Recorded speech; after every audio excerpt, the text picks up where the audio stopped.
Welcome to my Social Media Marketing Mastery course. Throughout this course, I'll be taking you from A to Z on all the social media platforms. So whether if you're a newbie or advanced, this is the course for you. So why learn from me? I began my path into marketing as an engineering major. So once I began to learn coding in my college courses, I started to build niche keyword websites, and then I used growth hack marketing techniques I taught myself to build up these websites and then flip them for a profit. So now it's over a decade later, and I've built, I've consulted, and I've helped develop the marketing strategy for over 500 businesses. After finishing in the top 8 in 2014 for Entrepreneur of the Year in Entrepreneur Magazine, I launched Course Envy with several engineering and marketing partners to begin to build courses and share our knowledge with the world. So who's this course for? The people I've worked with over the past 10 years include small business owners, local brick and mortar businesses, social celebrities and brands, bigger corporate contracts. Really, anyone looking to benefit from social media advertising is fit for this course. By the end of this course, you will understand all of the social media platforms and especially be a master of optimizing your paid social media advertising campaigns, whether it be on Facebook, Twitter, Pinterest, Instagram, YouTube, LinkedIn. Unlike many courses, we really focus on getting the biggest bang for your buck with paid social media campaigns. So our course covers optimizing your Facebook page and your Facebook ads, how to optimize your Instagram account, and create sponsored ads within Instagram. We also cover optimizing your Twitter account, and we'll teach you how to use the highly targeted Twitter advertising platform. Next, we'll teach you how to build a robust Pinterest page, flesh out all your Pinterest boards, and teach you about the various Pinterest paid advertising methods. Next, we'll cover YouTube and how important it is to have the social media channel and be creating video content. And with that, we'll teach you how to create video ads via Google AdWords. The next network we cover is LinkedIn. We'll cover the basics of building out not only your LinkedIn profile, but your company page on LinkedIn as well, and then how you can create LinkedIn ads. We also touch on Google and how to use it for marketing and its importance for backlinks and local businesses. Finally, we'll cover blogging, the search engine optimization linked with that, backlinks, how to use if this then that to mass post to all these social media platforms via a blog like Tumblr, and much more. So sign up now if you're ready to master social media marketing once and for all. When launching a website or starting a new brand, my rule of thumb is to lock up the same social media username or handle on all the social media networks. So optimally, try to lock up the domain name as your handle, or the very next best option is a keyword from your niche. So as an example, Nike, I would love to lock up the handle Nike because I already have Nike.com. But the next best thing would be Nike athletic shoes, Nike shoes, Nike apparel. So use these websites to check availability. There's namecheck.com, CHK, or namechecker.com. So here's an example from namechecker.com. So I first input the domain name from my client, Fitness Guru. So as you can see, the .com is taken, the Facebook is taken, the Twitter is taken, the Google Plus is available, the Tumblr is available, the YouTube page is available. So this is just a nice way to instantly check all the social media networks first before starting to sign up at each one individually. So the next one I like is Namecheck.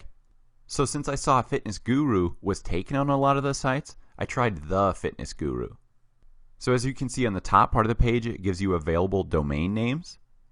So the fitnessguru.us is available, the fitnessguru.guru. So that makes me think maybe I should check the fitness.guru to see if that's available.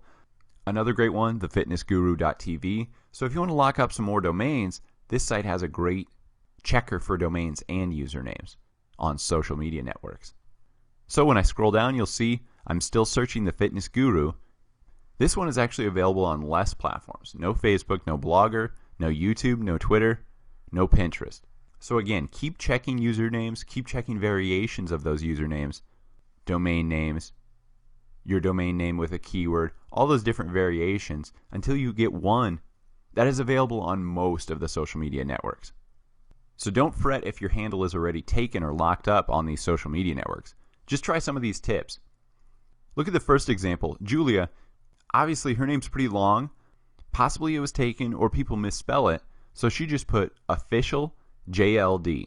So think about using the term official in front of the initials for your brand. The next one, Donald Trump. The handle Donald Trump was taken, so he put real in front of it. The next one, Ellen DeGeneres. She put the in front. If your brand name is taken, an easy way to fix that is just put a the in front of it. Or try what Samsung did. Make it specific to the region your brand targets, especially if it's local. Maybe you can put the state name after it, or your country. As you'll see in the top left there, CyberDust, that's an application meant for mobile devices. So CyberDust was taken, but they added app at the end of it. That even helps people understand instantly, oh, that's an application. So it really helps with your brand recognition as well. Next is JLo. If your name is taken, again, try shortening it. Remember, it's much easier for your customers to remember a shorter username with maybe just one keyword rather than your brand name than it is to remember a long, strung out, maybe even hard to spell brand name. The next one I love is just adding and spelling out your actual domain name. So kim.com. This guy just created his first name as the domain name, his last name as the spelled out .com, or maybe it's .org, .net, etc. Now in the bottom left, at skateboard. Like I said, if your brand name is taken, if your domain name is taken, try just locking up a great keyword. Whatever your main keyword search term is for your product or your service, try to lock that up. Another interesting angle is to put ask in front of your brand name. So ask Dr. Ruth. And finally, adding HQ at the end or co at the end, headquarters, company, incorporated, LLC, an easy way to still lock up your brand name and just throw the actual company incorporation sign at the end. If you're still stumped on trying to find a name, try namemesh.com. This is more targeted towards domain names, but there are some fun sections that actually combine words and will give you some more ideas. So some username or handle requirements I go by. First is a length. Shorter is better. It's easier to remember. My next thing is consistency. People will be able to search across different platforms for your brand, and if it's the same handle or username at each social network, it's going to be a lot easier to find your brand. Next is readability. How easy is it to read and say your brand name aloud? Sometimes people try to be cute and add a 1 where it should have been an L, a 3 instead of an E, things like that, but that can really confuse a user. Yes, it spells out your brand name in a cute, unique way, but for SEO, for readability, for spellability, I don't like doing those unique little things. Next is to try to use your business name. If your business is John's Cupcakes, don't use a username like Sweet Treats. Try to lock up your business name first. And like I said, if John's Cupcakes is taken, let's try Cupcakes alone. Let's try your specialty cupcake brand. Let's add John's Cupcakes, one more keyword after that. John's Cupcakes LLC, John's Cupcakes HQ, and so on. And finally, how easy is your handle to remember? Again, avoid numbers in your handle as people will forget if it's numerical or text. Was it the number 3 or was it a spelled out 3? So why is SMM or social media marketing so important? Social media marketing is key for SEO.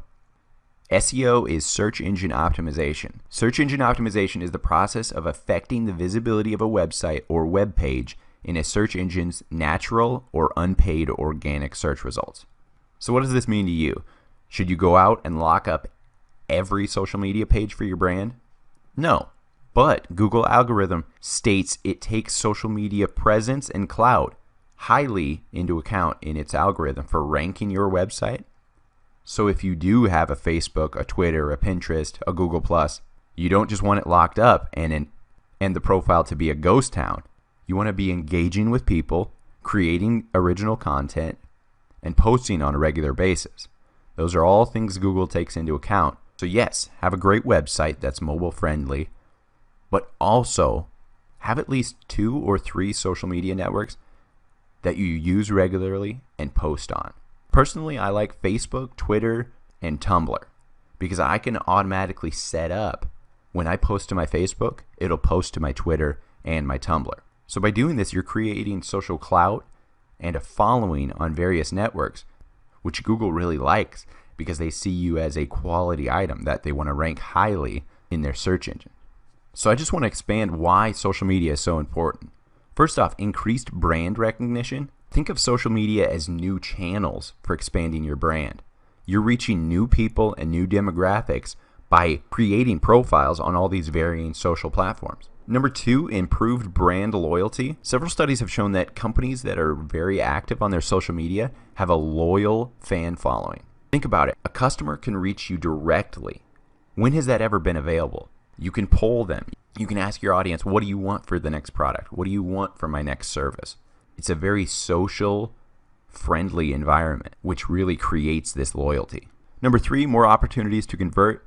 Just think about it. In the past, you just had your brick and mortar store and your website possibly. But now, people don't have to just find your website. They can find you via somebody sharing you on Twitter. They can find you in a Pinterest post. It's more opportunities to convert people in that sales funnel to your website, therefore leading to number four, which is higher conversion rates. If you have more people going to your website, more eyes seeing your product, obviously, if it's a quality product, there's good reviews behind it, a good social cloud on all the media platforms, your conversion rate's obviously going to be higher. Next, number five, higher brand authority. Like I mentioned in the loyalty thing, when people love your brand or love the product, where are they going to go first? They're going to go post a picture on their Facebook. They're going to go post them wearing your product on Instagram. Brand authority has been taken to the next level with social media platforms. So number six relates back to more opportunities to convert. Obviously, if your website is on all these different social media platforms, getting shared by different people, getting reposted, retweeted, etc., this increases your inbound traffic. Number seven, social media decreases your marketing costs. Yes, we have to pay for Facebook ads, but think about it. Once these items start to get shared, that's all viral. That's not an actual Facebook ad cost. If you share an item that says $10 off today only, I see the item and I know my friend would love this, I'm going to share it. Number eight, better search engine rankings. So yes, you can do SEO on your website, have correct titles with keywords, well-written content on your website blog, but ultimately, Google's algorithm states that social media is a big part of ranking. So if you have this clout, if you have this sharing capability connected to your domain, it's only going to help you in search engine rank. Number nine, richer customer experiences. If I go to Target and buy an item, yes, I can go return it if I'm unhappy. But with social media, I can have instant customer interaction. I post a photo, I can reply as the brand and say, thanks, I really appreciate your support. Instantly, that customer had an experience. Wow, they really care that I purchased a product. I'm going to share that with somebody. It's amazing how these little interactions with customers directly can really enhance their purchase experience. And finally, number 10, improved customer insights. Like I said, it's that instant feedback. Whether if you're on Yelp or Google reviews or not, you're going to get these comments. You're going to get that instant feedback that can help you shape your company and shape your products for the better. So on the whole, social media is just so important on all levels, from customer interaction to traffic to Google rank. So really take advantage of this asset.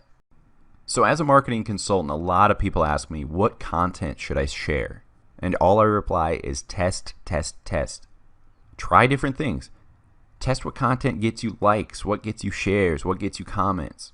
So for some brands, more like fashion, jewelry, it may be celeb images or celeb news. But for other brands, it may be funny news or a viral video post. So just constantly test and see which post gets the most engagement organically. Then just do a nice mix of that for future posting. So for me, I really like memes, quotes, and e-cards. They're just great for viral sharing. Remember, funny equals shareable. Now, one little tip when you share content on Facebook, Tumblr, etc., include a link to your website in every post you make. Think of it, if someone shares your meme and your link is in the description, when that gets shared 20 times, that description's still below, and my content is linked to that original image. I personally like to brand all my memes and quotes, so I'll put my domain right in the bottom corner. So more on what to post. Obviously, keep it short. How many people in this day and age are just constantly on the run, not much time, right? So remember these few rules. I like to post 80 characters or less. From the data I've collected, I get 23% higher interaction than my longer posts. Next, use photos. Posts that include photos receive 39% higher interaction rates. Finally, our call to actions. This is some data I've collected over the past few years, and I've really been astonished by it.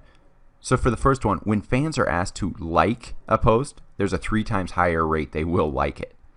Next, if fans are asked to comment on a post, they are 3.3 times higher likely to comment on that post. And finally, when fans are asked to share a post, they are 7 times more likely to share these posts. So you might question, what do I mean by this? Literally, I type this in at the beginning of the post. So I'll say something like, share this photo if you're ready for the weekend too. And it'll be a meme about how Fridays are awesome. This is just a psychological subconscious thing, but I'm telling them, I'm commanding them to like this, to comment on this, share this. So some more posting rules I follow. The 70-20-10 rule. This is pretty common in marketing classes, so you may recognize this. 70% of content should add value and build brand recognition.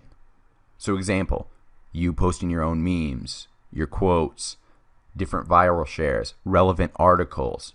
You're shaping your brand 70% of the time with posts you make on social media. Next, 20% should be sharing other people's ideas, articles, content, YouTube videos, Facebook posts, retweets. But make sure to share things that are relevant to your brand. Other people create awesome stuff, right? So obviously, use it 20% of the time. Finally, a lot of people flip this. They're promoting 100% of the time. You're going to scare your fans away. You're going to get people to unfollow you. Only do promotional posts 10% of the time. So do coupons, discount codes, new item on sale, etc. Only 10% of the time. So for every 10 posts, you can only do 1. 2 golden rules of content I love. Commit to posting as much as possible. Once you start to follow some of these Facebook pages on your Facebook Insights, you'll see some of these million-like pages posting 650, 1,000 times a week. It may seem overkill, but you're hitting your entire market throughout the day with different varying types of marketing materials. But remember, be mindful to not overdo it. Some of these brands do. So too many tweets or status updates can cause your follower to hide or unfollow you. Next, engage with your followers. It's all too easy to just push content to your people constantly, right? But engage with your community. When people comment on something, like it. When people ask a question, reply quickly. Build a rapport with your audience, and they're definitely going to share it with their friends. Oh, hey, this guy instantly answers me on his Facebook page.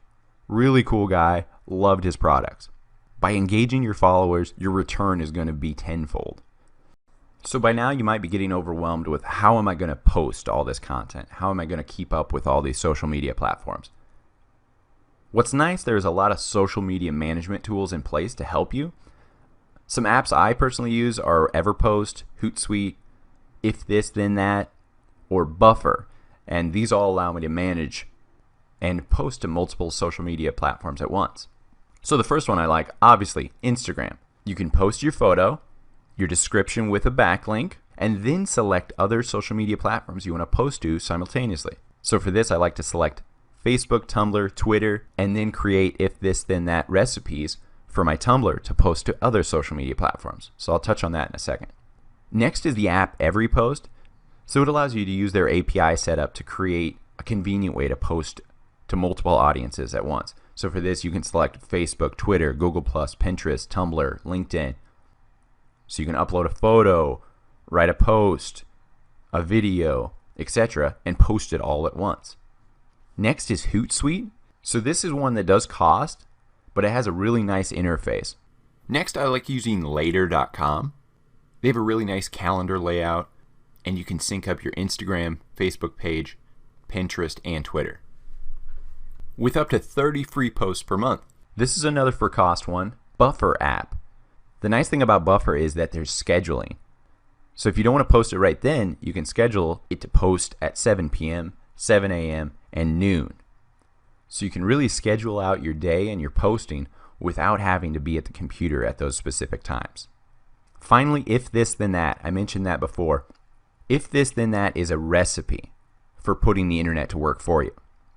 So basically, it's a service that lets you create powerful connections with one simple statement. So like I said, it's a recipe for the internet. I can connect channels, I can connect different social media platforms as triggers and actions. So for my example, when I post a picture to Instagram, it instantly triggers an if this then that recipe to post that picture to my Twitter. So it's a great way to have a trigger system so I can simply post on one platform and my if this then that account will trigger posts to various other social media platforms. One of my favorite automation tools online is if this then that. If this then that creates simple connections between the services you use every day. With if this then that, you're able to create applets that trigger a chain of reactions when you link your accounts on IFTTT.com. And when I say services, I mean a wide spectrum of apps, platforms, social media networks. For example, say you post an image to Instagram. With if this then that, you can use an applet that triggers any Instagram photo to be posted to your WordPress blog, tweet it out on your Twitter, and more. So first head over to IFTTT.com and create an account for your business. Once you're signed in, click your username in the top right corner and click Services. Before you can start linking accounts with if this then that, we need to sign in to our various services. As you can see, I've linked my Facebook page, Twitter, and WordPress blog to this if this then that account. But I want to add my Instagram account too. So let's click the search icon from the top nav bar. As you can see, right on this search page, the Instagram service is right there. But let's still search for it. So the search will bring up both services relating to the Instagram app and applets that use the Instagram app. We just want to add the Instagram service for now, so click that app. Now all we need to do to start using if this then that applets that will pull data, media, and more from our Instagram account is just click connect to connect your Instagram account with ifthisthenthat.com. So once you click that connect button, you'll be redirected to Instagram. Here you'll be prompted to sign in with your Instagram account, and then you'll click that authorize button to enable if this then that access to your Instagram account. The next great tab for finding new and highly recommended applets is the Discover tab in the top left corner. These same applets you find on the Discover page, you can find under the Search page as well, but this Discover page is nice for browsing and finding things nicely grouped by genre. Next, let's discuss these applets. Let's start by clicking the My Applets tab in the top nav bar. Applets work to connect all your favorite services, such as Facebook, Instagram, Twitter, and many more. Now, I've been on this site for quite a while, and if this then that used to call these applets recipes. I still prefer that name, because that truly is what these are. Recipes that combine varying online services. So an example recipe would be if you post a picture to Instagram, then it will also be posted to your Twitter account. So when you think of applets, think of them as if this, then that recipes. So to get started linking these services and applets together, just click that search tab to search for both of these items. When I initially create an if this then that for a client, I minimally link all their social media accounts and any blog they own to their if this then that account. So let's search Twitter. As you can see, once you search a keyword, it'll bring up both services you can sign into for your specific business, and below that, it'll bring up applets that are already created by other users that link with that service. So let's click the Twitter service option first. When you click the service, you'll be redirected to that specific service page. As you can see, the large connect button isn't available like it was for Instagram. So you can tell I've already connected this service to my if this then that account. So now look below the top half of the page. You can see all these applets that are based within the Twitter service itself. These applets or recipes take specific actions within your own Twitter account. Like, look at this center option. Tweet Happy New Year. Now, I hope you were out partying when the clock strikes 12 on New Year's, but this cool applet enables you to automatically tweet Happy New Year at midnight. Pretty unique applet, huh? Looks like you're engaged with your following around the clock. So now let's click back to our original search for the keyword Twitter. The applets in this initial Twitter search are applets that not only use Twitter, but other services as well. So scroll through the applets to see if any pre-built recipe catches your eye. As you can see in the bottom section of each applet, first in the bottom left is the total number of users using this applet. This is my first indicator that this is a legit applet, and something I may want to use as well. See the applet in the top left? 470,000 if this then that users are using this applet. There must be something to this applet if that many people are using this applet. Next, in the bottom right corner, you can tell which service you searched for originally by the phrase works with and then that specific service's logo. As you can tell, I searched Twitter and all these applets work with that service. So let's look at this top left applet again. Tweet your Instagrams as native photos on Twitter. When I post on a client's Instagram, if I simply toggle the post to Twitter option within Instagram, this will not post the photo to Twitter, rather just a link to your Instagram photo. This is no good for shareability. So what this if this then that applet does is tweet your Instagram photos as native photos on Twitter. This is a great applet I use for all my clients. I do want images in my Twitter feed, so I use this applet on if this then that to connect my Twitter and Instagram accounts.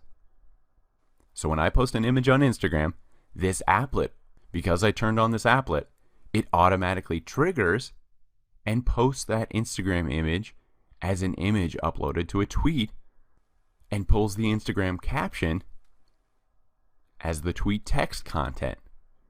So what a great way to get bang for your buck.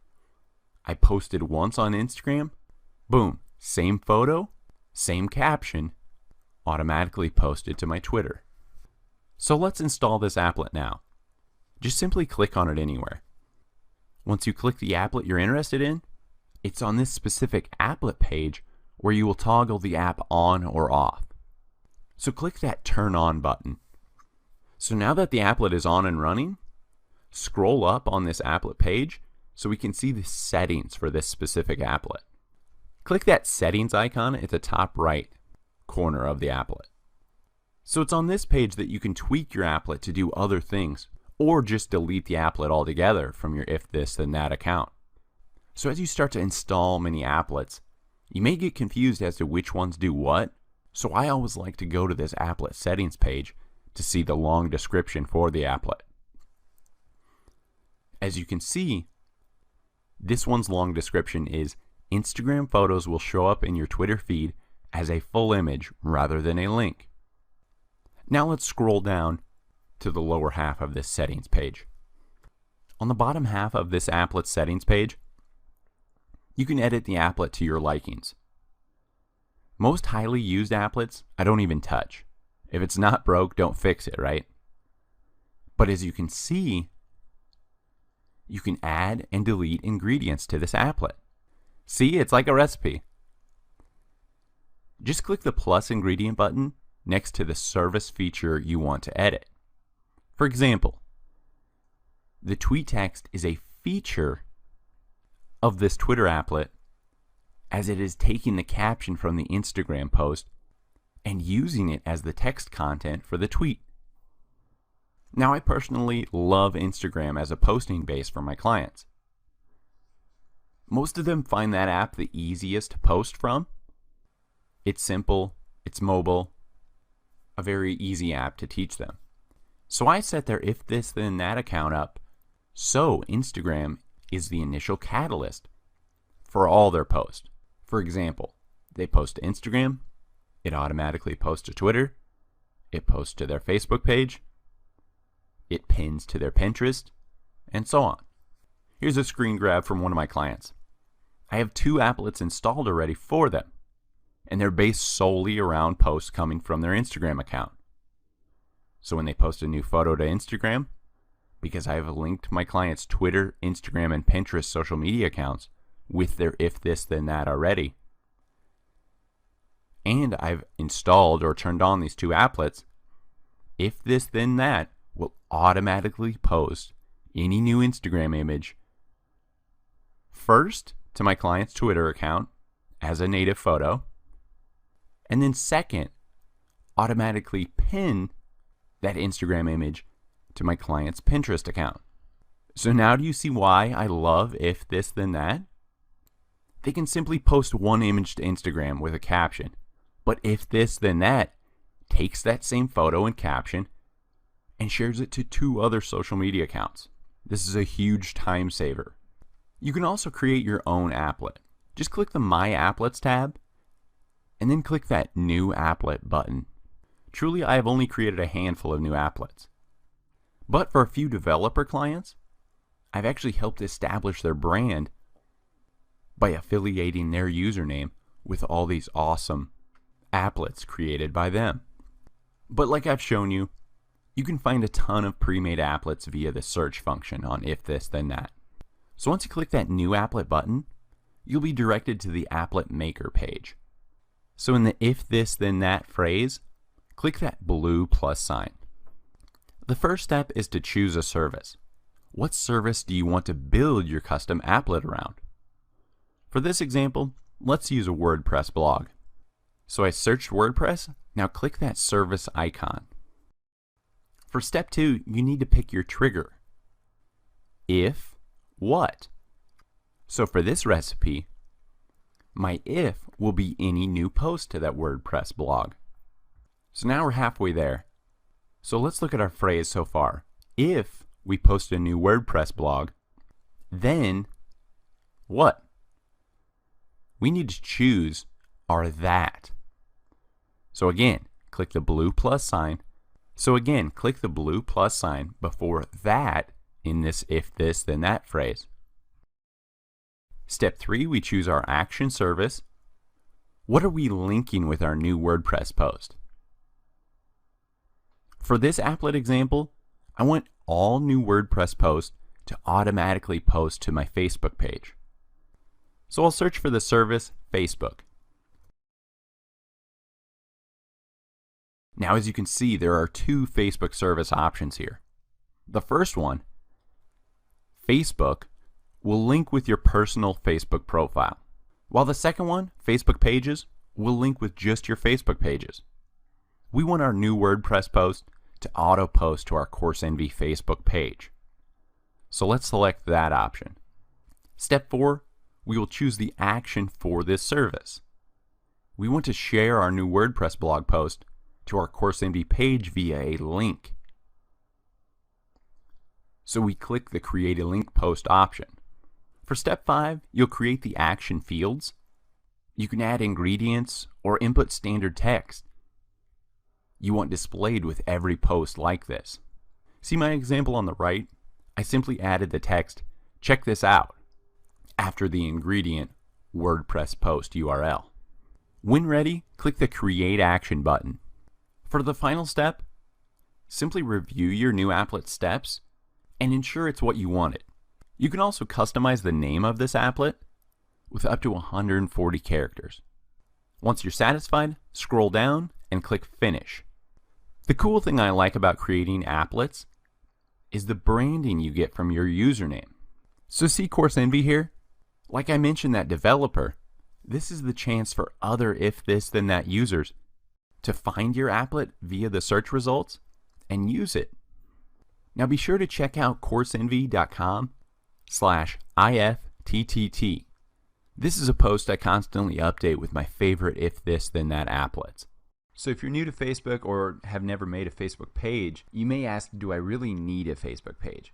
So what I love about Facebook pages are that They're an instant connection to your audience, an instant connection to your customer. So this is a great place to connect and interact and share stories and share relevant info about your brand. So ultimately, this Facebook page gives you that voice. And you can build your reputation instantly with fast customer service, reaching new markets with this Facebook page, growing a new social clout of following and likes with this Facebook community all in one place on your Facebook page. What I love is the instant feedback. Say for one of my clients, they're launching a new line and they're unsure about one style versus the other. Post some mock-ups of the images on your Facebook page and ask your current customers to vote which one they prefer, which one they like, which one they would buy. So besides all these great things about building a community, there are a lot of additions that Facebook is constantly rolling out. So you have the opportunity to post events, integrate various apps. Some people I know don't even have a .com. They just sell products via their Facebook page because of the apps available enabling that. Then Facebook pages are also great for polling your audience, like I said, or running contests and different promotions. So at the end of the day, what is a Facebook page? It's basically a specific page on Facebook that enables you to capture your specific audience via a like. So every time you get a like, these people are now liking your page and accepting what you post to show up in their newsfeed. Now this percent is actually lowering. Organically, only 10 to 20% of what you post will show up in your audience's newsfeed. But as I'll explain later, there's promotions and various other things we can do to increase the visibility of your post. So first off, you need to sign up for a Facebook account, or if you have already, go to facebook.com/pages. Then on this page in the top right, click Create Page. Now on this page, you'll be able to pick what specific type of page you want to create. So don't let this option confuse you. Just break it down and see which one fits your business or service correctly. So if you just have a product or a brand that you're selling on Amazon or Etsy possibly, so therefore you would be in the brand one. Say I'm running for senator, I'm going to start a public figure Facebook page. So welcome to your new Facebook page. So before you can start growing your brand on Facebook and creating Facebook ads, you need to build and optimize your Facebook page. Now the first thing I want to teach you is customizing your Facebook page username. This is important as this username appears as your custom Facebook URL. So it is facebook.com/your-username. Claiming this vanity URL will help people find you and remember your brand. So my rule of thumb for creating a username is continuity with my brand name. So for my brand, Course Envy, I want that username on every social media site, platform, service, and so on. I want people to easily find me from website to website, and therefore continuity in my username on Facebook, Twitter, Gmail, and even my domain, CourseEnvy.com, is all around the keyword Course Envy. So this not only builds my brand name, but it also makes it easy for customers to remember my page name, and my URLs. So this means you'll change that current long number that you're given by Facebook to your own custom business name. So here's an example. It's facebook.com/pages/long number nobody cares about. Is there any keyword clout in that URL? No, not at all. You can change it to facebook.com/your business name. But remember, you can really only set this once. So choose wisely in the beginning, because if you choose to request a name change later on, you have to request permission by Facebook, and not very often do they allow that. Because think of it, that's like changing your name. That's like changing a big Walmart. Do I change it tomorrow? No, you're establishing a brand. So Facebook doesn't want people wishy-washy and changing names constantly and inserting keywords. They want to build a stable asset of all these various Facebook pages. So as you grow your brand, you're definitely going to find out that social media is constantly changing. One thing that changes often are image sizes. So make sure to check that you're using the optimal image sizes. We have a post on CourseEnvy.com where we're constantly updating the optimal image sizes for Twitter, Facebook, Instagram, Pinterest, and so on. Just go to CourseEnvy.com/social-media-image-sizes. So the first thing we want to optimize on our Facebook page is the profile image. So just go up here, click that little camera, change picture. So depending on if you're a public figure or a business, I'll either use a headshot or white background image of that brand's logo. The next thing to optimize is the cover image of your Facebook page. So right here we can change cover. Click that little camera. We can choose from photos or videos. I've been getting some great conversion rates for clients by using videos in their cover photos to draw people's eyes to my call to action, the sign up button. So change cover, choose from videos. And here's a note about videos. Videos must be between 20 and 90 seconds and at least 820 by 312 pixels. The recommended size, 820 by 462 pixels. So next, we want to go to the About page. So in your left sidebar here, click About, we'll scroll down, and one of the first things I optimize is the username. So you can just click Edit here to edit that username. Depending on when you created this page, Facebook requires some brands to have a page following before you can set this username. So to do that, just invite some people. So go to your home page, scroll down over here. On the right sidebar here, Community, invite friends. So get 25 people to like your page, and then you can come back to the About section and edit your Facebook page username. And then make sure to fill out the rest of this About section. Specifically the About, this is your meta description, and anything else. These are all keywords that can be crawled by Google search and Facebook search. So you want this About page fleshed out and full of all your info. Next, via your About tab, and then just scroll down and click the Edit About. As you can see in this pop-up, it says Add Short Description. This short description is very important to fill out, because the main reason being the first 156 characters appear in Google search results as your page's meta description. So in these first 156 characters, obviously describe your business, but make sure to include 2 to 3 relevant and highly searched keywords for your niche. And if you have room, include your domain name. So look at the short description for my page, Course Envy. Want to learn a new skill? Searching for the best online courses? Our mission at Course Envy is to ... I have 255 characters that I filled up, but in those first 156, you can see I use my top 3 keywords: my brand name, online courses, and then best online courses. Search some of your competitors in Google and add the word Facebook to your keyword search. By doing this, you can see what they're using for their short description. Now that your Facebook page is taking shape, you'll want to invite your friends to the page.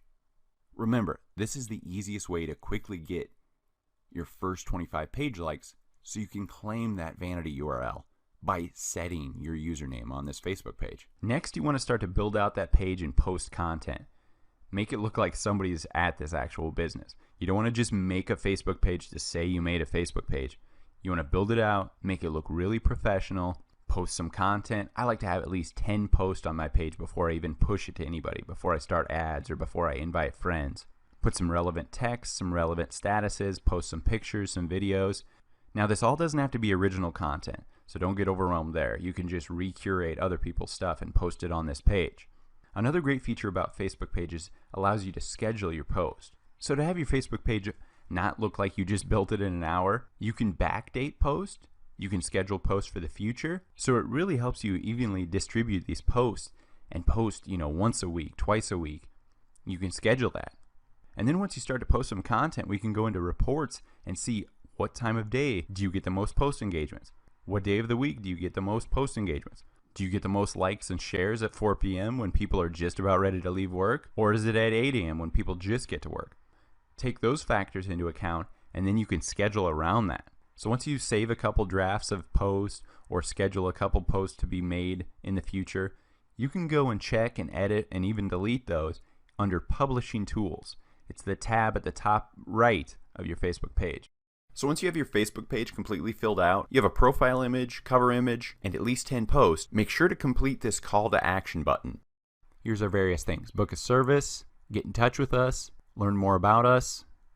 The most common one is Shop Now. This I can just link to that person's website, that client's website. My personal favorite call to action button is the sign up option under Contact You. And then I create that cover image so the user's eyes flow through the text and right to the call to action button. So a great visual, and then my incentive that draws them to the call to action. Grow your email list to 1,200 plus in 30 days with free traffic. It leads them right to it. So next, many clients for Course Envy don't want all these default tabs. So how do we edit these tabs? So at the top right of your page, click Settings, and then in this left sidebar, click Templates and Tabs. We can configure what template and what tabs we want to appear for our Facebook page. Edit this, and then you can scroll through and see if there's a template that's more fitting to your brand with varying default buttons and different tab design. So shopping, business, venues, nonprofit, politicians, services, restaurants, cafes, standard. So since ours is a course, this is the most fitting. People will be shopping through our courses. So besides shopping, the only other one that would be a fit would be standard. So we can view the details here. It's good for all page types with buttons and tabs to help showcase what's important to you. It's a pretty basic layout for a Facebook page. But like I said, we're selling courses, so the shopping template's fine. And as I'll show you, you can edit the tabs anyway, so the template really doesn't matter as much to me. So let's close this, scroll down, and here's our tabs. So home is by default on top. Maybe we don't have many events since we're an online only. We could eliminate this one. So toggle that off. Save, and then I want to bring the about to the top. So right under home. I want people to know what our shop's all about and have it be the first tab option for them, under home of course. Then you can add tabs as you wish as well. So let's go back to our page to see that about tab, and there we go. The about tab is second now. So click that about tab, and this is where we still need to fill out a lot of information. Yes, we've selected our username, our page name, our category, but we still need to fill everything out, as Facebook favors pages that are filled out, fleshed out, because they prefer complete pages to crawl. So again, come back in and get all these things filled out under your about page. The two most crucial things to start with though is at minimum your website and then that short description or about, so this meta description shows up in Google searches paired with your Facebook page title. Remember, before I push this out to audiences, before I start marketing, you want everything complete. And like I said, I like a good 10 posts, so it looks like I've been active on Facebook a bit longer. So you can obviously write your own, or we can go to other pages, which I like to do to curate other content. Here we go, click share, share to a page. Select your page, and then you're posting as that page. I like to just comment on this original post, so let's post that. So we go back to that page, refresh here. As you can see, we have those posts. And like I've said in this course, I like to post to my Facebook pages for my clients at least 1 to 3 times per day. So that can get very busy. And I want to post at peak times. So this is where scheduling comes into play. So let's write a post. So instead of clicking publish, click next to that, schedule. Let's post that tomorrow. And we know an optimal time is 4 p.m. Schedule. Now we can go see those scheduled posts under publishing tools. So over here, post, scheduled posts. So as you build out your page, build out your content, your call to action button, manage your tabs, look at your competition to see how their page is laid out. What tabs and apps are they using? What kind of post? What kind of cover image? What kind of profile? Think about it. ESPN has a team of marketers working on their Facebook page and all their social media pages. They're all getting full-time salaries. So come to these pages and take bits of information to optimize your page. Obviously, you can see they're promoting their app. They want you to install their ESPN app on your phone. Check out their about page. They give a little more info about their brand, their mission, their about, the company overview. The next important part of your Facebook page are Facebook settings. Many things I discuss in this course can all be found via your Facebook page settings. So when you're logged into Facebook, just go to your Facebook page and click the settings link in the top right corner. So now that you have your Facebook page completely optimized, you want to ensure that it's reaching all the people that it can with optimized Facebook settings. So first and foremost, ensure that you have everything filled out on your Facebook page. You can enable and limit many things via these Facebook settings. Everything from tagging, to if users can post, to country restrictions, to age restrictions. So really read through them all. Make sure your page is published so it shows up in Facebook search results. The next setting I use most often are page roles. Since you created this Facebook page, under your personal account, you will be the admin. That is the highest role. So under this page role settings, you can add workers to your page via the Assign a New Page Role option. Just search your friend's name, click the drop-down menu next to it to select the role, and then click the Add button. As a rule of thumb, I never give admin access to anyone, unless they're the co-founder. Remember, admin gives them the power to delete me from my own page. So when you look at this drop-down menu, this ranks by power. Each descending role has less power. Working down from admin, the most common role I assign is editor and advertiser to my staff members. So here are the top 5 SEO or search engine optimization tips for your Facebook page. First off, claim your Facebook vanity URL. I taught you how to do this at the end of the last video, but you would be surprised how many clients I've worked for that have 1,000, 2,000 plus Facebook page likes, but they still haven't claimed their domain. So by this I mean the facebook.com/yourchosenname. So you do this because URLs are heavily weighted by search engine algorithms. And by this I mean, what is your keyword? What is your brand name? That's what the Google search cares about. Does Google search care about the facebook.com/number, the thing that you're given initially as a Facebook page? No. They want the facebook.com/Nike. There's the brand, there's the clout, there's the keyword people are searching for in Google search, right? So you want to do the same thing for your brand. So this leads me into the number 2 tip. Choose the best name for your Facebook fan page.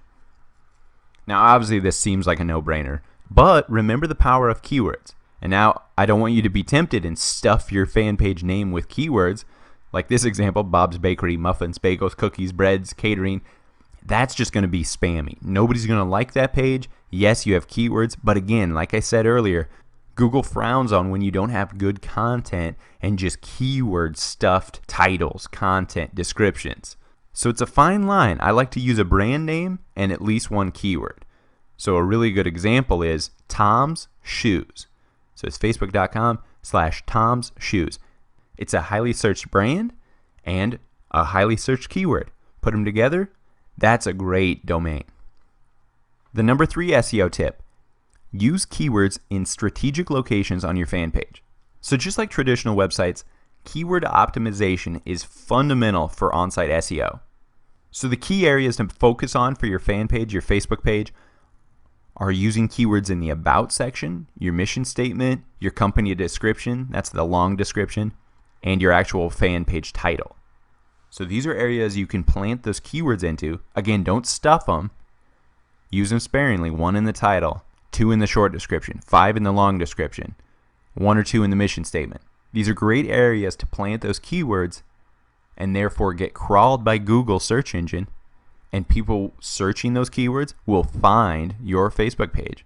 Number 4, backlink to your fan page when you can on other channels. So backlinks are inbound links from other websites. So think about it. You're getting social clout because other people are sharing your website on other websites around the web. So therefore you're authoritative in the eyes of Google search. So I like to link where it's appropriate. Obviously post a link to your Facebook page from your website, from your Twitter profile, from your blog. These are all great places to start.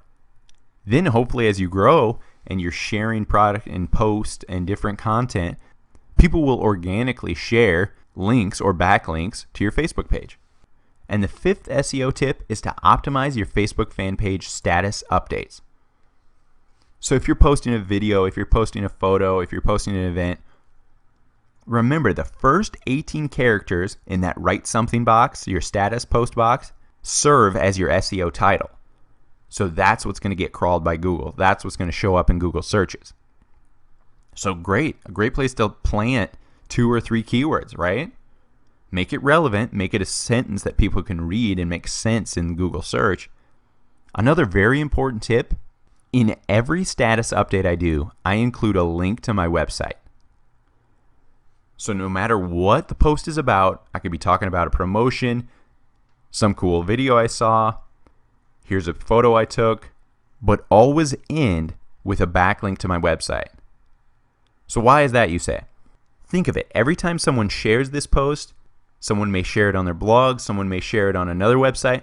What is that creating? It's creating a backlink. It's creating authority for you as a website because other people are directing their friends and their following to your website. They created a backlink to your website by sharing this post. So while someone may have just loved the cuddly animal video you posted, they really created a backlink for you by sharing it because you included your link in that original post. While creating your Facebook page, you may have picked the wrong category for your business, so you'll want to change this. The most common issue I see with clients is that they start their Facebook page as just a brand or product, but as their company grows, they end up opening up a brick and mortar store. So therefore, it is now a local business with an address. So this requires a change in the category from brand or product to local business. So to change your Facebook page category, simply head over to your page and click the About tab. Then click the Edit Page Info link on this About page. As you can see, my client launched this Facebook page as a brand/product. So under the Categories option, just click X next to this current product/service. Then search for and replace it with the page category you want. For this example, we want to add our new store address to this Facebook page and change this page from a brand page to a physical local business page. So I search for local business, click it, and then click the Save Changes button. Once you click Save, nothing happens. The Edit Details box looks the exact same.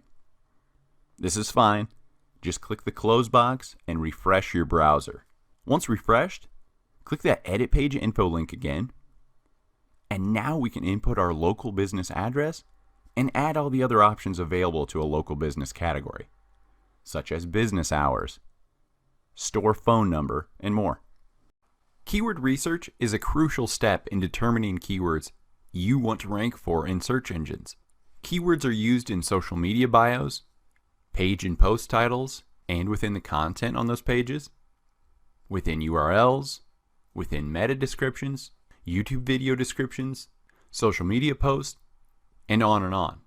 So when a client tells me they never did keyword research before creating their social media bios, I shake my head.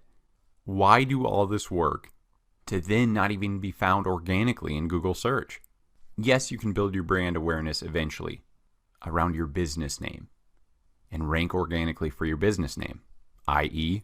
Course Envy, as you can see in this Google search screen. But in the meantime, you want to be found via organic searches. When I say organic searches, I mean when a person inputs a word or string of words into Google and clicks search, that top ranking website that isn't an ad is the #1 ranked organic search. So as you can see, when I input the keyword Course Envy into Google search, our website, CourseEnvy.com, is the first thing that appears in organic search results.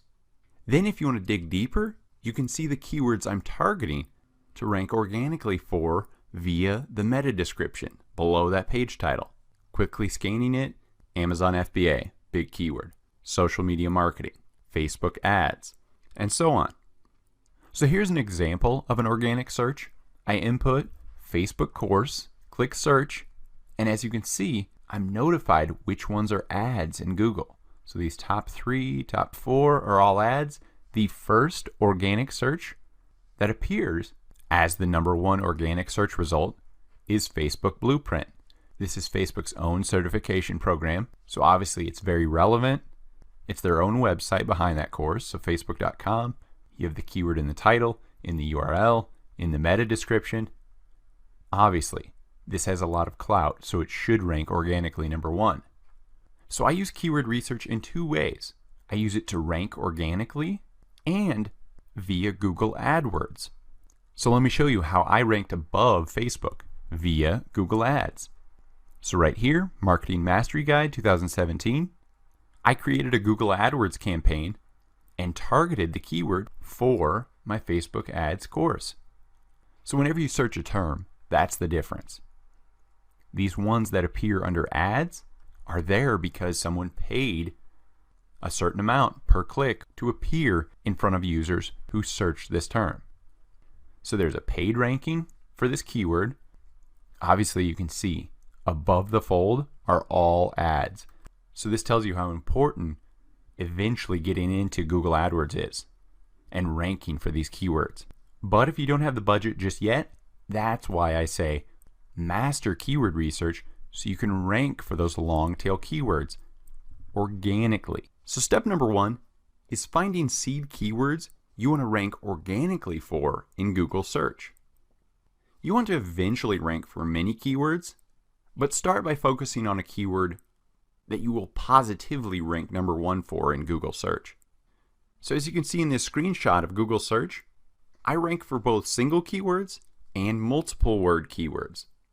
These are called long tail keywords. Now most of my clients think they should rank for single keywords, the keywords with the highest search volumes. Now yes, ranking for those 5,000 search volume to 1 million plus search volume single keywords sounds awesome. But the competition to rank for those single keywords is nearly impossible. You need backlinks, an aged and trusted domain, a ton of relevant content, and you still might not rank for these highly competitive one-word keyword phrases. It's the 2 to 3 keyword phrases and longer that you want to target and that I target for my clients. Look at this graphic. Don't even try to rank for that generic search phrase. Rather create a blog or a page with titles and meta descriptions using these long tail keywords, such as men's shoe size, insert size, or red Nike men's running shoes. There's a great long tail keyword. These are longer keyword phrases that, yes, are searched less than the keyword shoes alone. But these long tail keywords are easier to rank for in Google. Now think about long tail keywords for a second. When people search for shoes online, do they just type in the keyword shoes?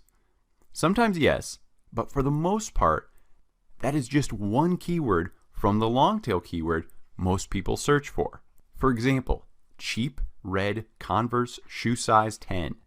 Now that's a great long tail keyword that we can go and research and find out if it's worth creating an article around, worth creating a product around, and worth ranking for in Google. So step number 2, generate keywords. Now that we know we need to rank for long tail keywords, how do we generate them? This is one of the most common questions I get from clients at Course Envy. How do I generate keywords? I first respond to them with, you know your business best. Let's start with the names of your products, the name of your services, and input those into Google search. What keywords do you see in the titles and meta descriptions? This is where you should start. These top ranking organic listings and even Google AdWords obviously did something correct to rank on the first page of Google search for these keywords. But Google search is not enough. Go ahead, pause the video, take a screenshot of this. This is how you generate keyword ideas. Some may seem super simple, but you will be surprised at how many keyword ideas you will generate from these. Look up forums in your niche. Go to your library. See what book titles and subtitles are used. Use Ubersuggest or use Google Autocomplete. Search your initial products and keywords in Wikipedia. Or again, put your keywords into Google and see what those top Google ads, usually the top 3 to 4 listings, what keywords are they using in their descriptions, in their ad titles. Look at newspapers. What are the headlines that are catching people's attention?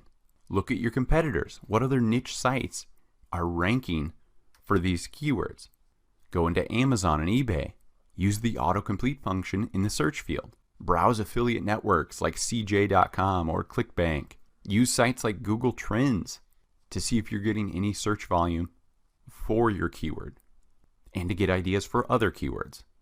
Go shopping. What products are like yours and see what the packaging uses for keywords. Watch TV. Don't fast forward through the commercials. Watch infomercials late at night. You'll be surprised at all the branding you'll see and usage of various keywords. Subscribe to some magazines within your niche. Or simply look around your house. There's plenty of products that you use every day. So start to notice the words, branding, and subtitles on all of them. Now, two of my favorite things from that graphic are Amazon and Google Search. But I use the autocomplete function. So let's type in a keyword we want to rank for. We think we want to rank for meal planners. Maybe I'm a fitness coach and I've created a great meal planner to keep all my clients on a strict diet. So as you can see, as I start to type in, look at the autocomplete. Meal prep, Meals on Wheels, meal prep ideas, meal plan. That's a good sign. It's the fourth autocomplete. A lot of people are searching it. Meal plan, meal planner, meal planning app, meal plan template. We can take all of these keywords and use them in articles we create. Next is Amazon. They have the same feature of autocomplete. So as you can see, keyword suggestions all day, meal prep containers, meal prep, meal replacement shakes. I can create my next product around these suggestions. So let's just click this prep containers. We'll click the first one here. Now a great thing I pull from these actual Amazon listings for keyword ideas, scroll down to the bullet points. Look in these bullet points because Amazon sellers use keywords within each one of these bullet points that are related to this Amazon product title. So best keywords in the title, supporting keywords in the bullet points. So when I brainstorm keyword ideas, I like to break it down into two niches of common Google searches. The first being buyers. What words do buyers pair with keywords when they search within Google? This is a great way to extend a single keyword into a long tail keyword. So common keyword add-ons I use: best, then the keyword. So best laptop computer, top rated PC, new Samsung phone. Next, use your keyword and then who is it for? Halloween costume for dogs, survival kit for hikers. Next, reviews. If I'm going to buy something, I'm definitely going to type in my keyword I'm searching for and then reviews. Next, where to buy that keyword, or simply buy Dell laptops, buy iPhones. Next, I like to pair my keyword with what's the price look like. Cheap, luxury, expensive. This is a common word paired with a keyword. Cheap hair curlers. This next one pairs with that well. Keyword on sale, keyword coupon code. You can flip this either way. Promo code, keyword. Next, keyword under money amount. So a common one here are higher end items. I like to build affiliate sites around these higher end items, and people will find them via this lead funnel, such as best laptop under $500, best men's shaver under $50. Next, buyers like to compare things. So Sony versus Samsung. And then you can get even more specific with those two keywords, including, say, a specific model number. The second niche of online searchers I target are info seekers. So pair your seed keyword with some of these terms to create long tail keywords. First, how to, guide to, how do you, then the keyword, how to tie your tie. Next, easy, easy way to clean a stove. Next, I like to use top 10s or best 5. Just insert your number of choice, and then you can test and see if anybody's searching that. So top 10 men's suits. Next, you can flip that first one, how to, and do keyword tutorial, keyword training, keyword course, how to, guide, instructions. So in that same vein, DIY, do it yourself, then the keyword. This is great for recipes or instructions, or how to build a table, DIY. DIY office desk. Then again, we see a repeat of the verses for info seekers. This keyword versus this keyword. Next, in the same vein of how to, eliminate, get rid of, prevent, fix, then your keyword. And finally, just like the versus one, compare or comparison of keyword. So now that you have your keywords generated, now what? How do you collect the data you need to see which keywords are worth ranking for? Enter Longtail Pro to the rescue. I personally use this keyword research software for myself and all my clients. So head over to CourseEnvy.com/longtailpro to learn everything you need to know about this software. We need to input our keywords into Longtail Pro and evaluate them. So first, input your seed keywords, those keywords we generated in step 2, then click the Retrieve button. Next, just scroll down to see your keyword results. Here you'll see the monthly search volume, the competition, and more metrics. Step 4 is picking the winning keyword. My first priority when picking a keyword I want to rank for in Google is keyword competitiveness. This is a number from 0 to 100 that measures how difficult it is to rank on the first page of Google for that keyword. This metric is calculated using the page title, majestic trust flow and citation flow, backlinks, site age, and other factors of the top 10 results found in Google for the keyword you searched. A higher keyword competitiveness score equates a higher level of difficulty to rank for that keyword. I like to target an average KC below 40, but less than 30 is optimal. So back to our keyword search results. Look at the column labeled average KC. This is the keyword competitiveness rating. All these high search volume keywords are very difficult to rank for, all at 40 to 50 KC and above. So let's click that average KC column to sort by the lowest KC to greatest. Now this is much more interesting. There's several long tail keywords here we can rank for in this list. Notice all these KCs are 40 and below. The most interesting one that jumps out at me is the keyword meal planners printable. It's below that 40 KC rating. It has a nice monthly search volume of 1,300. So just looking at this right now, without any further research, I would actually suggest this to my client who owns a health blog to create a blog post and possibly even a product around this long tail keyword. They could pay as low as 21 cents for the Google ad clicks, which will lead people to their website, and there they can set up a ConvertKit lead capture form. In exchange for people inputting their email, my client will give them a printable meal planner. Then my client can remarket their health products and other items to this list of people who claimed the free printable meal planners. This is why Longtail Pro is so awesome. All the data you need is in one location. So make sure to check out that link to learn more about Longtail Pro. How to use Google Keyword Planner. Now, if you're not familiar with this tool, or if you've never used Google AdWords, totally okay. But if you're like me, you're going to be using this tool daily. It's an amazing tool, and it's provided for free by the biggest search engine on earth. So basically what this tool does is you input a keyword, and Google does a search and outputs what the average monthly searches are, the competition, the suggested bid on Google AdWords, and various other variables that you want to seek for that keyword. So in order to use the Google Keyword Planner, you will need to create a Google Ads account. So just go to ads.google.com, create an account, log into your Gmail account or create one. Then Google Ads will force you to create your first ad campaign. They'll lead you through step by step and then have you input your billing information. But don't worry, you don't have to launch that ad. Once you create that first campaign, on the campaign dashboard you can just pause that campaign. So you'll actually never spend any money on that campaign if you don't want to. So once you've created your account and paused that campaign, just go to Tools, and then Keyword Planner. Or you can go there direct by going to ads.google.com/keyword planner. So there's two options here. If we already have keywords, we can search the past volume of those keywords via this.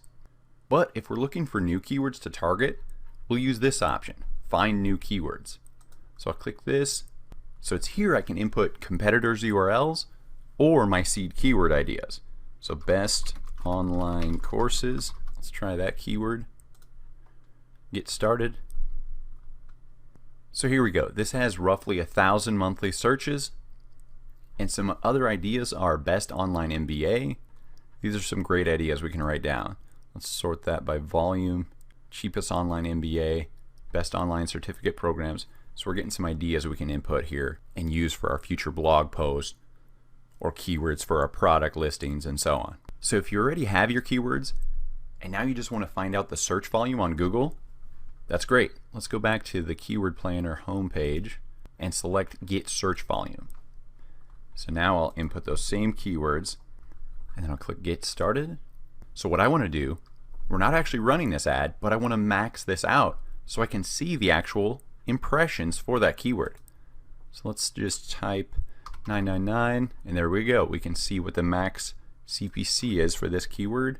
So 1425. Just press enter.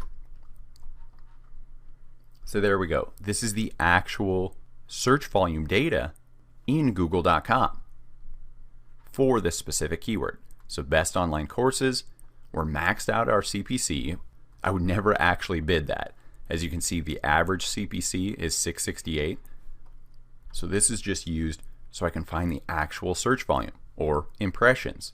So 14,000 is the actual impressions for this keyword in the United States. So let's just do that math. 14,000 divided by 30 days in a month. So that's right around 460 people per day search this keyword. So this keyword has a nice search volume, so I would definitely add it to my list. And then I would check the keyword competition in Longtail Pro to see if it's something I actually want to rank for and can easily rank for. So now you can see the difference with Google Keyword Planner. One is for finding the actual search volume, and the other is for getting keyword ideas. So past search volume, finding new keywords via seed keywords or actual websites such as udemy.com. Search that site, and now it's scraping keywords relevant to that website. Create e-commerce website, online cooking courses, and so on.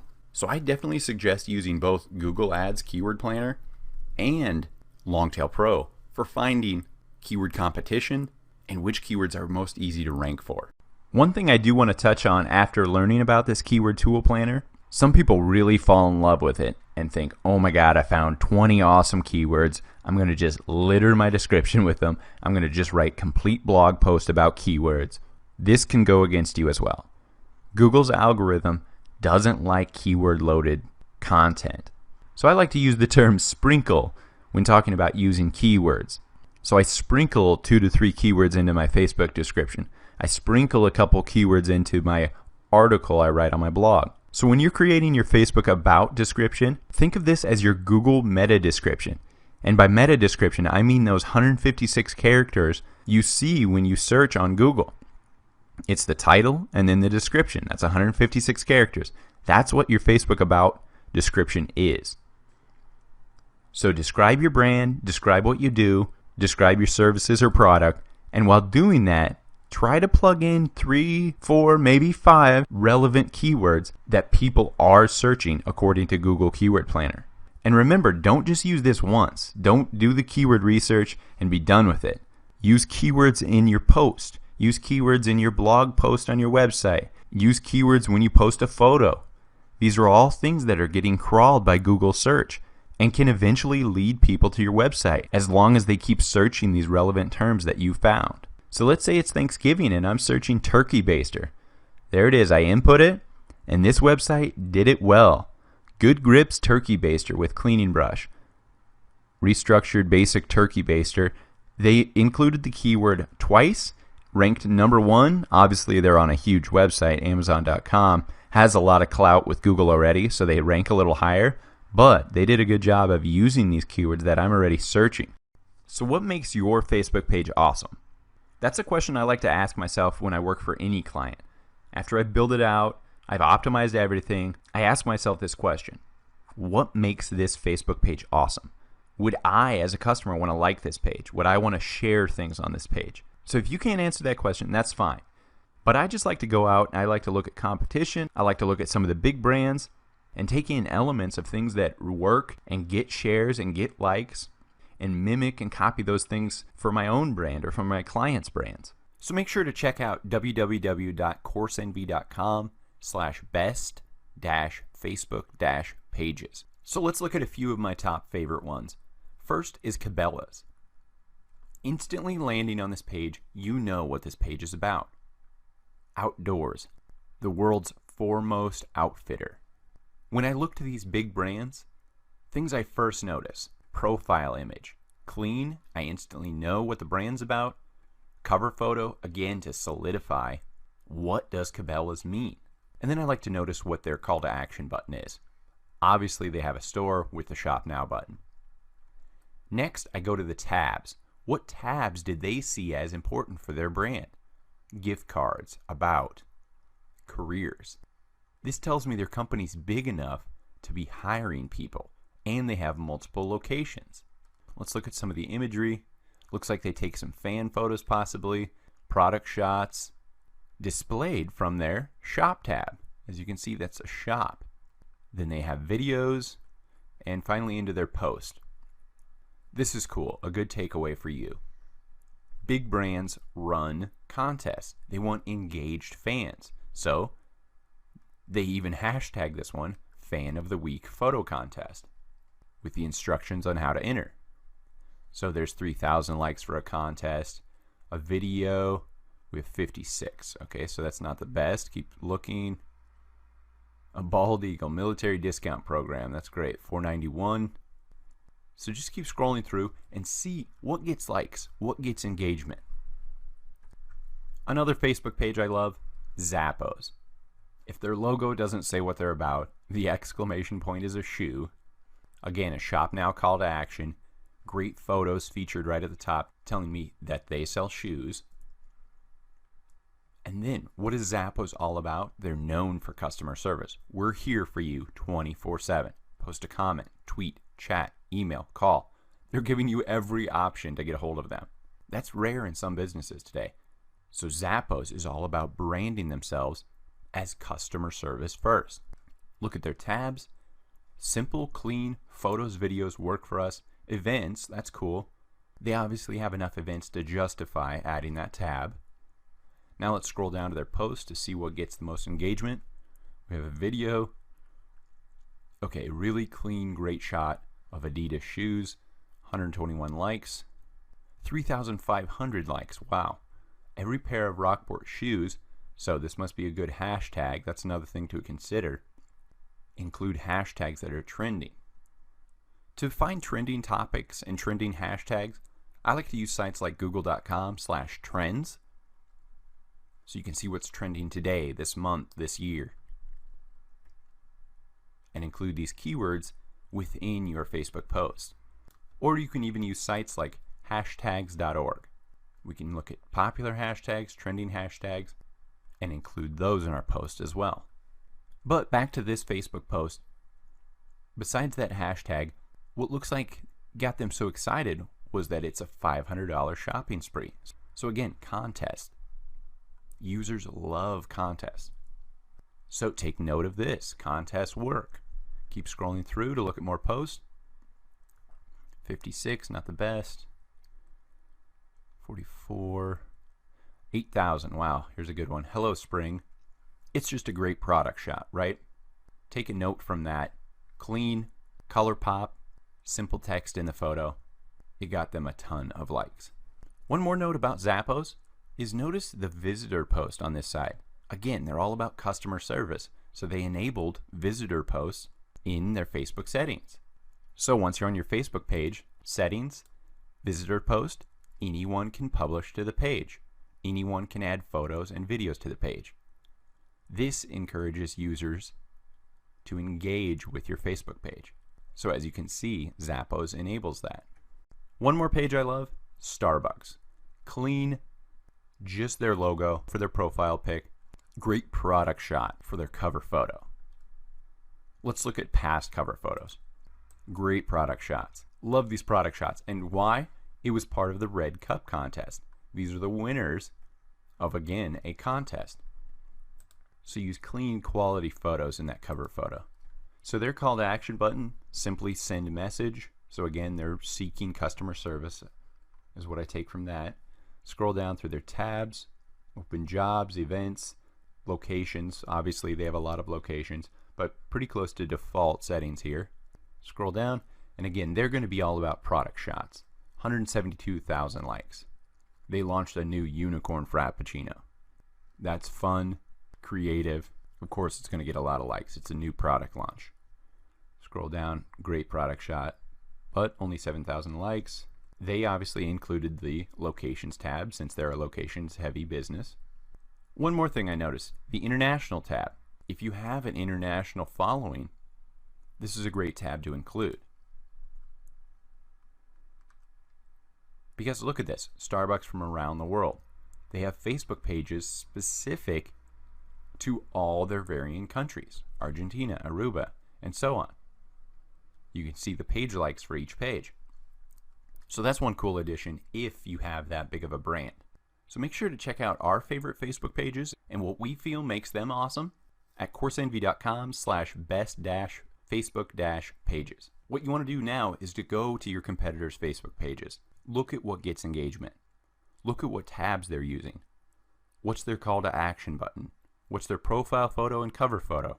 Pick and choose all the things that make these varying competitor pages great to therefore implement on your own Facebook business page and make it awesome. So in the beginning, you're going to have low followers, not the most likes, but fake it till you make it. Start to copy some of these big brands and you'll be surprised. Maybe some of your posts go viral. Maybe some of these post engagements I teach you later on get a ton of hits, a ton of likes, a ton of comments. So this is just the beginning. Now when you start to create ads, I want you to come back to the simple elements of any marketing class. The 3 must-have elements for advertisements include logo/brand, value proposition, and a call to action. So I really like Netflix as a brand. First of all, top to bottom, left to right. Your eyes naturally flow that way. So for this ad, the logo, established right away at the top of the ad. Some great images of highly viewed shows. Then the value proposition, watch anywhere. And finally, people are psychologically drawn to a button. So there's that call to action, 1 month free. So obviously you're not going to be creating banners for your Facebook newsfeed ads, but a lot of these elements can be taken into your ads. A quality photo, include your logo, the value proposition in your description, and then a button below your photo or integrated right into your photo. So now let's create our first Facebook ad. So just go to facebook.com and log into your personal Facebook profile. Now in the top right of the nav bar, click that down arrow, and in this drop down, select Create Ads.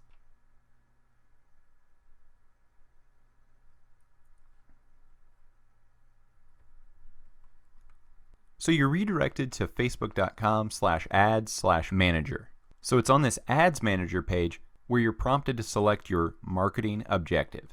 Facebook breaks down their ads into 3 marketing objectives: awareness, consideration, and conversions. But I like to look at the marketing objectives as a funnel. I can attract a lot of eyeballs on my brand via brand awareness, reach, and video view ads.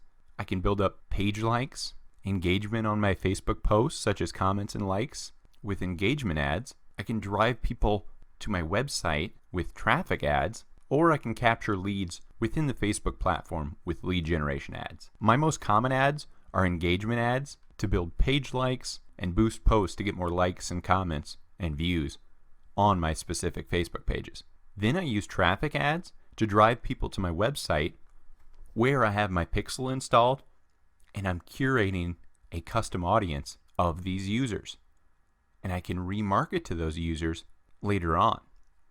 I like to use conversion ads for these remarketing ads. But again, I'll go into each ad type and each marketing objective in depth as you advance through the course. So one more note on this Ads Manager page. A thing I refer to often are the levels of the ad. Are we at the campaign level, at the ad set level, or the ad level? So at the campaign level, we're picking that marketing objective. What objective do we want for our ad? Then at the ad set level, I'm selecting who I want to market to. What audience, what interest, what detailed targeting. Where do I want it to show up? On Instagram, in my newsfeed, on mobile only? Then I can set the budget and schedule of when I want the ads to deliver. And on the third and final level is the ad itself. This is where you create the ad, format it, upload the media, whether that's an image or video, and then adjust the ad copy and text, including call to actions. If you ever get stuck or have a question, Facebook has a ton of helpers built right into this ads manager, such as help choosing an objective, or you can click help and type in any keyword or search phrase and read many frequently asked questions and articles, really inclusive of the entire spectrum of questions any ads manager would have. So let's just close that. And now to create our first campaign, we will need to create an ad account. So let's just create a traffic ad. You can name your campaign, but that's fine. Let's just create this ad account. That's our first step. So just specify your country, your currency, and time zone. Advanced options, you can name the ad account. So since I'm posting ads under my personal profile, that's fine. But if I was an ad agency, and this is the first business I onboarded, I want to name that ad account specific to their brand or business. So I can create ads in their specific ad account and have a pixel for their specific website. I create a new ad account for each website I have. So scroll down, click continue, and now we're into the second level. We define our audience, budget, and schedule. So it's on this ad set level, we'll determine who we want to market our ad to. So let's scroll down, audience, what location, what age, what gender, what language. We'll leave this default for now. Detailed targeting.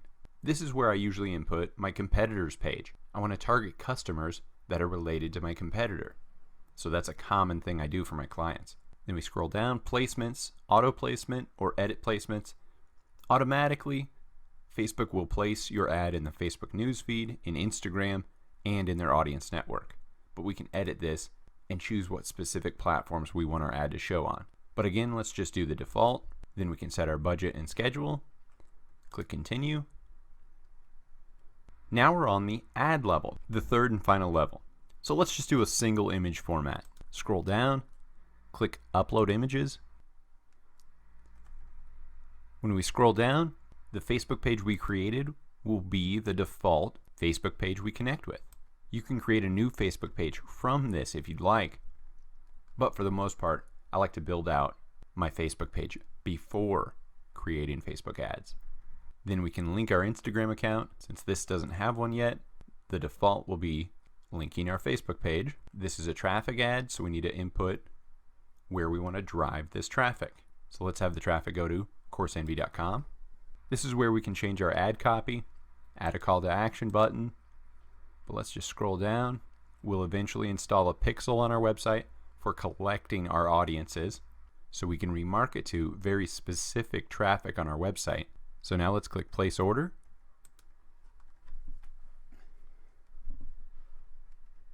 So since this is a new ad account, we need to select a payment method. So input your credit card, PayPal, or online banking information. So I've input my payment. We are now redirected to the Ads Manager homepage. Your Ads Manager is laid out in 4 tabs. So on the Account Overview tab, we can see what account name we're in, the recent amount spent. We can make adjustments to the way we see our reporting. We can add columns relevant to the ad type we ran, whether it's engagement, a video, and so on. The next tab is Campaigns. So remember, that's the marketing objective. What did we select for our ad? A traffic ad. So there's our objective. We didn't name it specifically, but this is why as you start creating ads, you want to name each campaign so you can instantly identify, oh, that's a website click traffic ad for XYZ client to a specific demographic. Then we can go to the second level of this, which is ad sets. This is who we marketed to, correct? We just did the defaults, which was the United States, 18 years and older. And then finally we can look at the ad level. Again, we didn't name this specific ad. It's the default name with a preview of the image we selected. So if we want to edit anything, just go to that tab level, click the check mark, and then come to the right sidebar here to expand information about that campaign. Edit that campaign. We can change the name right here. But now let's go to the ad set level, that second level, right? Who are we marketing to? Again, we can make edits on this level. Just toggle select that, expand, and then we can go to the edit level. We can change that ad set name. We can change our budget. We can change our audience. Remember, we didn't target anyone. Say an ad isn't doing well, we can change it right here. And again, you can do it at the ad level, the final third level. Select that, expand, and edit. Change our ad name, change our ad, the image, the destination, and the ad copy. Say we created an ad on accident, we can come back here and shut this ad off by toggling this. Delivery inactive. And then just click this globe up here for notifications. As you can see, we created our first ad. So I often mention levels throughout this course while creating a Facebook ad. And by levels, I mean steps. Your first step, second step, third step. Your first level, or first step of creating your Facebook ad, is the campaign level. This is where you select the objective for your ad. The second level, or the ad set step, is where you select your audience, your targeting, your budget, your schedule, and your ad placement. And finally, the third level, or the third and final step of ad creation, is the ad level. This is where you create your ad, you format it, set the media, and finally create the ad. So when you first create an ad, under the campaign step, you'll be asked to select a marketing objective. So these advertising objectives are what you want people to do when they see your ads. So the objective you choose in this first step of ad building under the campaign step will align with your overall business goal. The first category will be awareness. These ad objectives are ads that generate interest in your product or service.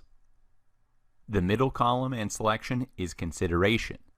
These objectives get people to start thinking about your business, getting to your website, signing up for newsletters. And the final objective category on the right will be conversions.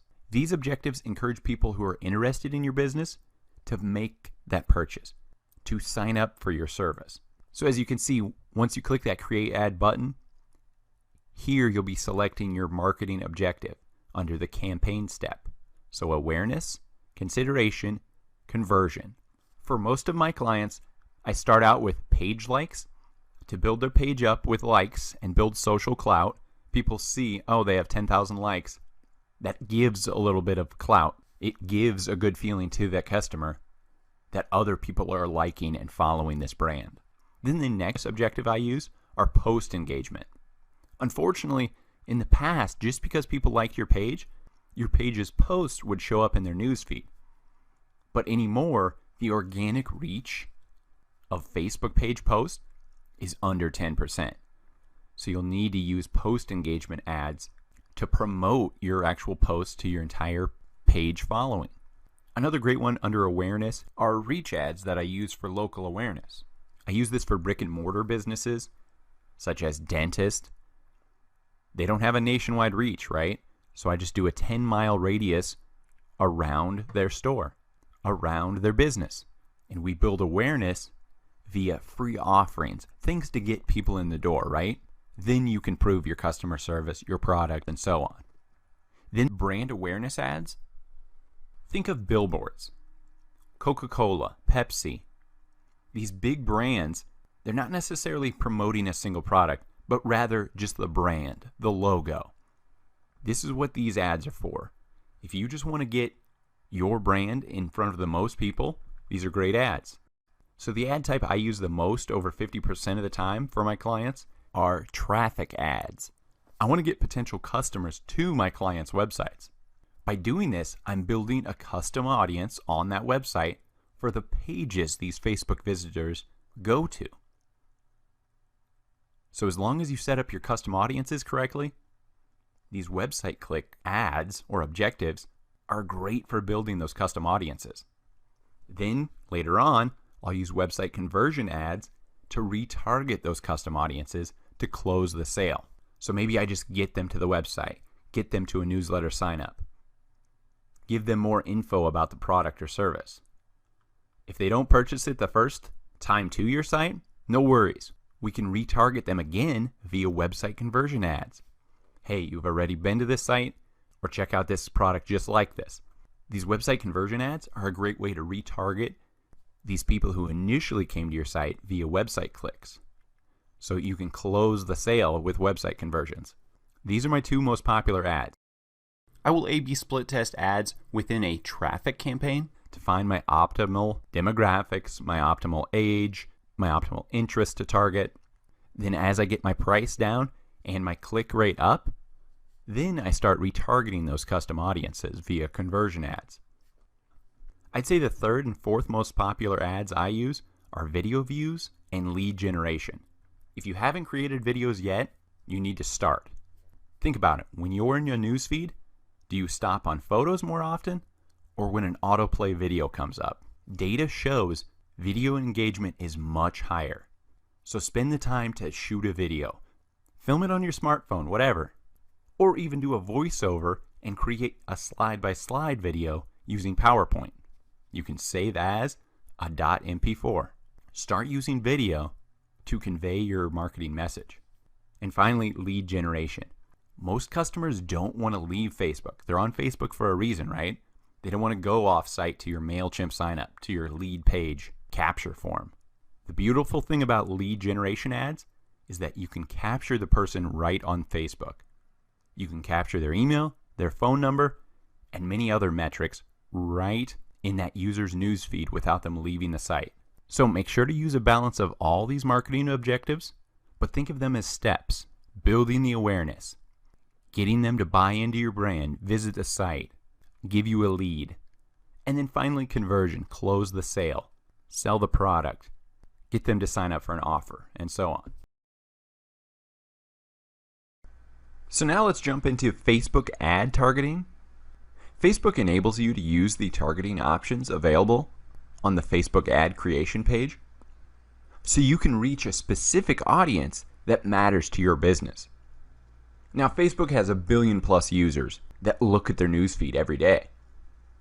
So with Facebook ads, we can target specific users that align with your business. Now, the variables Facebook ads use are ever expanding, but some of the most common ones I use include location, age, gender, and interest. So you can really make your ads as targeted or as broad as you want. So let's jump into building a Facebook ad and see how you use Facebook ad targeting. So the first place you can create an ad from is to create an ad directly from your Facebook account. So just click that drop down arrow and then click Create Ads. Or you can create an ad by clicking the Create Ad button on your Ads Manager page. That's at facebook.com/ads/manager. So once we click that Create Ad button, you first need to select the type of ad you want to run. So here we are at the campaign level, the objective. Choose your objective. So with all these various objectives, you can promote a lot of things through Facebook. So this includes everything from boosted posts on your own Facebook page, to increasing the amount of people who like your Facebook page, to even sending people off of Facebook to your mobile app, to your website, to create conversions on your site, and so on. So I will dive deeper into each type of objective later, but for now, let's use my favorite type of ad. So first, you'll need to name your ad campaign. Since I make ads for a lot of websites, I like to use short codes for naming them. So when I see that campaign name in my reports, I'll instantly know that's a WebClicks campaign, WC, that was for the website Course Envy, CE. Once you name your campaign and click Continue, you will see you'll shift down one layer as you build this ad and transition to the ad set. It is on the ad set level that you will decide your targeting options for this ad. This includes the target audience, ad placement, and budgets and schedules. If you have a standard audience that you know works and you market to for most of your ads, there's no need in building it every time. You can save one. So I'll show you how we can build one out and then save one later. But as you can see, I do have some saved audiences. So I could select this past saved audience called Udemy Pack. So as you can see, when I have it highlighted, it shows what the actual saved audience was. So this saved audience consisted of men living in Pakistan that liked the Udemy page and are ages 18 to 40. So the next option available to you are custom audiences. Custom audiences are great for building niche ads targeting very specific users or audiences on Facebook. So this can include your own customer email list, website data that you captured via the Facebook pixel, or possibly people who have installed your app or game. So as you can see, I have some custom audiences that I've created already. My first one is Course Envy. I have a Facebook pixel capturing people who go to CourseEnvy.com. And then I have a few others. I have created a lookalike audience, and the list goes on. So if you haven't created a custom audience, we do have a lecture on that. But you can create one right from the ad set. So just click that Create New link, and then either click Custom Audience or Lookalike Audience. So with these, you'll be able to either select that Facebook pixel or create a lookalike of that customer list, of that Facebook pixel, and so on. Next is the ad set location. So this is one to really watch that potential reach number change as you add and delete locations. So we're at 194 million with all of the United States.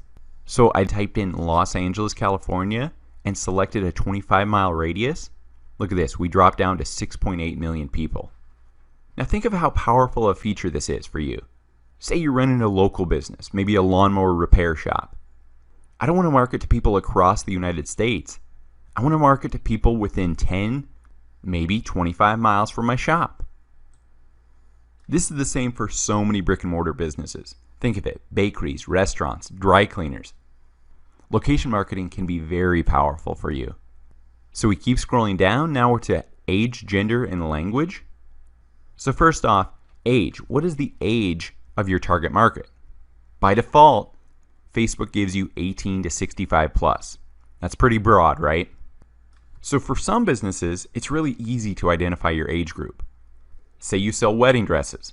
This is going to be safe to say target women age 20 to 35. But for most businesses, it's safe to stay with that default age. If you're marketing a product, a service that really anybody could use, go with that default 18 to 65 plus. But a great hack to find your demographics age range is to look at your Facebook page insight page. So here we are on the Course Envy page. I click Insights and then I click People. So as you can see, 79% are men, and then if you add these up, 72% are men ages 13 to 24.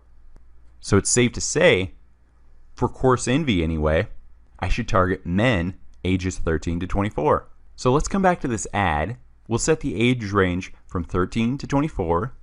We'll click Men in Gender, and then we select our target language. So if your website and ad are in another language, this is where you select that language. My ad text and my website text is all in English. So I search for and select English All. Now look at our potential reach. We're down to 690,000 people. We're narrowing down our ads reach so our click-through rate and our conversions will increase. The more targeted you are with marketing, the better. Now, sometimes I do agree that you need to blast the general public with ads for brand awareness, but for the most part, you will experience the highest success rates with these Facebook ads if you use laser-focused targeting. Now let's get to the real targeting feature of Facebook ads. This is the detailed targeting field. Here you can search various demographics, interests, and behaviors of these Facebook users. And then you can select them to to be included in your ad outreach, or you can exclude them from your Facebook ad targeting. So let's say I'm building an ad for our social media marketing course.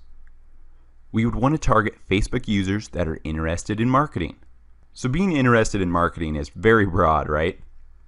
But it's a good start to defining our target audience. So look at when I type in marketing in the detailed targeting field. The first option is marketing as an interest. So that means over 558 million people have shown an interest in marketing. They've liked a marketing page, liked a marketing post. So I would click that to get going in the marketing niche or targeting, right? So next I would type marketing in again in that detailed targeting field, and I'd select fields of study and job titles. Think of it, people with a job that is marketing focused, that's a perfect customer for me. Yes, they know marketing, but they're always open to learning more. So I selected those three options. As you can see, my potential reach is now narrowing even more. 230,000 people.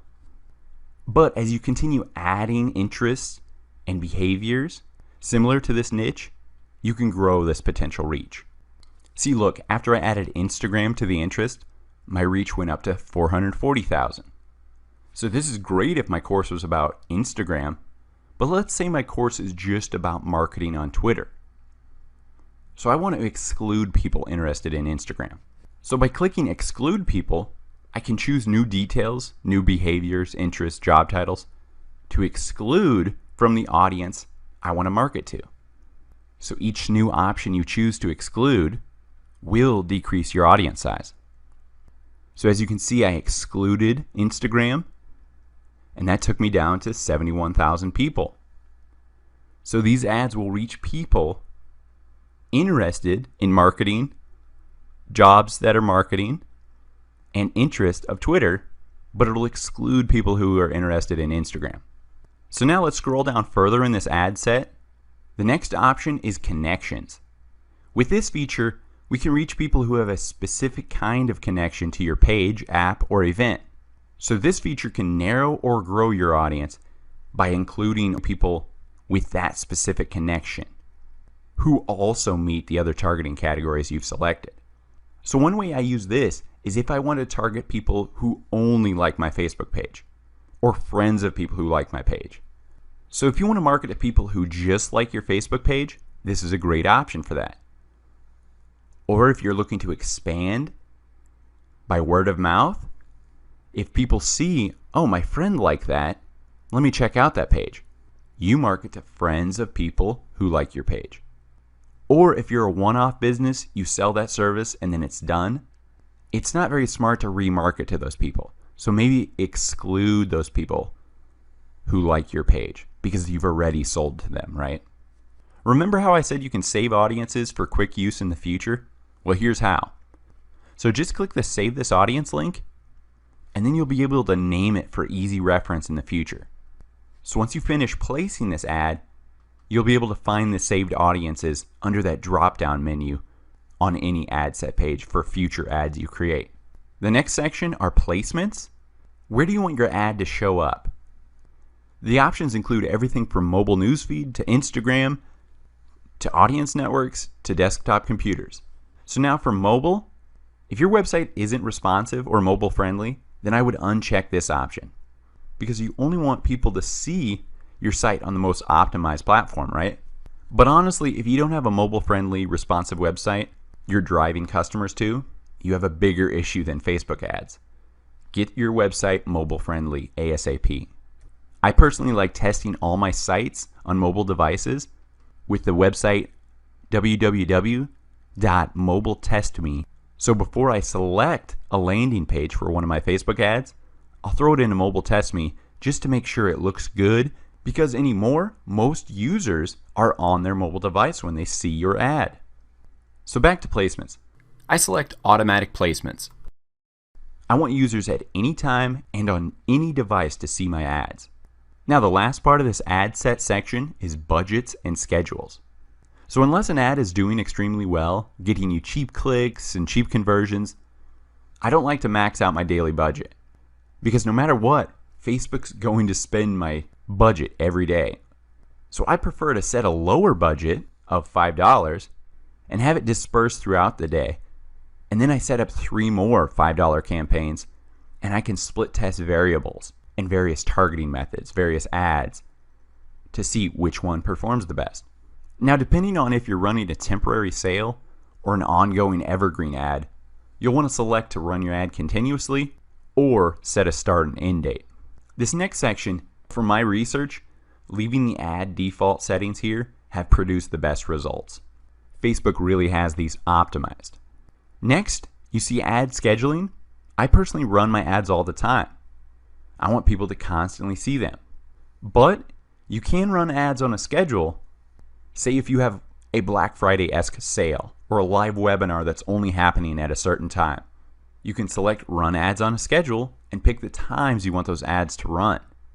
The only other reason I have used ad scheduling for clients is because the data I have collected from their Facebook page insights and their MailChimp email campaigns have shown me that their users check their email and are most engaged on Facebook posts at X time.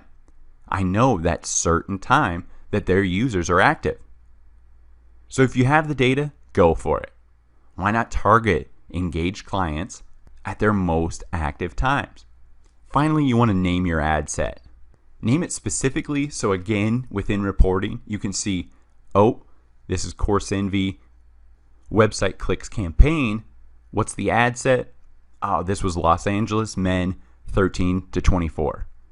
Do this so you can quickly identify which variables are doing the best for you in your split testing. Now we're on to the final level of ad creation, the ad itself. This includes the formatting, media selection, and the site we want to drive our traffic to. For my clients, I've had better results from the single image and video especially. So once you select single or multiple images, next you'll need to upload those images or videos for your ad. So note on the right-hand side, Facebook will give you the recommended image size for this specific ad. You really want to follow this recommended image size because your ad will optimally take up the entire newsfeed space allotted for this type of ad. So if you use a square image, for example, that's not going to take up the whole newsfeed, and it may be misaligned. But if you're creating ads with a placement targeting Instagram, you will want that square image or that 1000 by 1000 pixel image. You'll need to select the Facebook page to link with this ad, then link the Instagram account by logging into it, if you have one. If not, you can select the Facebook page. Then for this specific ad, I'm driving people to a website link, remember? So you'll need to input that website URL you want to drive people to. So just paste that URL right here. Once you have your ad built, you can preview what it will look like in each placement form. So what will it look like on the desktop, on a mobile device, on Instagram, and so on. So once you have your image or video uploaded, we have our URL set for this specific traffic objective campaign. Now we just need to fill out this ad copy. Now I really dive deep into ad copy and give you some ad copy examples at this blog post on our Course Envy blog. So make sure to check that out, get your ad copy created, and then confirm and create this ad. Now it's time to start split testing and driving customers down your funnels. Build awareness, get clicks to your website, then convert them to paying customers. Now I want to cover the 4 elements of a perfect Facebook ad. First, you have the visual element, then the relevance of the ad itself, a value proposition, and finally, a call to action.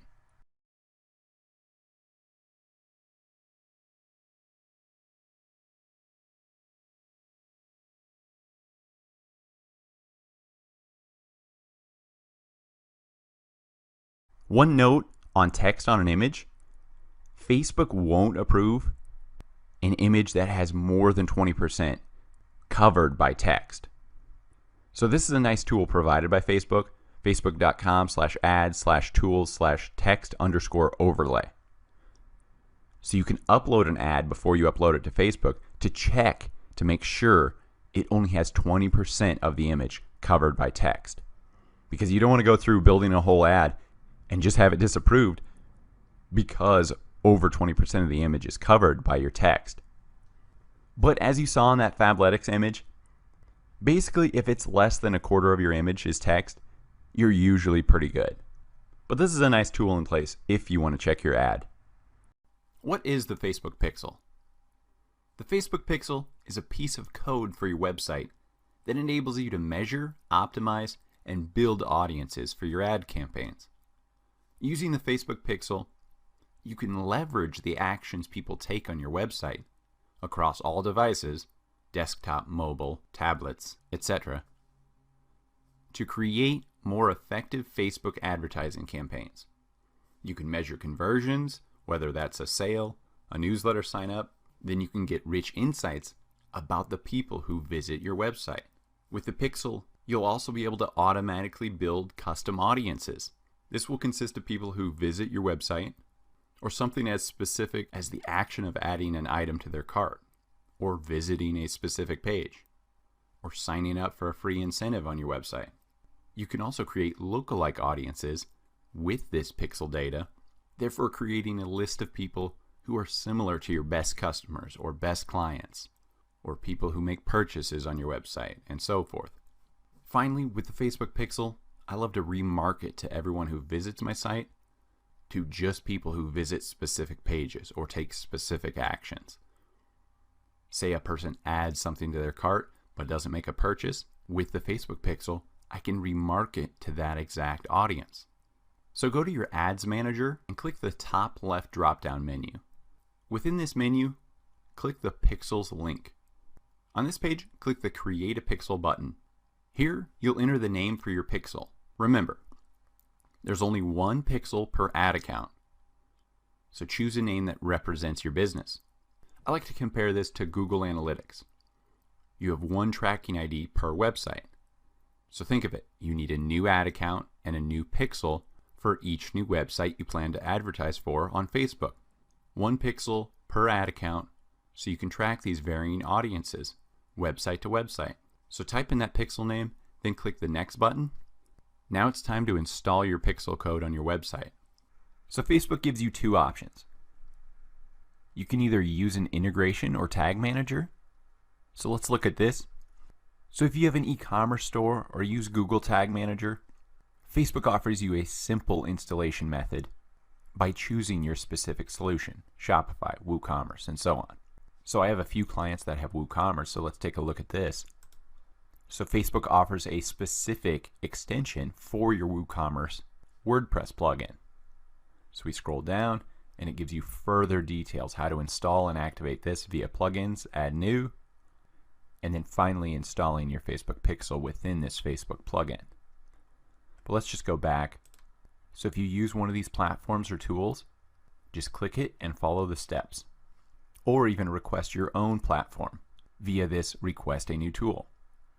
So click back and let's click the original option that's most common for anybody who has an e-commerce store, blog, website, and so on. The copy and paste code into your head tag. So before you can use the Facebook Pixel, we must install this code on our website. This sends data back to Facebook so you can measure activity and create those smarter advertisements based on this data. So first, we need to locate the header code for our website and paste it within those head tags. So opening head, closing head, your pixel should be pasted before the closing head tag. So if you're not sure where your header code is, click this link here to find out. Facebook gives you step-by-step ways to install the Facebook Pixel on nearly any third-party platform. So scroll down. I'm looking to install on a WordPress. So here we go, WordPress. So there's two ways to do this. We could copy the pixel code and install it directly into the coding of that header before the closing head tag. But Facebook suggests installing a WordPress plugin called Insert Headers and Footer Plugin. So let's copy this. And now we're on the website I want to install it on. Again, we could install it directly into the header via Appearance, Editor.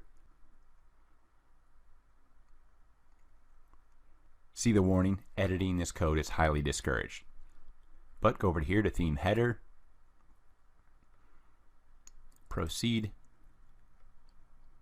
And see that? There's the closing head tag. We could just paste the Facebook pixel right here. But if you're not comfortable doing this coding, that's fine. Let's go back to plugins, add new, and search for that plugin Facebook suggested. Insert headers and footers plugin. And here we go, insert headers and footers, install now.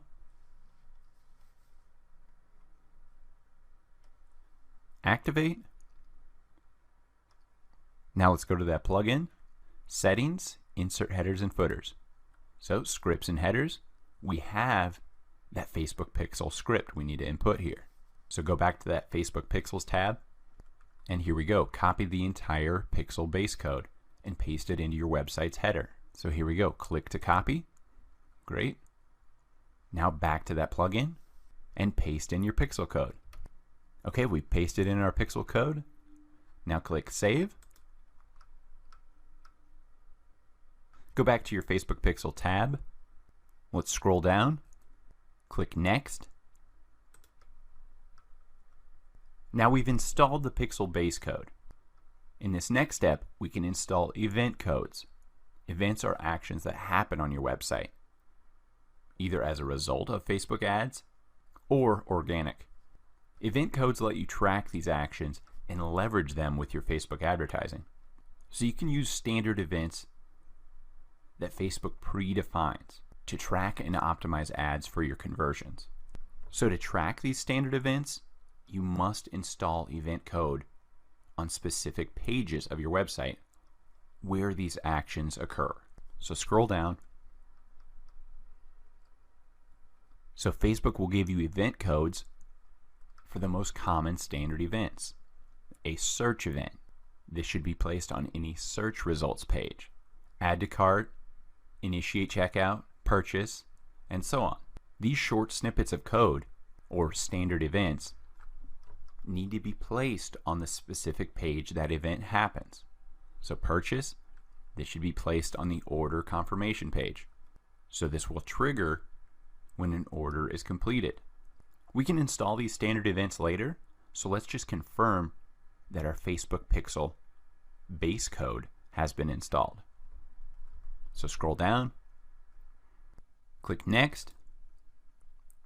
Now we want to check our pixel status.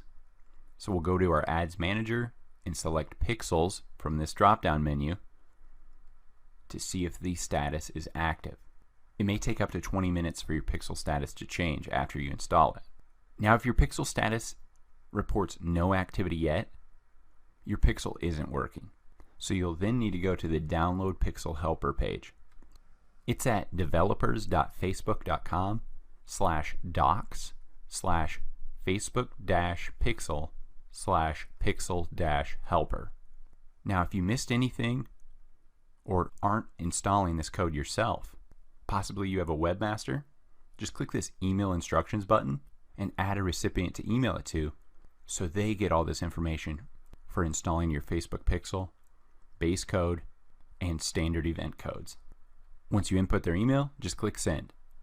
So click Close, and then click that drop-down menu and refresh our Pixels page. Okay, now our pixel is active. As you can see, here's my pixel name. If I didn't get the chance to email it to my webmaster, just click this to view pixel code, send it to your webmaster, then you can copy the base code. Step 2, to install event codes. Remember, we just installed our pixel base code. This pixel base code is just for tracking general traffic to the website. To track specific events, you can use event codes. So by using this tracking method, you'll need to paste this special standard event code on the web pages where you want to track that action. So let's look at some of these events. We have just the plain view content event, search event if someone searches within our website, if someone adds to cart, add to wish list, initiate checkout. So this is a great example. Let's copy this event code. And now, where would I put this event code? What web page on my site? Obviously on the checkout page. So this will track as a conversion or standard event when someone gets to the checkout page. So domain/checkout. So depending on your content management system of your website, that'll depend where you input this code. Websites such as Shopify, all you need to do for Shopify is provide your pixel number. And then it creates events accordingly, according to the checkout page, the add to cart, the search bar, and so on. But if you're editing the raw code of your website, you'll only want to paste this code, this event code, on the pages that correspond to the event you're tracking. So checkout event code only on the checkout page, and so on. But like I said, many content management systems vary, but most of them know the power of this Facebook pixel, so they provide extensions or plugins for ease of use. So I'll show you how to install a standard event on a WordPress website. So my favorite Facebook pixel installer for WordPress is Pixel Your Site. So just go to your plugins, add new, and search Pixel Your Site, and then click install and activate. Once you're activated, on the main page you'll input your Facebook pixel ID, and the default settings will enable you to start tracking actions on your website. Then we can click these tabs for further tracking options, including standard events, dynamic events. So go to events, for example, scroll down. So we activate events, save that, and then we can add individual things. So all you need to do when adding these standard events is to provide the page where this event takes place. So I selected lead as my type of standard event, and then I just provided the URL where I want the standard event conversion to track. So just input that URL and then select the event type. Facebook has these default 9 categories, and then as appears here in the active events list, that specific code. Again, naming that conversion for easy tracking within your Facebook analytics. So what do you want to track? You can choose to track custom conversions. So this includes newsletter sign-up pages, maybe your order confirmation pages. Whenever you get to a certain page and that equals a conversion, that's what a custom conversion is. The second option is to set up a custom audience. Now, a custom audience just builds an audience of people, so when those people visit that certain website that you're curating a custom audience for, what Facebook does is build up that audience. It collects those people, and then you can create ads and retarget to that audience via Facebook ads.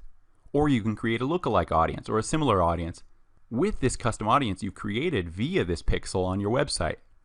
But let's start with the custom conversion sample. So click that Track Custom Conversions link. So this is the first pop-up that'll appear. Here's your named pixel, URL equals. So paste in the website you want to track conversions for. So remember, you're tracking when someone lands on this website. That's a conversion.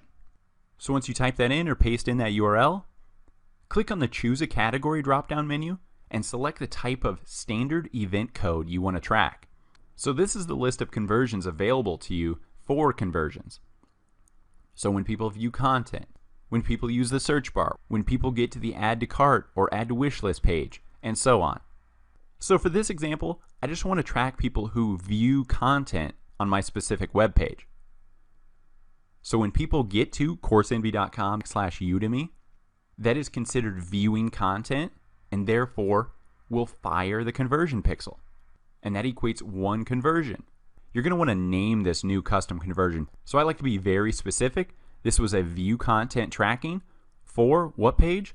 Course Envy Udemy page. Then this second area down here, set a conversion value.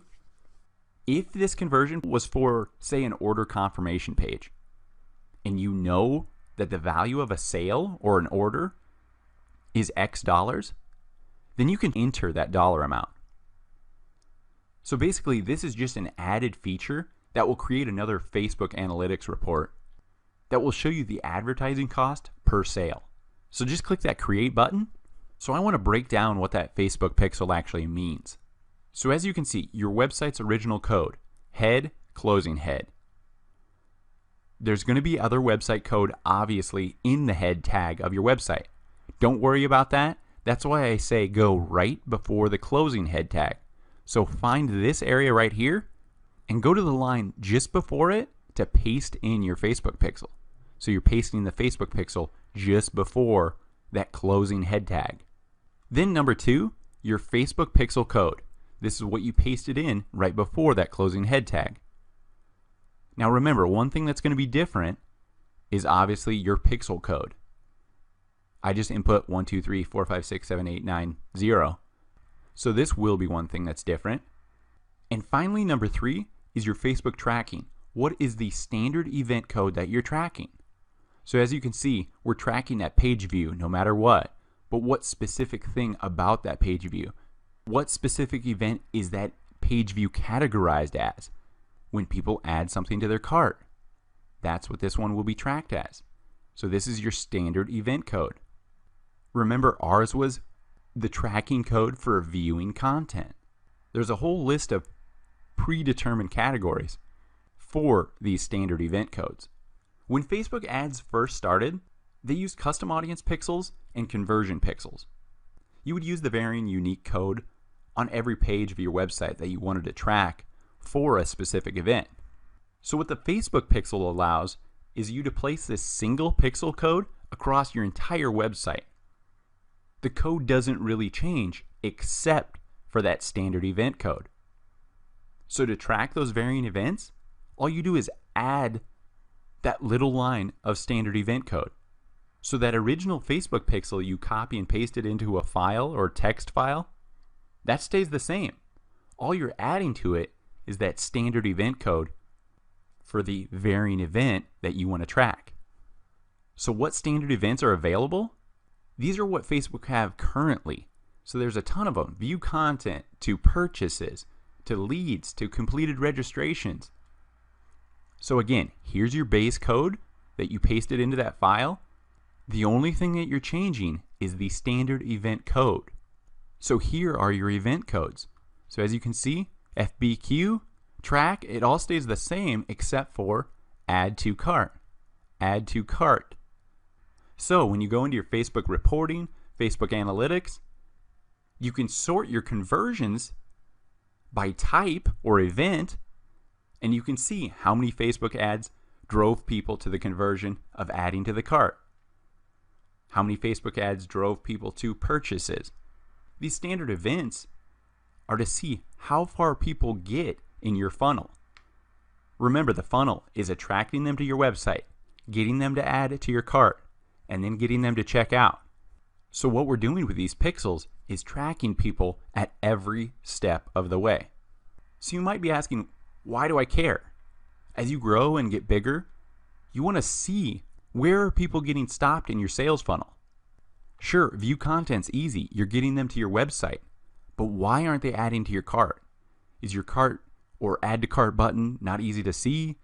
Is the layout wrong on your website? Are people adding to your cart but not checking out? Maybe you need a cart reminder button that will email them and say, hey, you put this in the cart. Here's a 10% code to check out now. You need to track where people are falling off or abandoning your funnel. You can build a lot of different audiences for all the varying pages that you're driving traffic to. But I like to start with building the main audience consisting of all traffic to the website.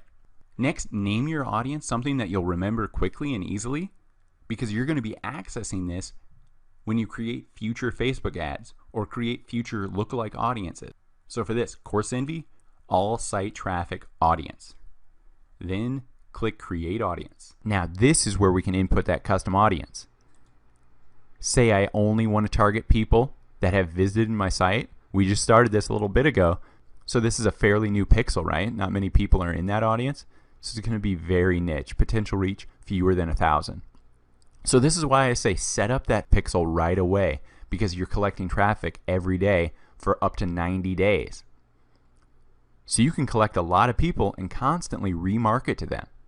You all know what retargeting is. When you go to a website and then you leave that website, but later on in the banners on other websites you see ads for that site you left, that's retargeting. They know you were on their site, but you left. So let's take advantage of that. Let's use custom audience. So remember to just message us or leave a discussion right here in the course if you have any questions about the Facebook pixel. So while you're creating your ad, you may see that custom audiences option.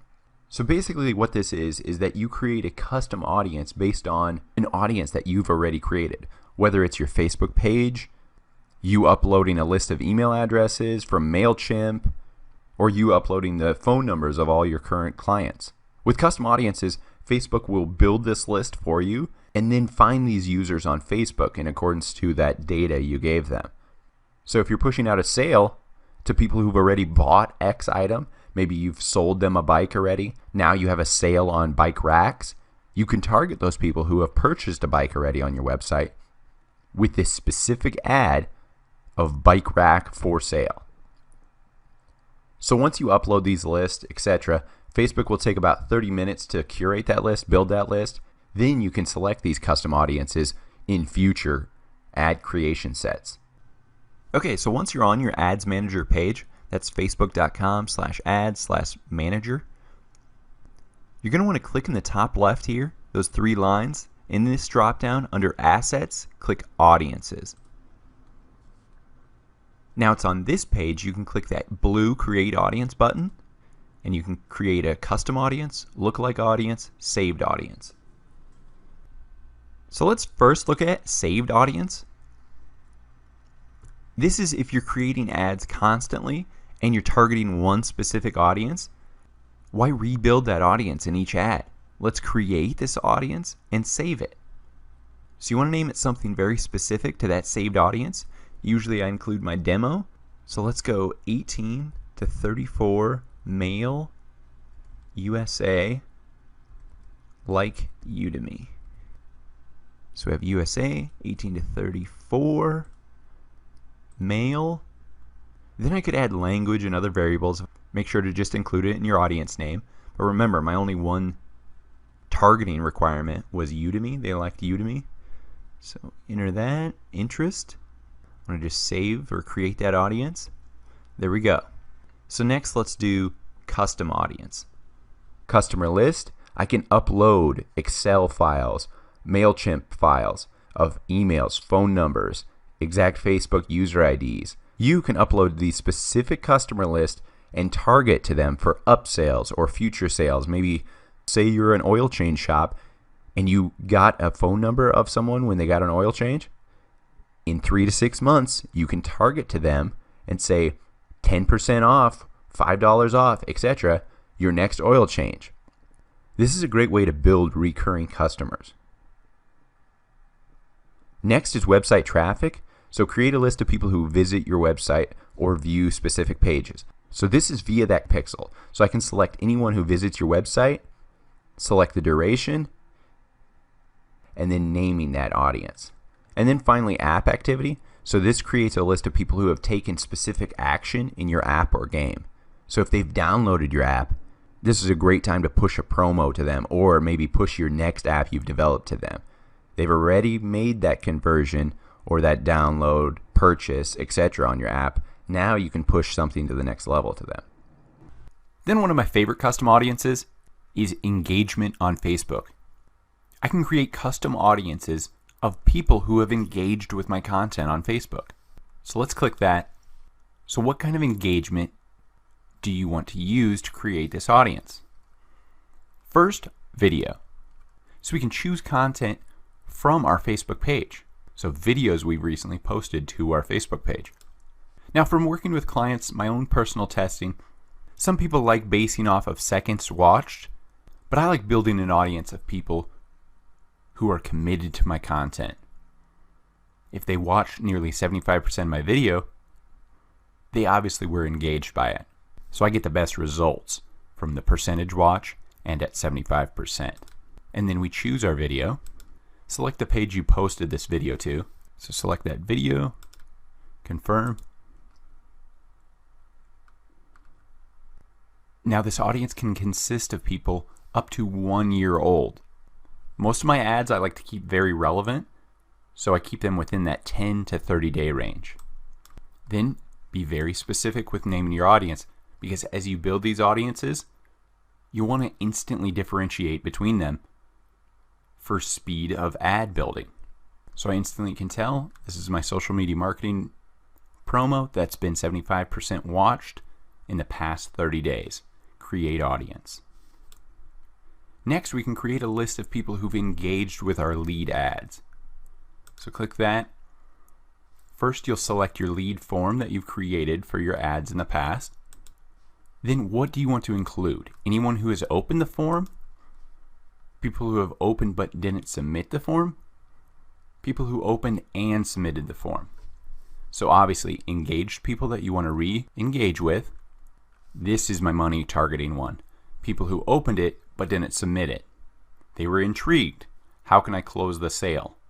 So these audiences of people who've engaged with your lead forms can be up to 90 days. But again, I like those fresh audiences within the past month. So again, be very specific. Lead ad open, not submit, past 30 days for my Facebook course. Since some of your lead ads can obviously get very detailed, you can add an optional description for yourself as well.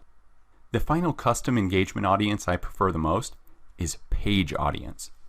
So you can build a custom audience of people who have interacted with your Facebook page.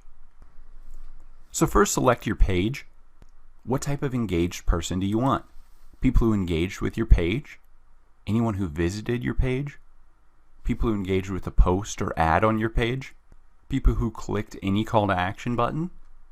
People who sent a message to your page?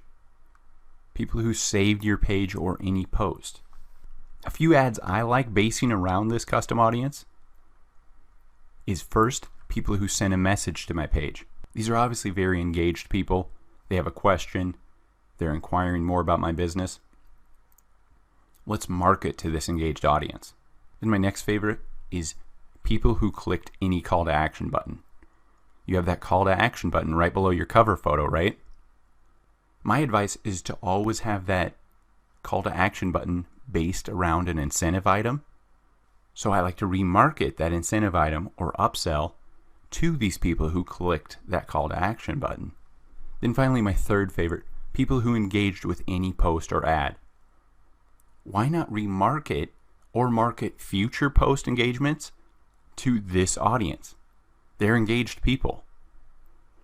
Target those engaged people. Don't target people who just read your post and skim by.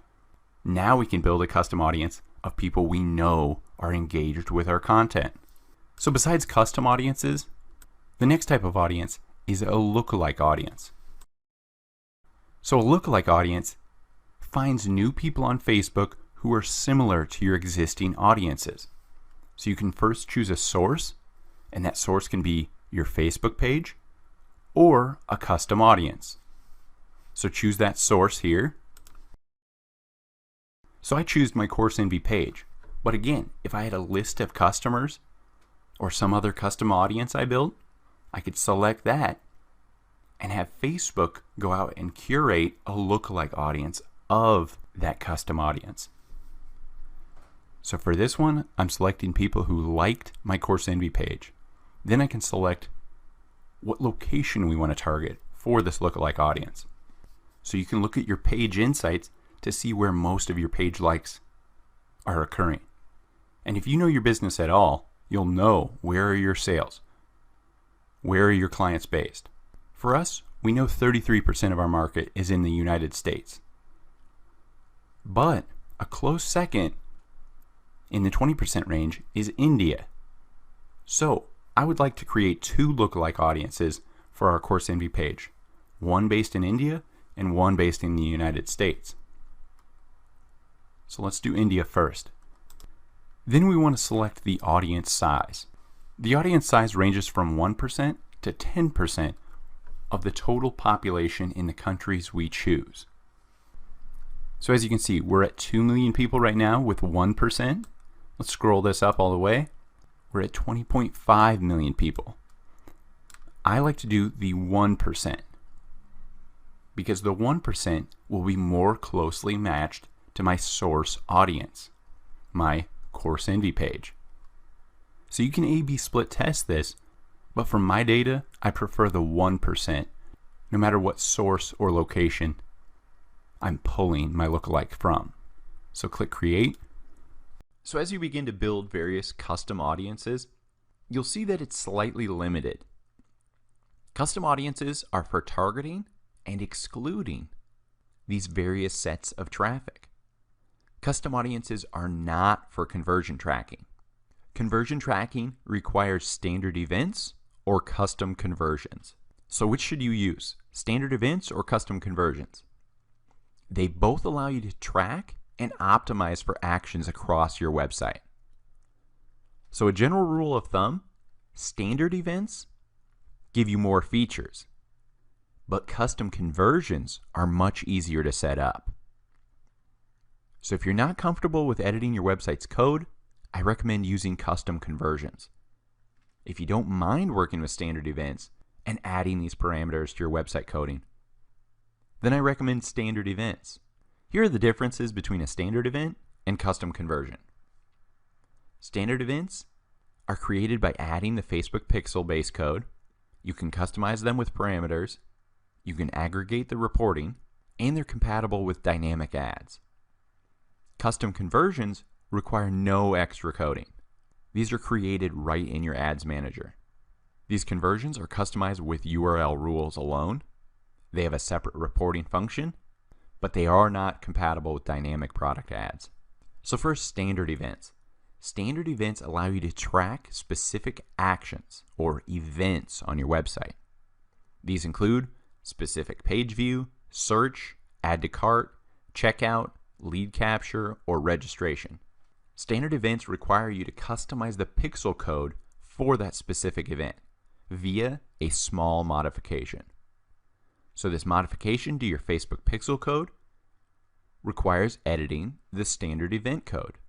So as you can see, I have my Facebook pixel code here. This is my standard event right here. The standard event is titled Add to Cart. So this would be in the head tag on my Add to Cart page. So when a user gets to my Add to Cart page, the pixel will fire because someone has fulfilled this standard event, because someone has fulfilled this action or standard event. So simply add the standard event before the closing script tag within that base code. And remember, this base code or Facebook pixel is what we paste in before the closing head tag on each page.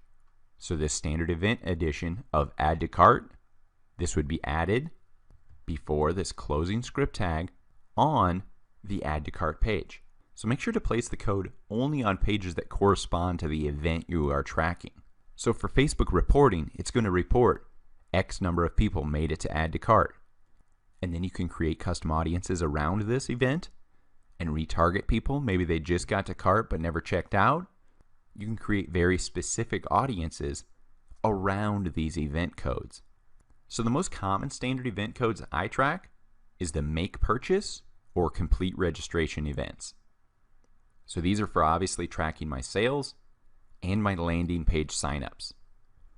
So the codes for those, make purchase code, the FBQ, purchase, and then you can leave this blank or add in value and currency for even further reporting via your Facebook reporting. The next is the complete registration code. Very simple, complete registration. So as for custom conversions, you can use these as well to track conversions on your website, such as sales, signups, etc. So the nice thing about this is you can use that base Facebook pixel already installed on your website. Say you installed it in the header file before the closing head tag.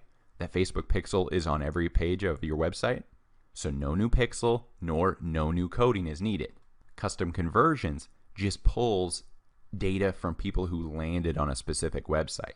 So let's look at an example of this. So to get to your custom conversions, click the menu in the top left corner, and then under the Events Manager section, you'll see Custom Conversions. So click that, and now on this custom conversion page, we can create a custom conversion. So first we need to create what that conversion is. So this is my general Course Envy traffic, but we need to create a rule. What does this traffic include that makes it a conversion? So URL equals, here I could put CourseEnvy.com/thanks. So I know someone has gotten to my checkout page because I know that's my URL for a checkout. So the things you can choose between are either an event, URL equals, URL contains. I usually use URL equals just because I know I have a very simple domain setup and there's not a repeat of any keywords in my domains. But here's the difference. Contains any? This is match any page that contains any of the provided keywords. So if I selected URL contains and then typed in shoes, this would match shoes and shoes $123. So every page that has that keyword. So why I like equals to is because it's finite. It's that one URL. It's a lot more accurate conversion tracking. So matches any page that contains exactly that provided keyword. So URL equals coursemd.com/thanks. So input those URLs. So as you can see, here's my equals URL. Then we'll select the category for this conversion. As you can see, view content, search, add to cart, initiate checkout, purchase lead. For this example, I know they've signed up for something because they got to the thanks page. So this is a complete registration conversion. So we select that. So just note from here on, when a user makes it to this page on your website, it will fire on Facebook as a conversion because a completed registration occurred and Facebook will report one conversion. So let me show you an example of custom conversions. So I access my custom conversions menu under the Events Manager. As you can see, I've created a free preview custom conversion. So when I convert a customer to sign up for my free course, it'll fire as a conversion. So where can I use this? When I create a conversion campaign in Facebook ads, you'll see under the key results menu, custom conversions. So I select that, and then I select my custom conversion I want to track with this Facebook ad. And as you can see in my Facebook Ads Manager, under the website conversions column, I can see how many free preview custom conversions this ad has driven. Okay, so follow along with me step by step to launch your business's Instagram account. First, open up the App Store on your mobile device and search for Instagram, and then install this app. This is the icon for Instagram. Once the app is installed, open it and click Sign up for a new Instagram account via email address. It'll give you the option to sign in via Facebook, but I prefer email address just for security purposes. Plus, we'll be linking to our Facebook account later. So once you're signed in, you'll be welcome to Instagram. So there are a lot of options to click within this home screen. So let's review what is what within the app. So first off, in that top left corner on the home screen, you'll see new under the Instagram logo here.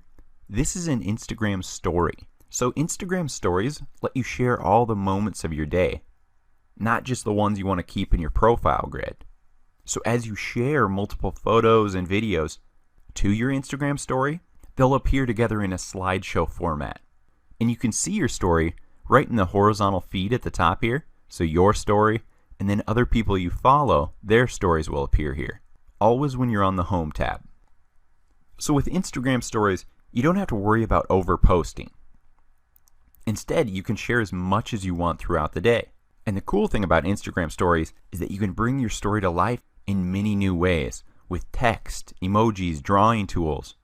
And the cool thing about Instagram stories is that the photos and videos will disappear after 24 hours. And they won't appear in your profile grid or in your My Story feed the next day. So if you're familiar with Snapchat at all, Instagram story is very similar to that.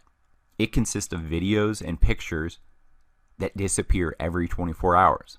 But the main difference between Snapchat and Instagram stories, what I love about Instagram stories is that you can use this as an opportunity for your fans to see a behind the scenes look at your brand, such as you building products, meeting with clients, or simply what your office looks like.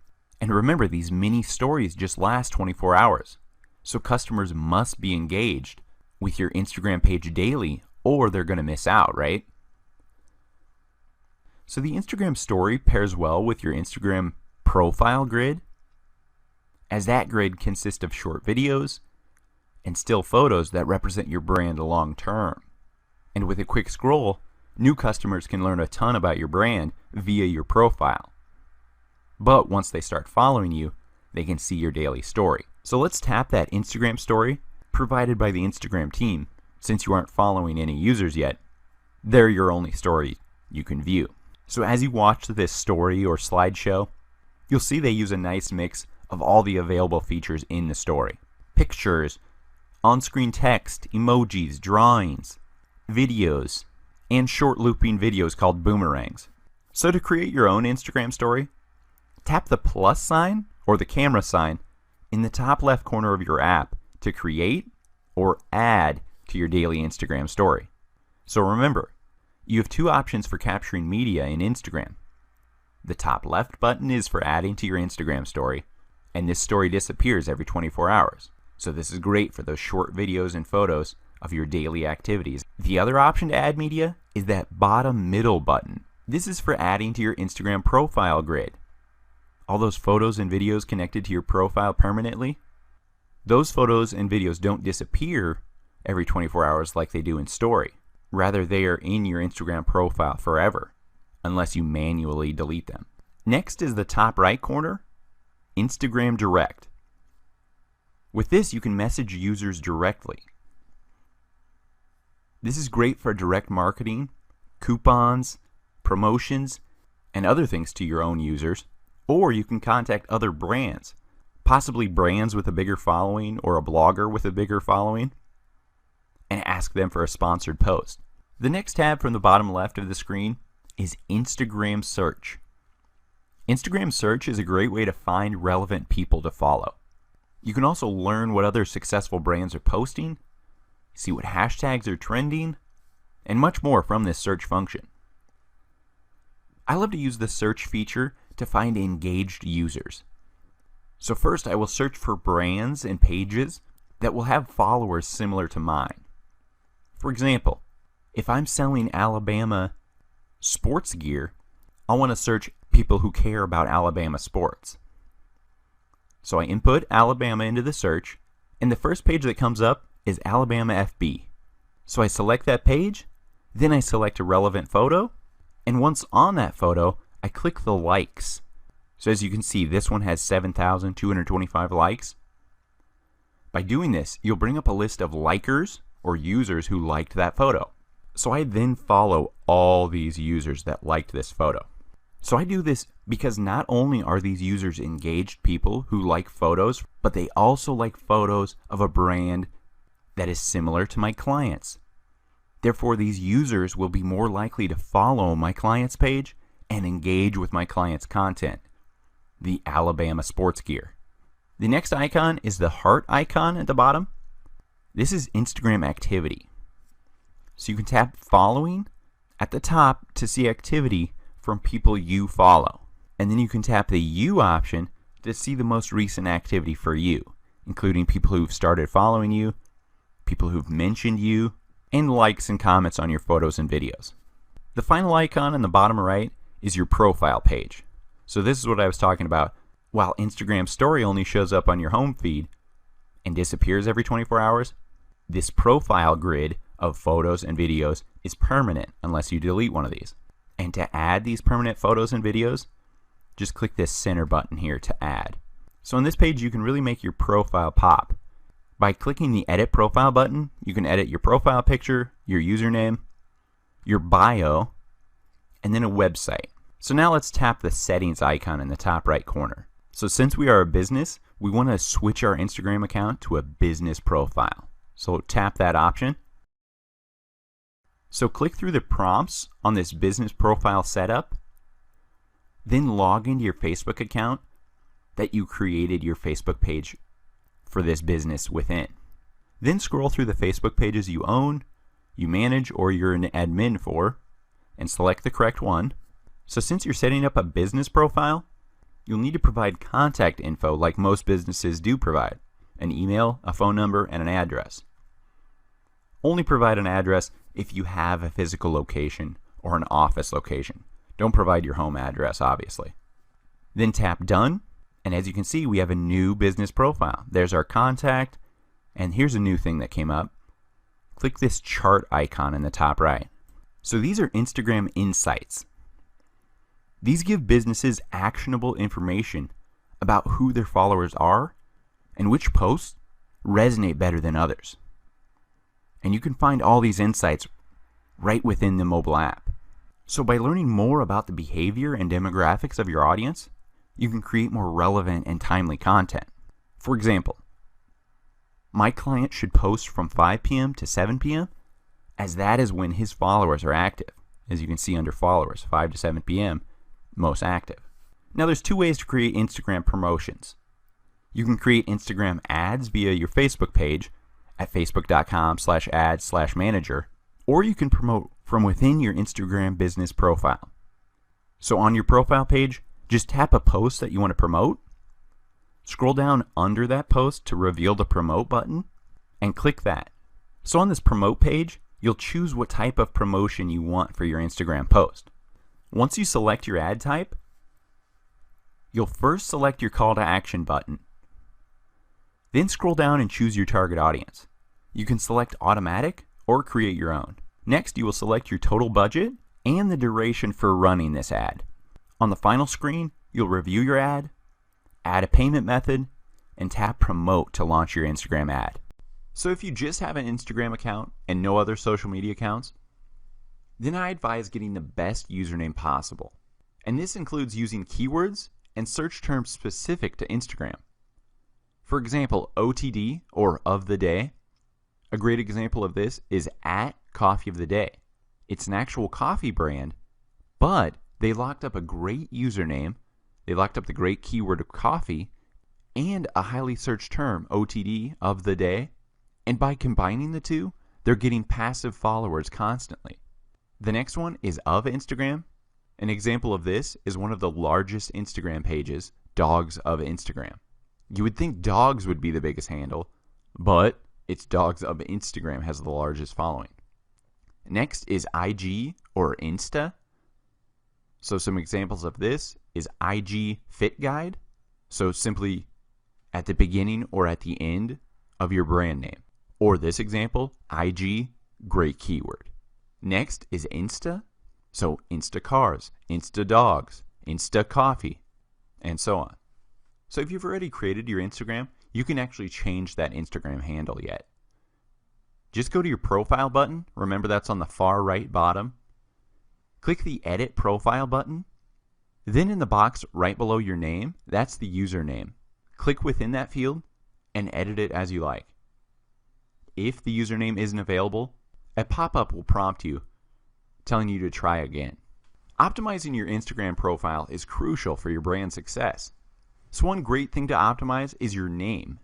So rather than using John Smith, change your name to 2 or 3 great keywords.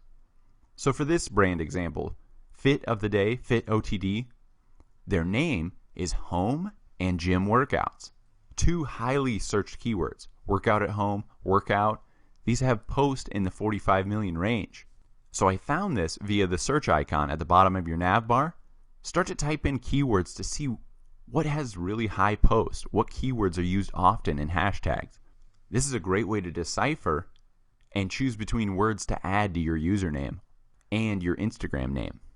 So like I said, for this brand name, after seeing home workouts, gym workouts, and hashtag workouts all getting really high searches, high hashtag post counts, I combined all of those into one great name field, home and gym workouts. But again, you can test names for a week at a time and see which one's organically getting you more followers, more likes, more engagements, right? So next week, I'm going to try home workouts. Week after that, workouts from home. So that's the great thing. Lock up a great username, but then you can play with the name, which appears right at the top of your profile and is highly searchable, until you see results that you're happy with. The next thing to tweak is your Instagram bio.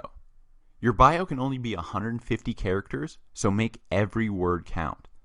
I like to start with all caps of a highly searched phrase. So again, fitness of the day, that is a highly posted hashtag.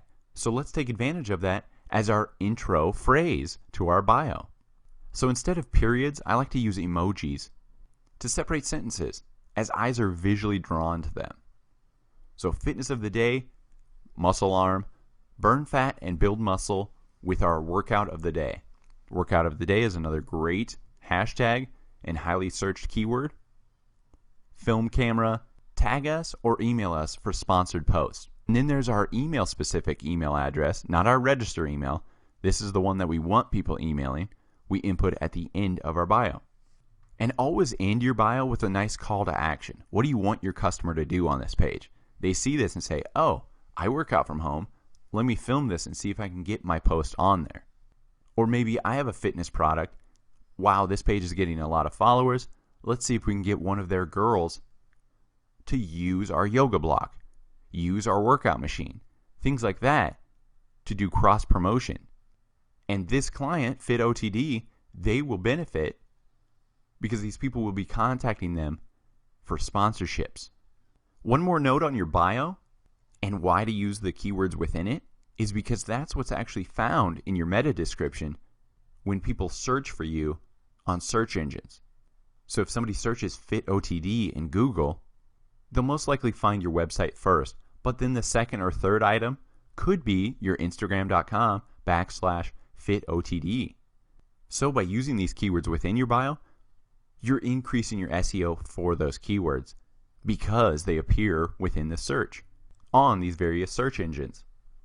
Next is your Instagram website. You want to fill out your Instagram website even if you don't have a website. To start, I use a bit.ly link to redirect customers to an affiliate link for an Amazon product. So if I don't have a website, that's okay. Sign up for affiliate marketing, which is free if you have an Amazon account. Click a relevant product. So for this brand, some fitness-based thing, something like that. Create a bit.ly link of that long affiliate link. All bit.ly is a URL shortening service.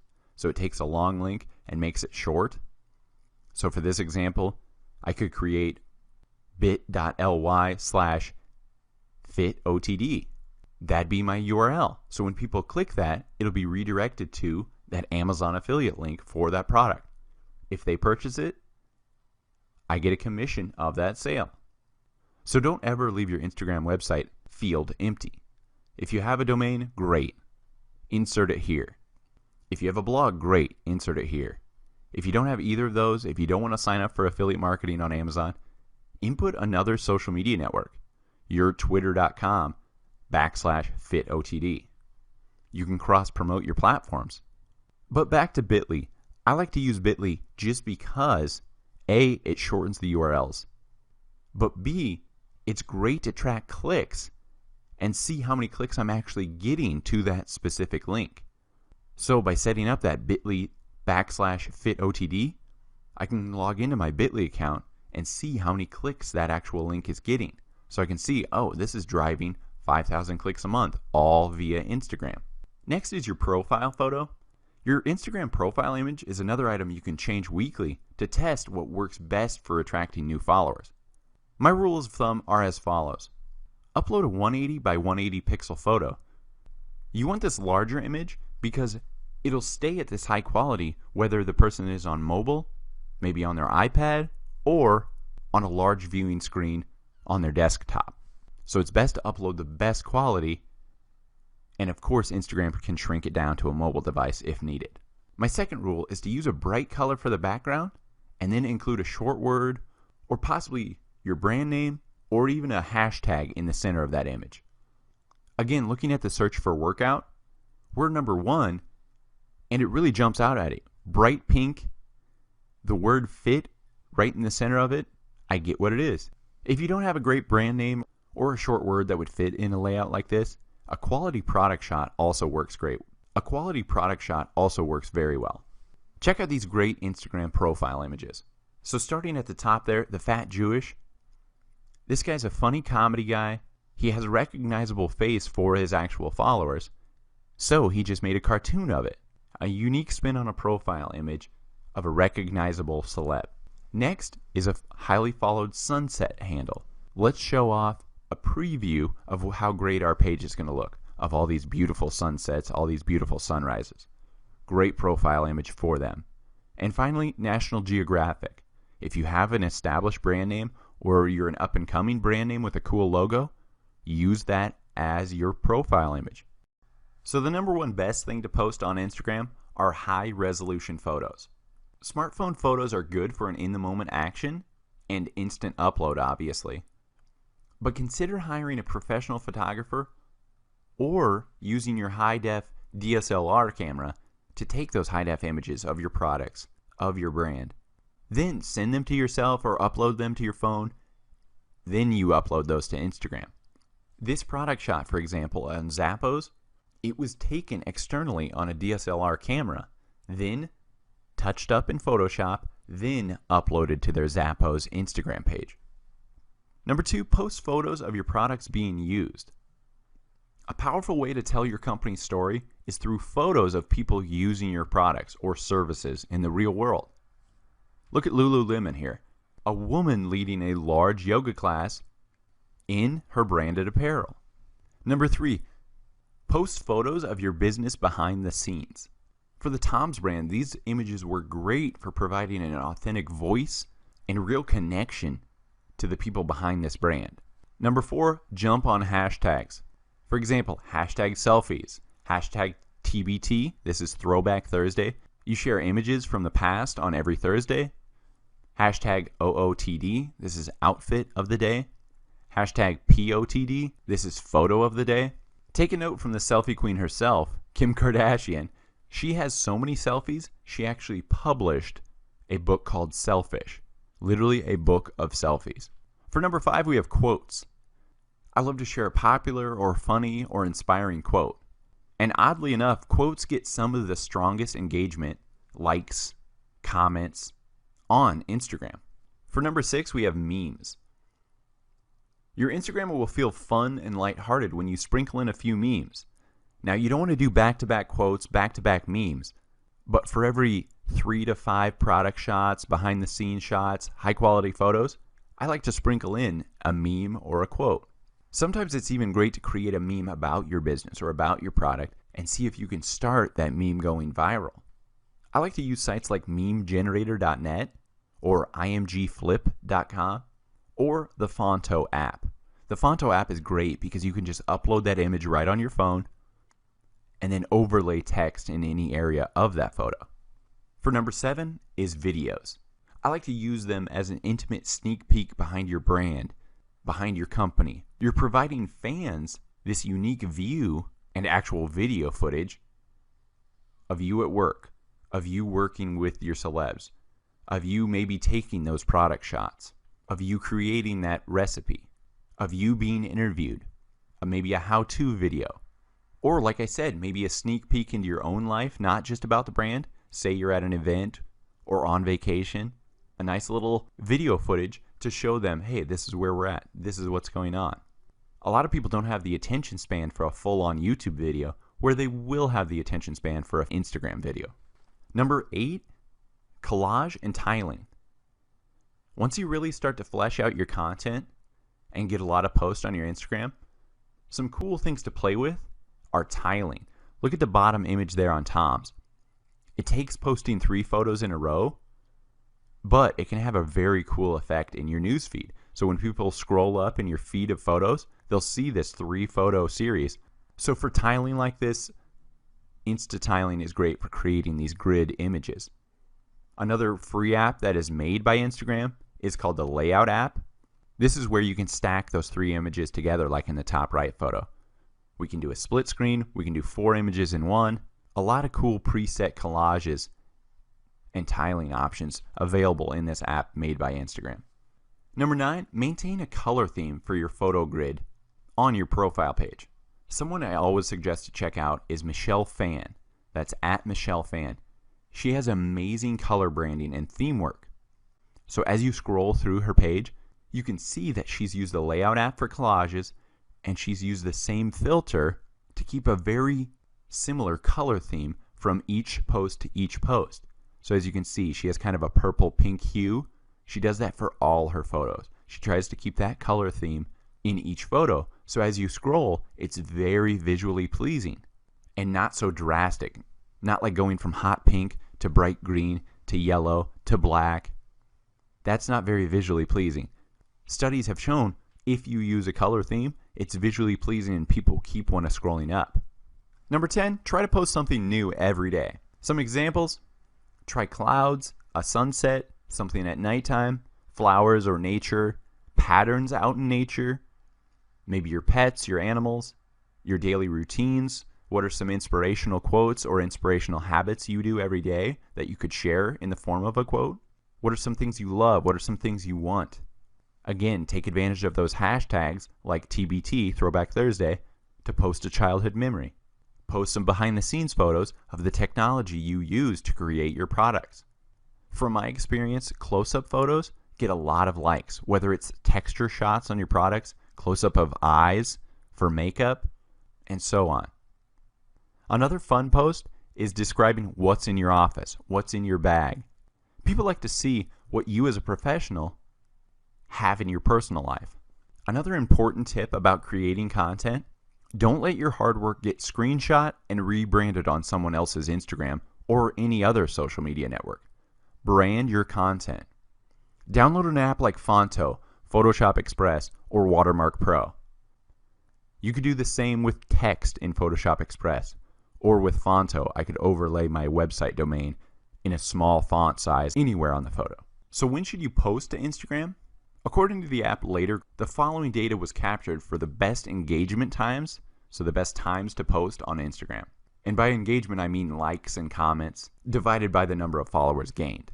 So this data shows that people are on Instagram and the most engaged right after work or school from 3 to 5 p.m.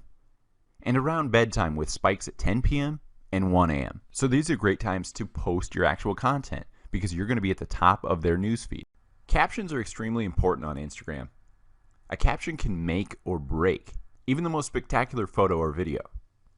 A poorly written caption can make you look amateur, while a clever, witty, properly written caption can transform a mediocre post into a viral one. A great caption will help boost the average engagement of likes, comments, which ultimately results in new followers. Captions can be long or short. It really all depends on your audience and the purpose of your account and post. If you're simply providing your audience with photo or video content, you might want to consider using less than 130 characters in your caption, including no more than 2 to 3 descriptive hashtags to ensure your complete caption is shown before the More link appears. If you want to use more hashtags, put them at the end of your caption. The number of lines in your captions shouldn't exceed 5 to 6. This is in order to ensure the effectiveness of your message or advertisement. Anything more and the user just isn't going to read it. I love this example by Starbucks. One for you, one for a friend. Who will you bring? Buy one holiday drink, get another for free to share. So a fun little caption, then a call to action of buying one, you're going to get a free one. Here's when and where you'll get that free one. Then finish it with a hashtag that's relevant that you want to be searchable for. They created Starbucks date. Then they even added more info at the end. Link in bio for more information. See, they could describe that information right in the post, but it makes the post too big and people don't even read it if it's too long, right? So a simple fix to that, link in bio for more info.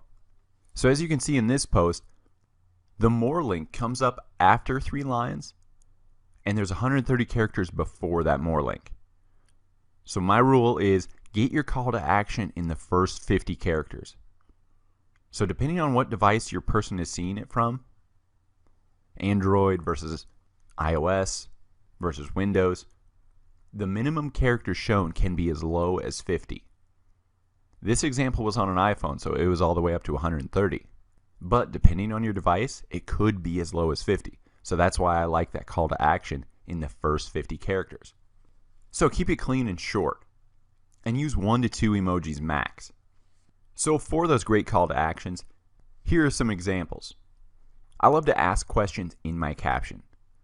Ask them what content they want to see, what product they like, what they like about this photo, and so on.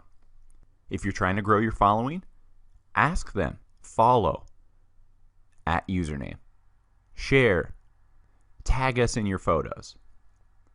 Visit our website. Click the link in our bio. Tag us in your pics to get featured in our next post.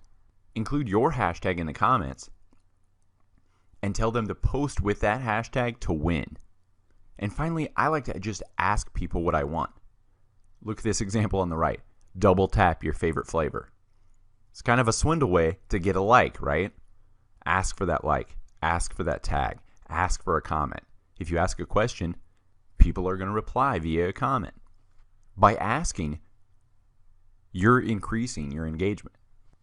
The only time to go long with an Instagram caption is if you plan to share this to your Tumblr or other blogs. So since Instagram captions can go up to 2,000 characters, this is a cool and great idea to share right from your Instagram caption to your blog post. So for this screenshot on the right, you can see I selected Tumblr, and whatever I write in that caption will be shared to that Tumblr. So as you begin to search through Instagram accounts, you'll see some that actually act as a blog, and they post their full-blown articles in their caption area. But we always advise to change it up. One day post a short caption with one hashtag. Maybe the next day type out a full 2,000 character caption and use the max 30 hashtags throughout that article. And then make sure to share it to your Tumblr. So this is a win-win. We created an Instagram post and uploaded that content to our Tumblr or any other social media network, blog, and so on. So what is a hashtag? A hashtag is a word or phrase preceded by a hash or pound sign and used to identify messages on a specific topic. So I like to include 2 to 3 descriptive hashtags in each caption. So this example of Coca-Cola, you're not paranoid, that bear is looking at you. Hashtag polar scare. They just use one in this caption, but that's a hashtag that they're trying to get trending. They want people to post that hashtag in their own photos. Or if Coca-Cola has used that hashtag in the past, by clicking that hashtag, we can see all the posts that have been made under that hashtag. Like I mentioned, if you want to use more hashtags in your caption, use them at the end of your caption. Never use more than 10 hashtags, otherwise it looks really spammy. You can use up to 30, but like I said, I would want to be using the full 2,000 characters before I used all 30 hashtags. So to find hashtags to use, click that search icon in the bottom nav bar of your Instagram app. Click the tags option on this search screen, and then just start searching keywords that are related to your post. So write down 5 or 6 relevant hashtags. I like to get 3 big broad hashtags that are used in 1 million+ posts. So as an example, look at workout. Hashtag workout was used in 45 million posts. That's big, that's really broad. We might get some people on that, but there's so many people posting with that hashtag, our post will get buried pretty quickly under that hashtag when I click it and look at the other posts with that hashtag in it. So it's smart to go broad on one, but remember, you will get buried quickly under new posts under that hashtag, just because there's constant content coming out with that hashtag in place. So for the other 2 to 3 hashtags I search, I try to find ones that have under 10,000 posts. So I can really target in on my hashtag and find a niche hashtag possibly. So for my results with all our clients, I personally get 5 times more followers from the targeted or specific niche keywords. So these are hashtags with 1,000 to 50,000 total posts hashtagged. So using hashtags to target specific niche keywords or descriptive keywords that fit your content, your brand, your competitors' keywords is very effective. But remember that using a competitor's hashtag is free branding for them. So it's a double-edged sword to say the least. So while I want to claim Nike's traffic if I'm selling athletic shoes, by putting hashtag Nike, I'm just giving them a free plug. So it's probably better to use hashtag athletic shoes, hashtag running shoes. So my rule of thumb is to include 1 or 2 hashtags in the first 50 characters. Then the remaining hashtags I place at the end of the caption. So those will appear under the more expanded caption link option, not within my first 50 characters. So again, stock your competition.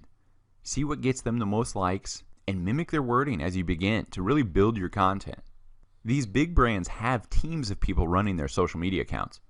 So mimic what they're doing as you begin to build your brand.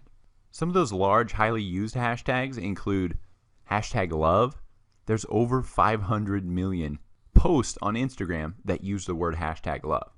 So those are some of those big ones I'm talking about. If we hashtag that, within minutes, we'll be thousands deep by other posts that have used that hashtag already.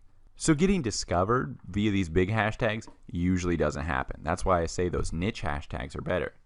So I'll use at least 3 highly used hashtags, possibly one from this list, but it's the 3 with laser focus to my specific topic that get me the results, that get me the followers, that get me the comments and likes, because those are specifically targeted hashtags. So as an example, if I posted a chocolate cupcake, a popular tag I would use would be hashtag instafood. Then a niche keyword I would use is hashtag chocolate cupcake. So as you can see, instafood has 46 million plus posts with that hashtag. For hashtag chocolate cupcake, there's only 40,000 posts. So that's a lot more niche. Instafood, I'm going to be targeting just the broad people who want to see different recipes, different food items. But with the chocolate cupcake, I'm targeting really specific people that love chocolate cupcakes. So a great idea when starting any social media brand is to brand specific hashtags. So this includes hashtag your actual brand name, hashtag Insta, then the brand name, or hashtag your Instagram handle. This is a good idea because as you grow, you've established these hashtags already. Plus this hashtag enables an easy way for your fans to hashtag you in their post. So when people search your hashtag in the future, they'll not only see your post, but what every fan of your brand has posted with your hashtag as well. A great way of getting your photos noticed is to tag other accounts in the photo you are posting. What I do is tag popular accounts that are relevant to my brand. So you can tag people in your photo as you're sharing it. So this is done simply by clicking the tag people on the share screen, tap on the photo anywhere, and then start entering the name or username and select them from the drop-down menu. If you don't see the person you're looking up, you can tap search for a person. So some rules of tagging: don't waste your time tagging irrelevant Instagram accounts that your photo has nothing to do with, or they might ban you. When you tag a person, these tagged photos will show up in that person's photos of you section on their Instagram profile. So this is that far right box on your actual profile page. So tagged photos allow just one more way for people to discover your Instagram page. So if the person or blogger or brand that you tag in your photo ends up liking or commenting on your photo, that's when the lines of communications are opened up and you can message them for sponsoring, maybe cross promotion, them posting a photo for you, you posting a photo for them. That's where tagging comes into play. Engagement is the name of the game for increasing your Instagram followers. So when you just start out, I like to follow 10 Instagram handles that are my direct competition. Then I click on their followers via their profile page and I begin to engage with their followers. Because think of it, if this person is following my direct competition, there's a good chance that they're going to be interested in my brand. So if they post a photo, for this brand example, of them working out, a great idea for me to engage is to reply to them and say, great work on this workout, here's a couple tips. By opening that line of communication with that brand's followers, that person may come back and follow my brand and start to engage with my post and start to share with their friends. That's the beauty of social networking. If you're engaging and actually helpful, that one person will be your viral starter. They're going to share it with 10 of their friends. Then each of them will share it with 10 of their friends. But it all starts with non-spammy quality engagement. So again, if you're not spammy, if you're not pushing products on them, and you're legitimately engaged and interested in conversation with them, you will likely gain them as a follower on your own Instagram page. So here's an example of an actual case study I did for a new client. I followed 100 of their competitors' followers. Next, I followed another 100 of another competing company's followers. Only this time, I liked 2 to 3 photos on each of those 100 users. Finally, I followed another 100 followers from another competitor's page. Only this time, I liked 2 to 3 photos of each of the 100 accounts, plus I commented on at least one of each of the 100 users. So that's really high engagement on that last case study. And here are my results. By simply following competitors, I got a 15% follow back. 15% or 15 people of those first 100 followed me back. When I followed and liked 2 to 3 of their photos, I got a 23% follow back. On the final 100 people, when I followed, liked, and commented on their photos, I get a 35% follow back. Now this doesn't take much work to really grow a following. And this is a really easy task that you could outsource to an assistant or a virtual assistant online. So this is where the virtual assistant comes into play. The task of following, liking, and commenting on all your competition's followers can get very monotonous quickly. So what I do to set up my virtual assistant is to find and follow 20 competitors on Instagram, write 10 canned comments to post on pictures, such as love this heart emoji, awesome, sweet, nice. Then hire that VA or freelancer on a site like Fiverr, Upwork, Growth Geeks, or any freelance website. Give them your Instagram login account info and teach them the strategies I just taught you. Continually have them follow, like, and comment on your competition's following. Then every 7 to 10 days, have your freelancer mass unfollow the users you followed. Instagram limits your account to following 7,500 people. So you want to keep your follow count very low, but your following count high. So that's the reason for this unfollow. And again, the goal is a 35% follow rate. Another engagement idea is Instagram Direct. Instagram Direct allows Instagram users to send pictures and videos to others privately. So I like to look at this as an amazing way to reach your most engaged fans via a personal message. So this personal touch can lead to all these privileged fans sharing your direct message with their following. So what I like to do, the people who are the most engaged, constantly commenting, constantly liking my page, I take note of their handle, and then I'll send them via a direct message, Instagram Direct, special promos, funny insider videos or behind the scene videos, or maybe even a contest just for these highly active fans. Or if I'm launching a new product or service, I invite them to a question and answer webinar because they're the most engaged. I want their feedback. One thing to avoid is anything spammy in direct messages. Remember, think of direct messages as insider scoop posts to your best fans. So to send a direct message on Instagram, click your inbox on the top right of your Instagram home screen. Once in the inbox, click that plus sign in the top right. Add the usernames you want to send this direct message to, add your message, your photos, and then click send. A great engagement idea for local-based businesses is to always add your location to your Instagram post. So on that same final share screen, just click the Name This Location tab and search it via the address in the maps. So for Instagram users that don't disable the geotagging photo feature, when they take and upload Instagram photos in your store or location or restaurant, the post automatically tags your address and tag that photo for that location. So when you search for that location or click on that location in a post, you'll see all the photos and videos taken at that location. This is a really great area to find content to repost to your own page. When reposting content, remember to just tag and comment that customer's username to give them proper photo credit. One of my favorite ideas for engagement are contests. Hosting giveaways and contests are a great engagement boost idea. Once you have a following big enough to justify giving away an item or a product or a service. So things to offer include a cash prize or a free product or service, a gift card, a coupon code, reposting that user's photo, anything that really provides value to your followers. So first, assign a unique hashtag, preferably one that has no previous posts with that hashtag, for your contest. So that's a new unique hashtag just to their brand and to this contest event. So the actual contest rules are what you're going to upload as a photo to your Instagram page, and then again in their Instagram caption.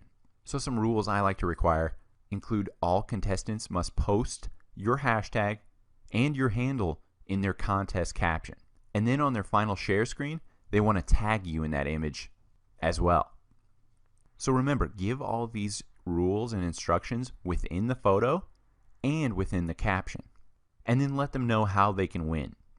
whether it's most likes, most comments, or whether it's just your own discretion for best photo possibly. Finally, let them know how they're going to win, whether it's via direct message or you emailing them. A loop giveaway is a contest on Instagram that incorporates anywhere from 5 to 30 or more brands that are interested in hosting a multi-brand or multi-product contest. So in a loop giveaway, all of the brands post the same promotional image to Instagram at the exact same time. And what they do is tag the next person in the loop and leave detailed instructions for how to participate within their image caption.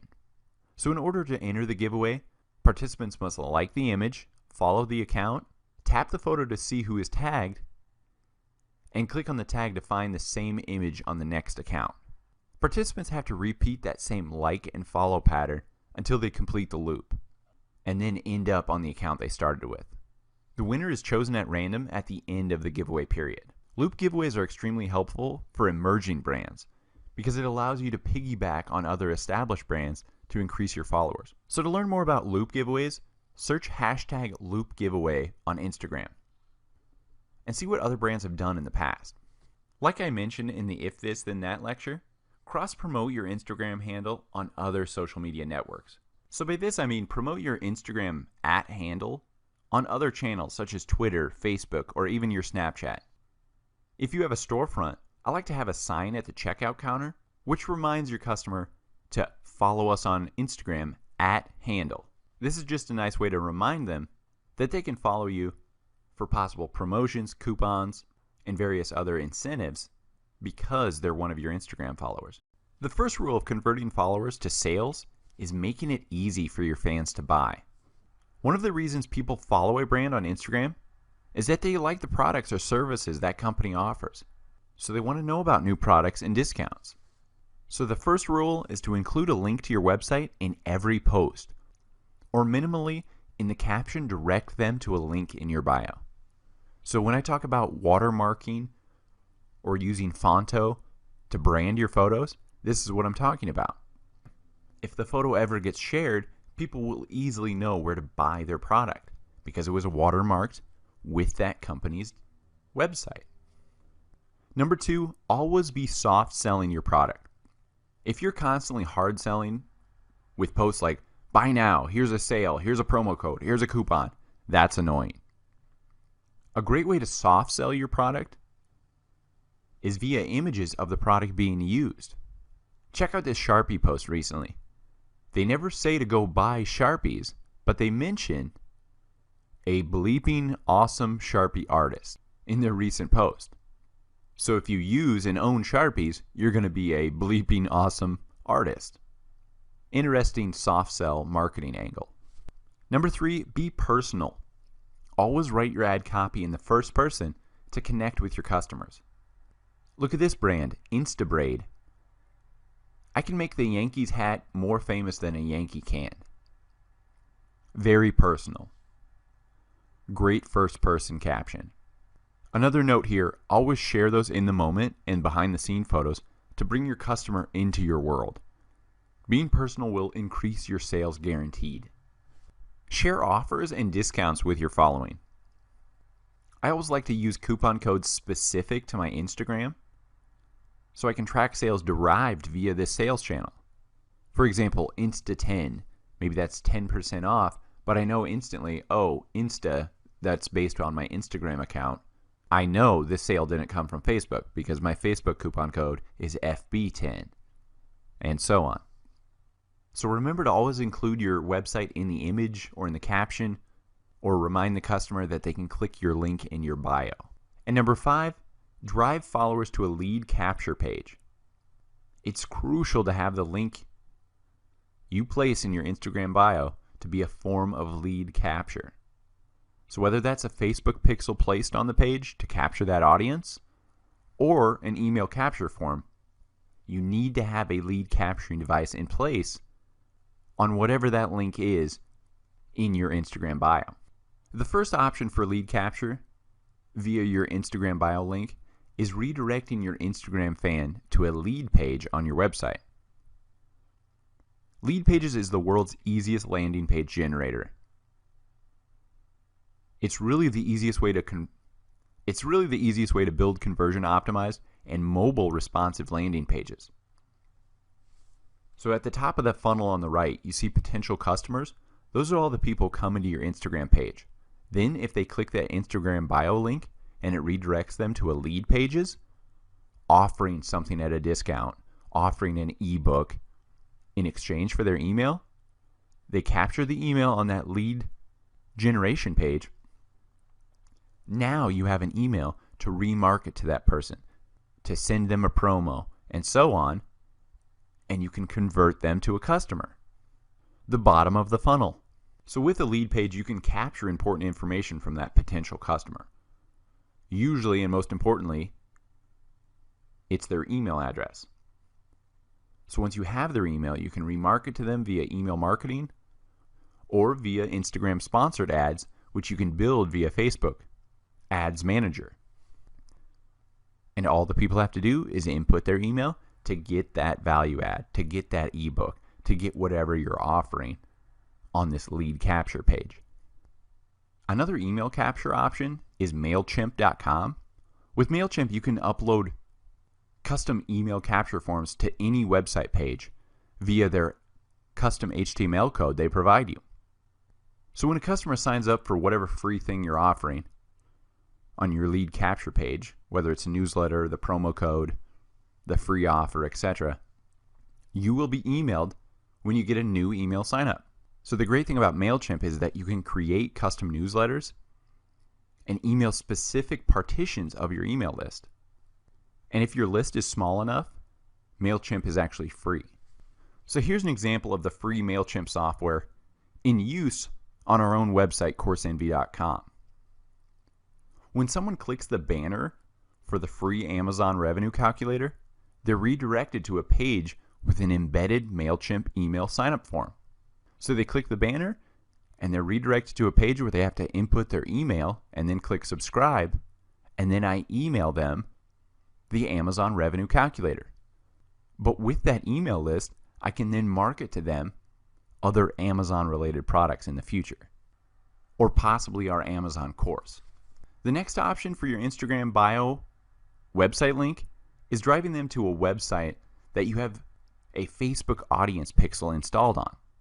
So to install the Facebook audience pixel on your website, head to your Facebook Ads Manager. That's at facebook.com/ads/manager.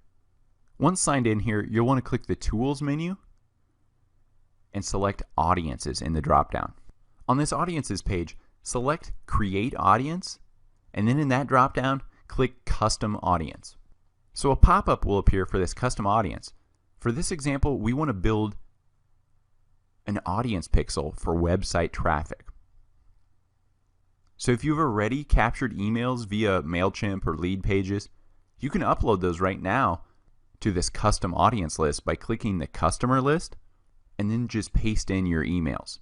And then Facebook takes those emails, matches them to accounts, and curates a custom audience that you can market to with Facebook ads and Instagram ads. But for this, we're creating a pixel for anybody who comes to our website via our Instagram link. So in this pop-up, click Website Traffic. On the next screen, you'll choose what website traffic you want, whether it be anyone who visits the website or people who visit specific web pages. I like to use a specific web page via our Instagram bio link, so we want to select people who visit specific web pages. Next, select URL contains and paste in the URL that you want to build that audience for. So for this example, in my CourseEnvy Instagram bio link, I have the domain CourseEnvy.com/Udemy. So CourseEnvy.com/Udemy is unique just to my Instagram bio link because I know those are people just coming from Instagram. So I want to build an audience of people that I know came from Instagram. So I'm creating an audience pixel on Facebook of people who have specifically come to this link, this URL. So next we select how many days we want to capture people who visited this link. I like to do 30. That's pretty fresh. You can remarket to people for up to 30 days. Next, name the audience. Name it specific to the Instagram bio link. Then click Create Audience.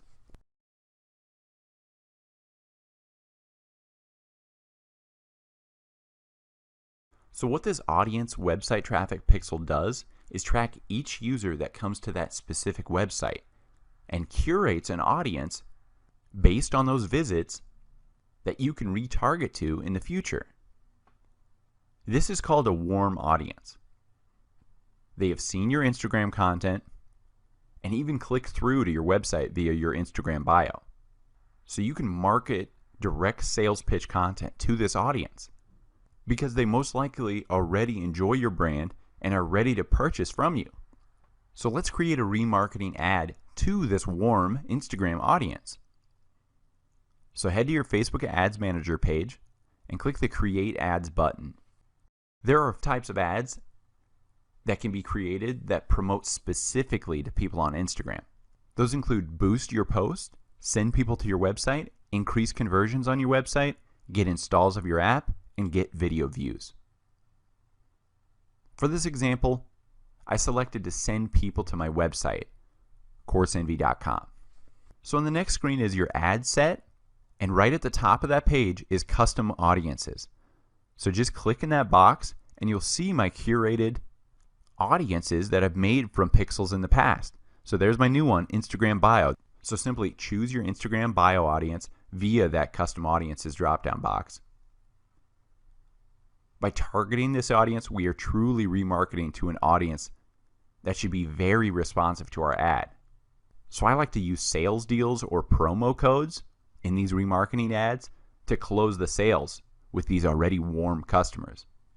So once I've selected that custom audience, then I want to make sure to unselect all the Facebook ad display options, including desktop newsfeed, mobile newsfeed, desktop right column, and audience network.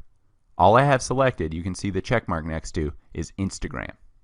By doing this, you'll only be advertising a sponsored post on your Instagram feed. So the first way to grow your following on Instagram is to pay for sponsored ads. You will need to have your Facebook ad account and a Facebook page to run ads on Instagram. So if you didn't sign up for an advertising account on Facebook yet, do so at facebook.com/ads/manager. Next are shoutouts. You can search the hashtag S4S. This is shoutout for shoutout. A shoutout is when you promote someone else's account to your own followers. You can request a post exchange by commenting on a photo hashtag S4S, or simply send direct messages to the accounts you want to collab with. One note, some larger Instagram pages will want to charge you for posting or mentioning your brand on their page.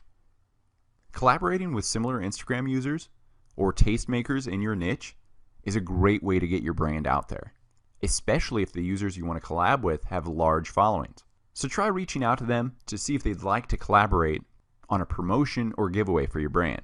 If your product is cool enough, some bloggers and Instagram celebs will accept gifting in exchange for a post or mention of you in their captions. Let's look at this example. The brand hashtag It'sNBD gifted this girl a dress for free in exchange for her hashtagging their brand in her caption. Here's another collab example. This fitness model was paid to include the brand @YourT in the photo and on the caption. So she used her layout app to combine a YourT photo with her fitness photo, and then for the caption, tip, I drink YourT daily to raise energy levels, decrease bloating, and keep my skin clear. Great collab, well worth the money. She's got a huge following. I'm sure YourT sold a lot of tea and gained a lot of followers. Once you start to grow your Instagram followers and pay for a few collabs, you'll start to get a sense of what is charged for these mentions and these collabs. I've seen a range from $10 to thousands of dollars, depending on the size and following of the users, and depending on what the collab entails, such as caption mentions, or an actual photo post, or being tagged, or bio mentions, or actual bio link takeovers, where your link goes into their website link. Remember, just to email a user and ask them for sponsored post pricing for whatever type of collab you want. I personally see the highest return from caption @ handle mentions in the first 50 characters. The next best is bio link takeovers. So a large following of 10,000 plus users puts you in the driver's seat for charging for collabs with smaller brands. The first option and least invasive option to monetize your account is to sell the caption space below your photos. So like I mentioned, start messaging brands like yours with the same following size to get a feel for the price people are charging. I paid $50 from a post from an Instagram account with 15,000 followers, and I've also paid $5,000 for a post on a 1 million plus following account. So the prices you can charge is really a living, growing, changing being, depending on your niche and depending on the type of collaboration. So like I said, the second option is to sell the URL link in your bio. You can sell this daily, weekly, monthly, or you can sell it on a per post basis. So that's a nice way to work hand in hand with a caption or actual featured post option.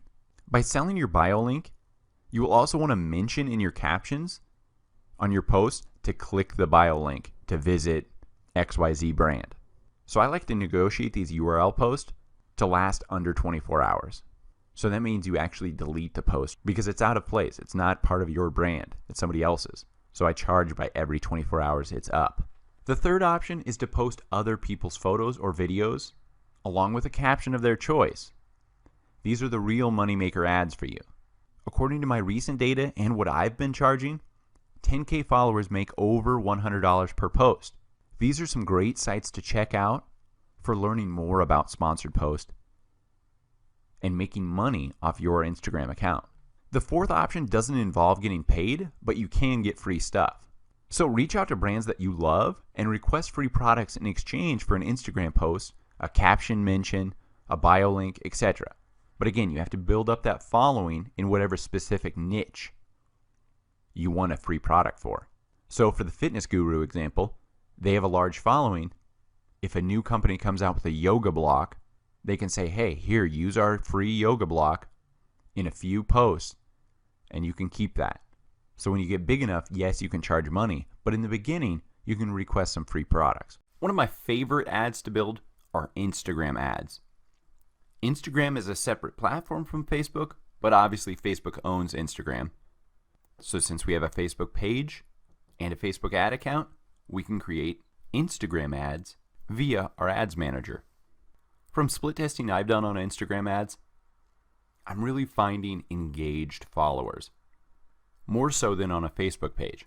People who follow someone on Instagram truly do follow and engage with everything that brand does. So to increase your customers and drive awareness via this large platform of Instagram, you can use all of these great Instagram ads, including photo ads, so your sponsored ad will show up right in their feed as they scroll. Video ads. I really love using video ads within Instagram because this video's sight, sound, and motion can attract and capture new potential customers. You also have carousel ads, so people can swipe through various images or videos within a single ad. And finally, story ads. These are Facebook ads that enable you to choose the placement Instagram stories. We can create photo ads, carousel ads, video ads, and Instagram story ads. One note for Instagram stories, you can only use 19:16 ratio size images and video. As you can see in this example, the Instagram story ad takes over the entire mobile device screen. So first things first, go to your Facebook page, go to the top right, Help, Settings, and then in the left sidebar here, Instagram ads. And now we need to add our Instagram account, so we link it with our Facebook page. So I prefer creating my Instagram account for my client prior to signing in, but you can create a new one from here if needed. So just sign in with your username and password. Now that we've linked our Instagram account with our Facebook page, we can start creating Instagram ads. So Facebook ads that enable you to use Instagram ads include brand awareness, reach, traffic ads, app installs, post engagement, video views, and conversions. Now let's create an Instagram ad using one of these objectives. So traffic, continue, website's fine. We'll use the default for audience here, and now placement. This is where we can select Instagram. So edit placements. I like to get really specific here, not all devices, because I know a high percentage of Instagram use is via mobile devices only. So here I select mobile only, open Facebook, let's unselect this, so no Facebook ads, open Instagram, and here we go. We can create feed ads. This is that photo, carousel, video, or Instagram story ads. So for this example, I just want to create a sponsored photo post within Instagram. So let's unselect this. I just want it to show up in Instagram feed. Now if I had an app, I can get even more specific and choose which mobile device. Maybe the app only is for iOS, for iPhones. I could select that, but that's fine for now. Mobile only, Instagram feed only. Scroll down. We'll just leave this default for now, continue. And here we go, here's all our options. I just want to use a single image though. And now the recommended image size is 1200 by 628, but I know the native photo, the original photo size on Instagram, is 1000 by 1000 pixels. So I want to upload a square image for my sponsored post here. So I have my 1000 by 1000 photo uploaded. Scroll down. Here's our Facebook page, and then here's the Instagram account we linked with it. So as you can see over here in the ad preview, Instagram feed, that's our only option because that's our only thing we selected under placements. By default, it'll just show your Facebook page. But by linking this, you're connecting people on Instagram with your Instagram handle. So this specific Instagram community can then go and check out your actual Instagram handle, look at your brand, your photos, and follow you. But to finish out this traffic ad, we need to input what URL we want for this call to action button, then what caption we want to appear under this Instagram post. And then I'll select the call to action. And that's it. You've now created your first Instagram ad. So one of my favorite Instagram ads for my clients is to create an incentive offer, that free ebook, that free cookbook, if you're a chef, that free mini course on whatever subject you know. Whatever incentive that people would trade an email address for in your niche, create that product and then set up a landing page on your website for capturing those leads, whether it's a MailChimp form, a ConvertKit form. So I'll create that Instagram ad and promote it to people that would want that incentive item. So I would promote an image like this, giveaway, freebie, and with my caption, direct them to my Instagram bio. So giveaway, learn how to grow your email list by 40 every day for free. See the 6 sources I use for free leads at the link in my Insta bio. So first, it gets people to click your Instagram handle, go to your page, likely follow you, or at minimum, at least read your bio and see your website. So here's my bio. Again, they see my domain name. They see my value proposition. I teach these various courses. Again, restate your website, and then give them a link to your landing page where you will capture their email address in exchange for that giveaway item. For paid Instagram analytics, I like to use Minter.io. This site enables you to get insights necessary to grow and engage your audience on Instagram. With Minter, you'll get detailed audience data. They give you optimization tips. They analyze your competition and give you post engagement data. It is pretty pricey, so unless you have north of 50,000 followers, I would stick to all the free analytics software out there. Next, I mentioned Bitly. To monitor your actual website clicks via your Instagram bio link, I like to use Bitly because it shortens the URL and you can actually track how many clicks you received for that specific link. So this example for a client is bit.ly/Tom Tawny Brina, I can see since I just posted it this morning, their Instagram link has drove 17 people to their website via this bit.ly link or their Instagram bio link. Some other great tools I love using include Schedulegram. You can schedule your Instagram post for the most engaging times. Like I mentioned, there's a spike at 10 p.m. and 1 a.m. If you don't want to post that late, schedule your Instagram post. Next is Iconosquare. This is one of those free analytics sites that gives you most of the data you would need to optimize the most engaging content. Next is Webstamy. This helps you find the best hashtags for your post and people for your sponsored posts. Another great free tool is at Simply Measured. You can measure your engagement here, look at what content does the best, and follow trends that may give you ideas for new content. Next is InstaFollow. This mobile app is a simple tool that provides insights specifically about your follower base. And finally, Union Metrics. Under their free tools page, you'll see an Instagram account checkup. Here you can get some data and relevant statistics to tell you what you can tweak and what you should be posting more of to increase your engagement and your following on Instagram. Twitter is an information network made up of messages called tweets. Twitter is the easiest way to discover the latest news related to subjects you care about. Again, using the 2 Gmail email addresses, use the non-main contact email, just the sign-up email, to sign up for a Twitter account. Again, this is to prevent people from trying to hack into your account. You'll use that second email address, the contact email, in your post and in your Twitter bio. Remember, the contact email should be your handle at gmail.com or at yourwebsite.com. So click the sign up for Twitter button. On the next screen, you'll type in your name, the sign up specific email, your password, and username.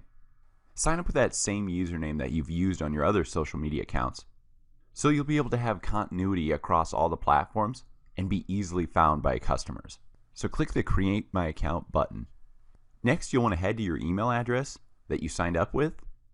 Open that Twitter email and confirm your Twitter account. You will be redirected to your Twitter account once you click that confirm button in your email.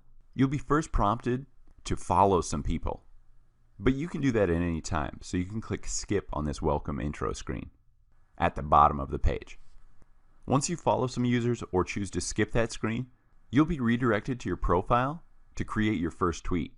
Twitter offers several generic first tweet options, including the hashtag #MyFirstTweet. So you can choose one of those canned first tweets, or you can click the or write your own link at the bottom of your profile page. Once you've created your first tweet, click the Edit Profile button at the top right side of the page. When you click the Edit Profile button, you'll be given the option to edit your profile image, your header photo, name, bio, location, and website link. A few notes for optimizing your Twitter. First off, make sure to fill out every part of your profile. Make it complete. By making it complete, that's the first step in making it as professional as possible. First off is your name. You can have up to 20 characters for your name, so this is a great area for your brand name and a keyword to increase your searchability within search engines like Google. So my example, if my brand name is Comfy Cats, I would throw a dash in there, cat beds. There's a great search keyword. Next we have your bio. Your bio is 160 characters. The bio shows up as your meta description in search engines. So again, this is a great area to plant a couple keywords. To refresh yourself on keyword research, check out the Keywords 101 lecture in the Facebook section of this course. Next is your website. Even if you don't have a website, paste in your Instagram or your Facebook webpage. This is great for cross promotion. Next, choose your theme color. This color selection is what your hashtags and clickable links and buttons will show up as on Twitter. So when a user comes to your page, they'll see links in orange, buttons in orange, if you select orange as your theme color. The theme color is totally up to you, but I prefer classic blue because studies have shown blue is the most trustworthy and credible color. Think about it. Why do you think Twitter, Facebook, LinkedIn, and many other big brands have used this in their logo? So finally, our images. For the profile image, upload a 400 by 400 pixel photo for the best definition and clarity. that'll display properly on varying size screens. For your header image, you'll want to upload a 1500 by 500 pixel banner image. Once you're done with these changes, click the Save Changes button. For Twitter images, I like to search my top competitors, usually with the most following because obviously they're doing something right, and see what they use for their profile and header images. When I'm building a Twitter profile for my clients, my rule of thumb is to upload their logo as their profile image, and then use a rotation of promotional banners and lifestyle shots for their header image. So you can see for this fashion company, the cut in the top right, just a lifestyle shot of girls in dresses getting ready for the runway, and then a cross promotion of all their other handles. Bottom left, Rolling Stone, great logo, let's use that as the profile image, and then an awesome lifestyle shot of a live performance Rolling Stone concert. And finally, Red Bull, great logo. We want to feature that as our profile photo, and then why not use an extreme lifestyle shot that describes our brand for the header image. Once you start navigating Twitter, you'll quickly find out that everything you need can be found in the top navigation bar. First off is the home link. This is in the top left corner. What the home link is equivalent to is your Twitter timeline. And think of your timeline as a newspaper of tweets from all the people you follow. So as the people you follow tweet, in descending order from newest to oldest, your Twitter timeline is going to show what those people you're following tweeted that day or most recently. Next is moments. Moments are the best of Twitter in an instant. This gives you a snapshot what is trending in tweets via handles, keywords, and hashtags. So while the home shows a timeline of the people you're following, Moments is nice to see what other news is going on and what is trending. Near the middle of the nav bar, you'll see notifications. This will take you to a feed of notifications, and it'll include things like when you're followed, when your tweets get liked, when your tweet is retweeted, when you're mentioned in a tweet or replied to, and so on. Next are messages. So this is the location of direct messages. You can start a private conversation or create a group conversation with anyone who follows you. Finally, if you want to get to your profile, click your profile image in the top right, and then click View Profile.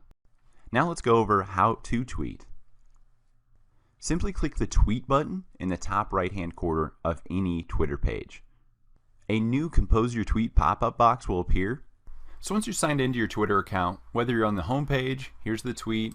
Whether we're on our profile, here's the tweet button. This is how we post content. So tweet, and then you can start composing your tweet. So as you type, watch this little circle fill up. This is your tweet character limit of 280 characters. So let me just copy and paste this for ease and watch that circle fill up. That's our character limit filling up. Okay, so we have 10 left. There we go, we're out. So the character limit used to be 140, which I like to compare to a meta description. It's short, concise. I'm going to get my point across in 1 to 2 sentences. So you can put a little bit more content within these 280 character tweets.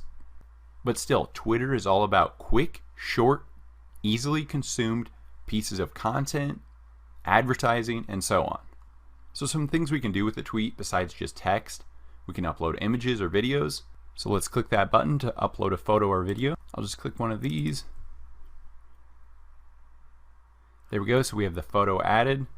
So the nice thing about this photo hasn't taken up any of our tweet content, so we can kind of double dip with a photo. We can not only promote with the text in the tweet, but we could put a call to action within that image as well, or a video we upload. So let's close that. We can also add a GIF. So when you click this, you can search the Twitter database of GIFs. We can poll our audience with this one, add a poll. So in our tweet, I'll ask the question, what course next, students? Change our poll length, days, hours, minutes. Let's just tweet that out. Scroll down, and here we go. We can see our poll. There's 23 hours left until this poll displays the results. Say we messed up, we don't want to actually post that poll yet, just delete that tweet right here. Delete. Now let's go back to tweet. And the last thing is location. Do you want to enable or disable the location where you tweet from? So by default, your location is turned on. This is so you can add information to your tweets, such as your city or precise location. So really have fun with Twitter, but know your audience. These are people looking for snippets of news. That's what Twitter is all about. Quick nuggets of information. I've mentioned in past lectures the service bit.ly.com. I use this to shorten my URLs. Plus, Bitly offers a link click tracking service for free.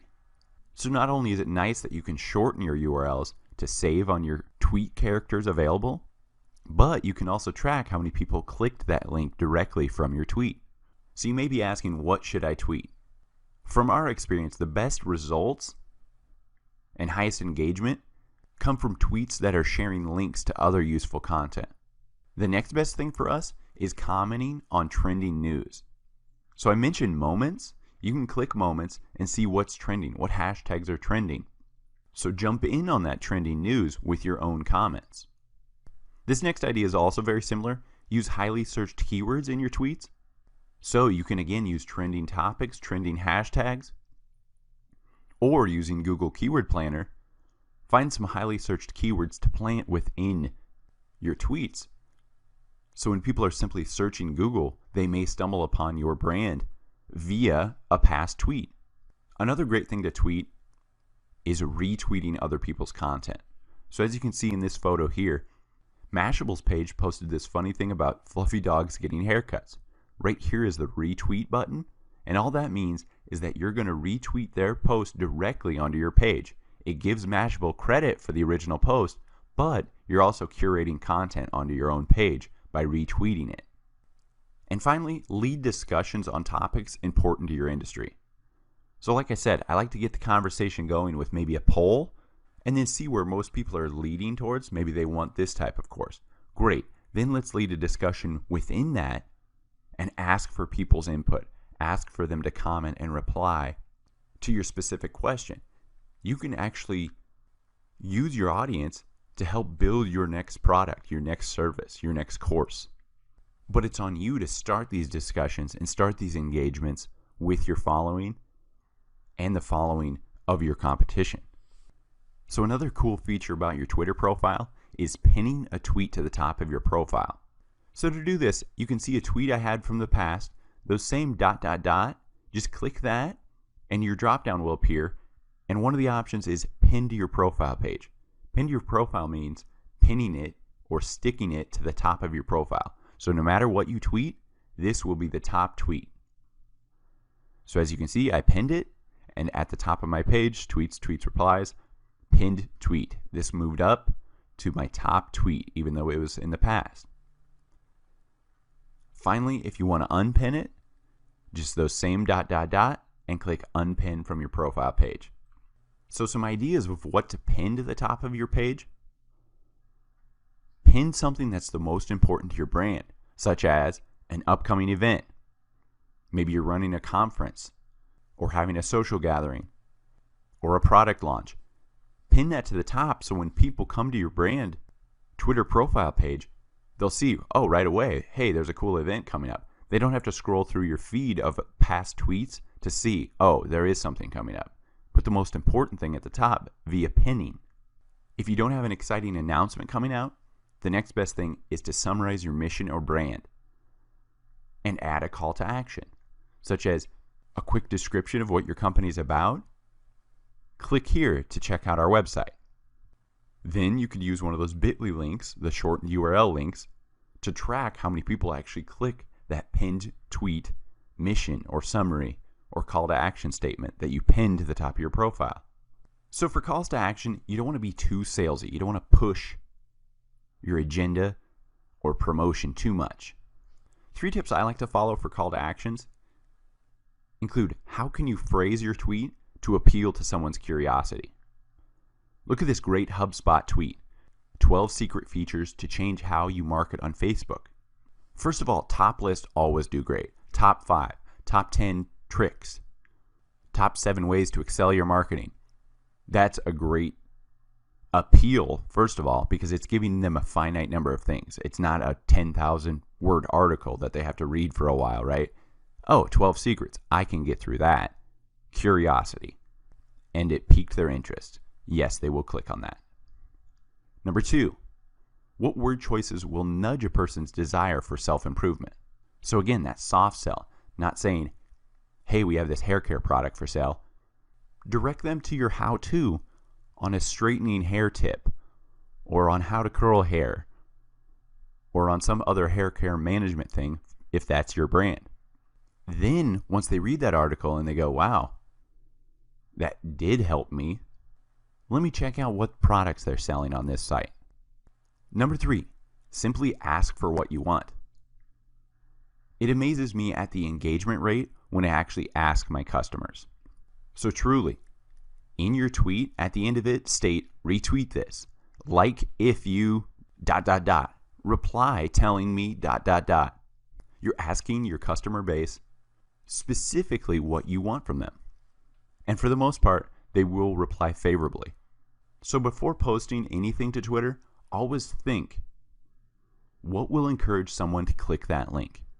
Next, I always try to share a photo in my tweets, because look at how much more space you capture on a user's timeline with a photo attached to your tweet. See these 4 tweets on the right? Your eyes are instantly drawn to the photo, right? The other 3 tweets kind of just fall out. I'm drawn to that helicopter with an alligator. So after looking at our data from years of experience with clients, tweets with images have received 150% more retweets than those without. So share more photos and videos. Try to in every tweet, actually.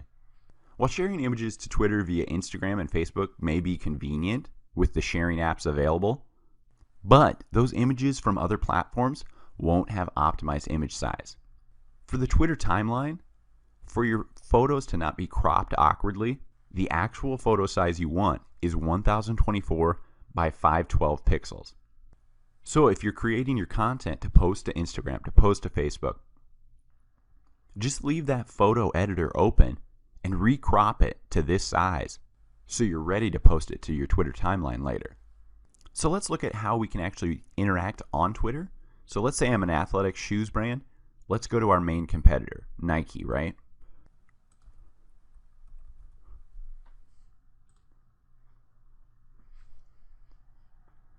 So this is a great page. Look at that profile image of their logo and then a lifestyle shot that is branded. It's not just a random photo. They actually branded it with their logo. That's a great idea.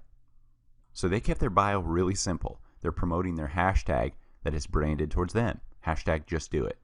So when you want to collaborate or maybe get a tweet from an influencer on Twitter, a bigger brand, a bigger blogger, a celebrity, you can tweet directly at them.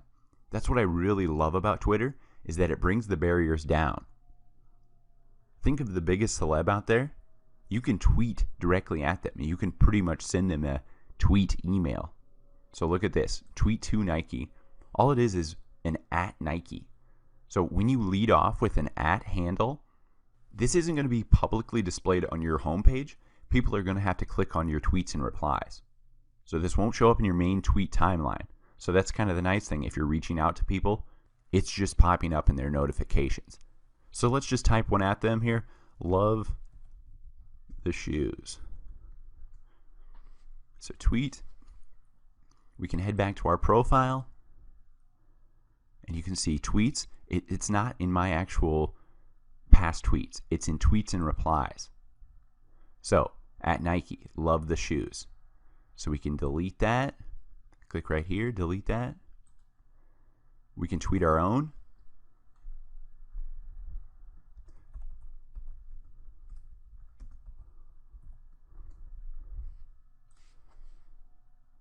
So now that this is tweeted, we can pin it to the top. So now they'll ask if you want to replace any previously pinned tweets. And you click yes, pin. Now let's click refresh on our profile here. And as you can see, it's the pinned tweet. So now we can unpin that. Unpin. Great. Now delete. So let's say we want to interact with other people. We want to get some blogger or brand to retweet our photo. Let's start searching. I'm a fashion brand. So fashion blogger. Let's see what comes up here. So here we go, Fashion Bloggers UK. Let's see what their following looks like. Pretty decent, 38,000 following. This is the official place for all things fashion blogger. All are welcome. Founded by... Okay, so let's look at her. Let's go one step deeper here. Okay, so her following's not the biggest, 5,000. Let's go back. So if I'm an up-and-coming fashion brand, this would be a great handle to reach out to possibly retweet. Look at, if this is my purse, maybe they can mention me in their next post. So, two angles is to either A, follow them, then we can tweet at them,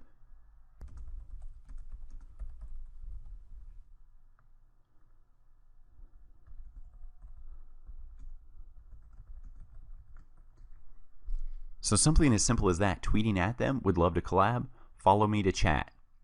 So we'll tweet this at them, wait for them to follow us, then we can message them directly. New message.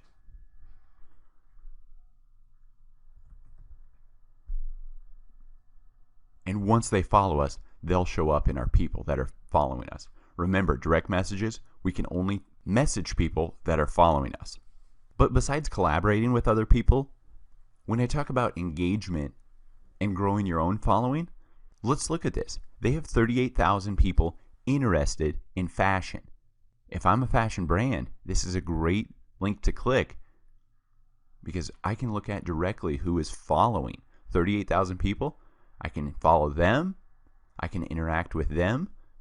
Okay, this is somebody to look at here. Right here, I can comment. I can reply to them, talk about how great I love this photo. By interacting with these other people, you're building your own Twitter handle awareness. Plus, you're interacting with people who are like-minded to your brand. Remember, I'm looking at the followers of a fashion blog. If I'm a fashion blog or have a fashion product, these are people I want to be following and engaging with because they're already warmed up to fashion bloggers. So a great way to attract new followers is to jump on the buzz of trends and hashtags. So the first great place to find trends is via Google Trends. And this is found at google.com/trends. So you can see in the past 24 hours, LeBron James, Nike Incorporated. Those are highly searched things within Google. So these are keywords and hashtags to include within your Twitter post because these are highly searched things currently. Next is Google Alerts.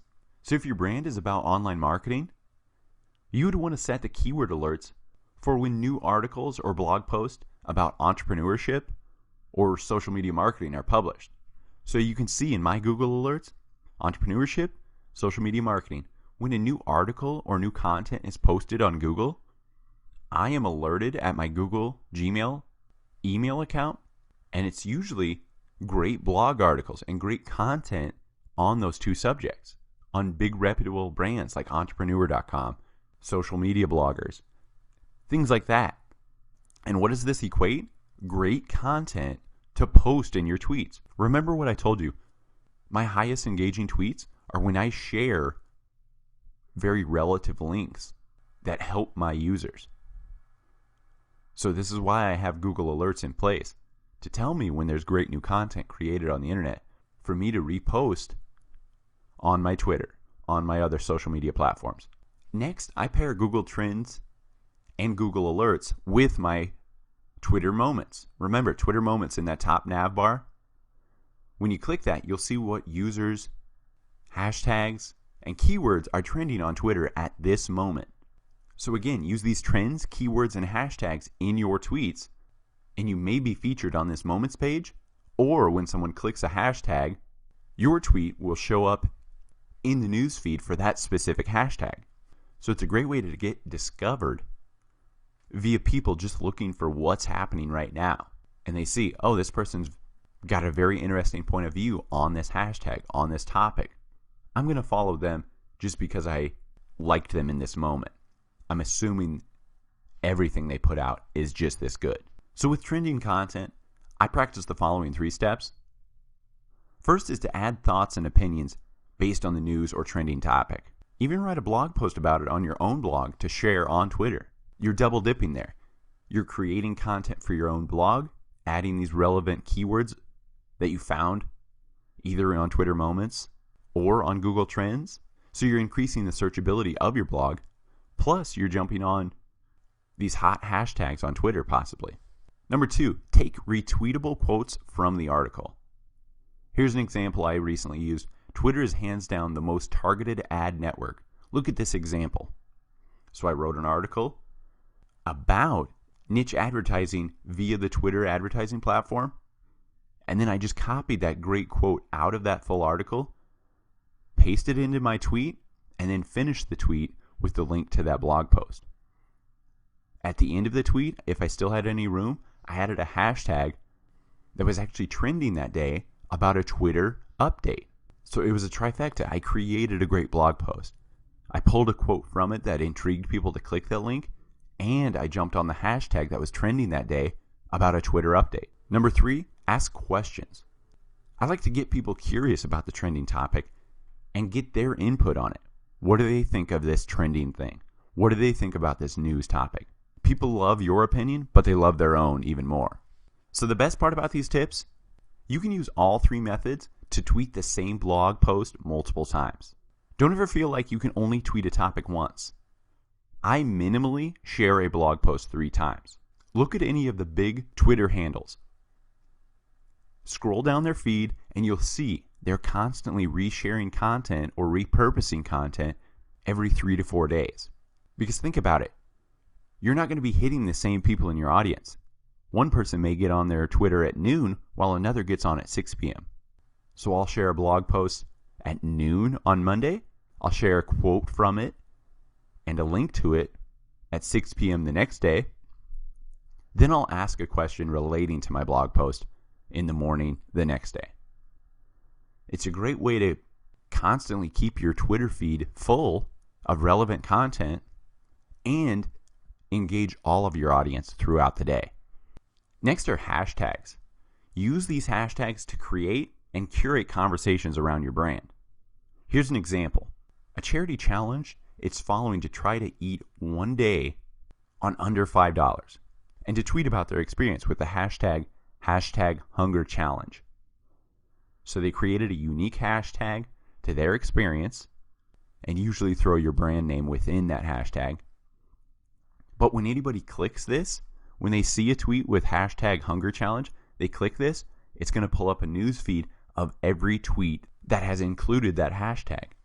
So by creating unique hashtags for your brand, you can make a topic viral on Twitter and really create a lot of buzz around your cause or your sale or whatever promotion you're running. Next, partake in Twitter chats via hashtags. So simply go to Google and search your industry keyword with the keyword Twitter chats next to it. So if you're a chef, you could type in food Twitter chats, cooking Twitter chats, recipes Twitter chats. So Twitter chats are the best way to connect with like-minded users on Twitter. So an example, #FBloggers. So this is for all the fashion bloggers. There's a specific fashion-related chat using the hashtag #FBloggers on Friday nights at 3 p.m. Eastern. So anybody interested in talking about fashion will get on at 3 p.m. on Friday, and every tweet they post includes that hashtag. So search a few Twitter chats and look at the history on that hashtag to see what people talk about, see how they collaborate, see how they share and talk about retweeting each other's items. It's really interesting the collaboration that can take part across the world just via these Twitter chats. And finally is advanced Twitter search. This is at twitter.com/search-advanced. You can find people talking about your business, product, or service and tweet reply directly to their handle. So an example, I helped a contractor in Los Angeles find people who actually typed in the keyword contractor in their tweet. Most of the posts were older, but these are still people you can reply at and say, for future home repairs, message us. We do same-day repairs, and then finish the tweet with their domain. So you can see what I did.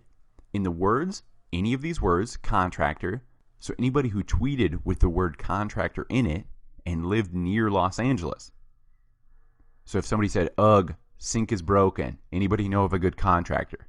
Maybe that was posted a month ago, but this contractor just clicked reply on that tweet. It came up with at that person's name. Then you can just type in your tweet right here. For future home repairs, message us. We do same-day repairs. Here's our brand. Tweet. So the next time that person logs on, in their notifications, they'll see an at handle reply to them. And then they'll click your link. They may follow you. And they may check out your website. So again, with this advanced search, you can search any words, phrases, or hashtags on all accounts or from specific accounts. I can just search one specific handle by typing in that handle right here. So in order to grow your following on Twitter, you need to connect with people in your niche. So I like to find 5 to 10 competitors in my field and then click on their followers tab. So once you're on their profile page, just click that followers tab. The first one by default is their most recent tweets, so this one's selected, but just click followers and then you'll see their past followers here. So you can follow people who are like-minded to your brand. Because these people follow this brand and they're similar to yours, if you follow them, there's a good chance that they're going to check out your profile and see, oh, this is very similar to my taste and liking. So by following these Twitter users that already follow your competition, I get an average 30% follow back rate just because they're already interested in my niche. But then every 7 to 10 days, I unfollow everyone to keep my following number low. Notice these guys, 758. They're only following 700, but their followers are 500,000. If I kept up on this following people, I don't want an even amount, right? I don't want that many following. It just doesn't look as good on Twitter. So you want to keep your following down, but your followers up. So for local businesses on Twitter, it's great to connect with people in your region. You can use the following tools to find people who are in your region and interested in your industry. The next most important thing is to not just follow these people, but to actually engage with them. Too many brands that bring us on are currently just tweeting at their following. They're just blasting them promo and really useless information. First of all, start curating better content and interacting with your actual following. Go out to their pages. They're already following you. Start to interact with them. Give them tips. Give them feedback on what they're tweeting. Build relationships with your following, and they're going to tell their friends about you.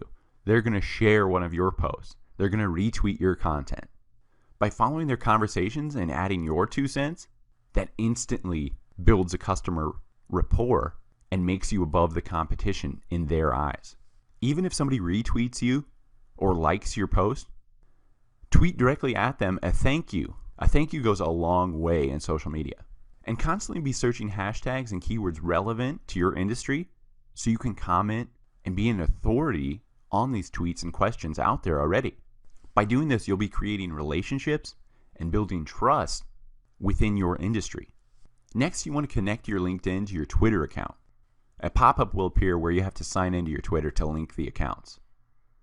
By connecting these accounts, this makes it easy to follow the stream of updates on your Twitter coming from your professional connections on LinkedIn. So it really combines the two worlds and adds to your professional credibility if you're tweeting relevant content. So from our data with all our clients, the best time to tweet, or at least the highest number of clicks per tweet, occur between 2 a.m. and 4 a.m., peaking at 2 and 3 a.m. Also, our data showed that 5 p.m. had the highest retweet time. So for highest click-throughs, seems like a lot of people who can't sleep or are going to bed late. This is a very young demographic on Twitter for the most part, so I can see why there's that late time of interaction with tweets. So you'll want to use some automatic posting device, such as Hootsuite, to have some posts actually post right at 2:30 a.m. or right at 5 p.m. Next, you'll want to cross-promote your Twitter account to gain followers from your website, blog, and other channels. So you can create a Twitter button and embed right on your website, or even better, in your email signature. So every time you email someone, they'll see a follow at my Twitter handle in your signature area. So you can choose to share a link, a follow button, a hashtag, or a mention.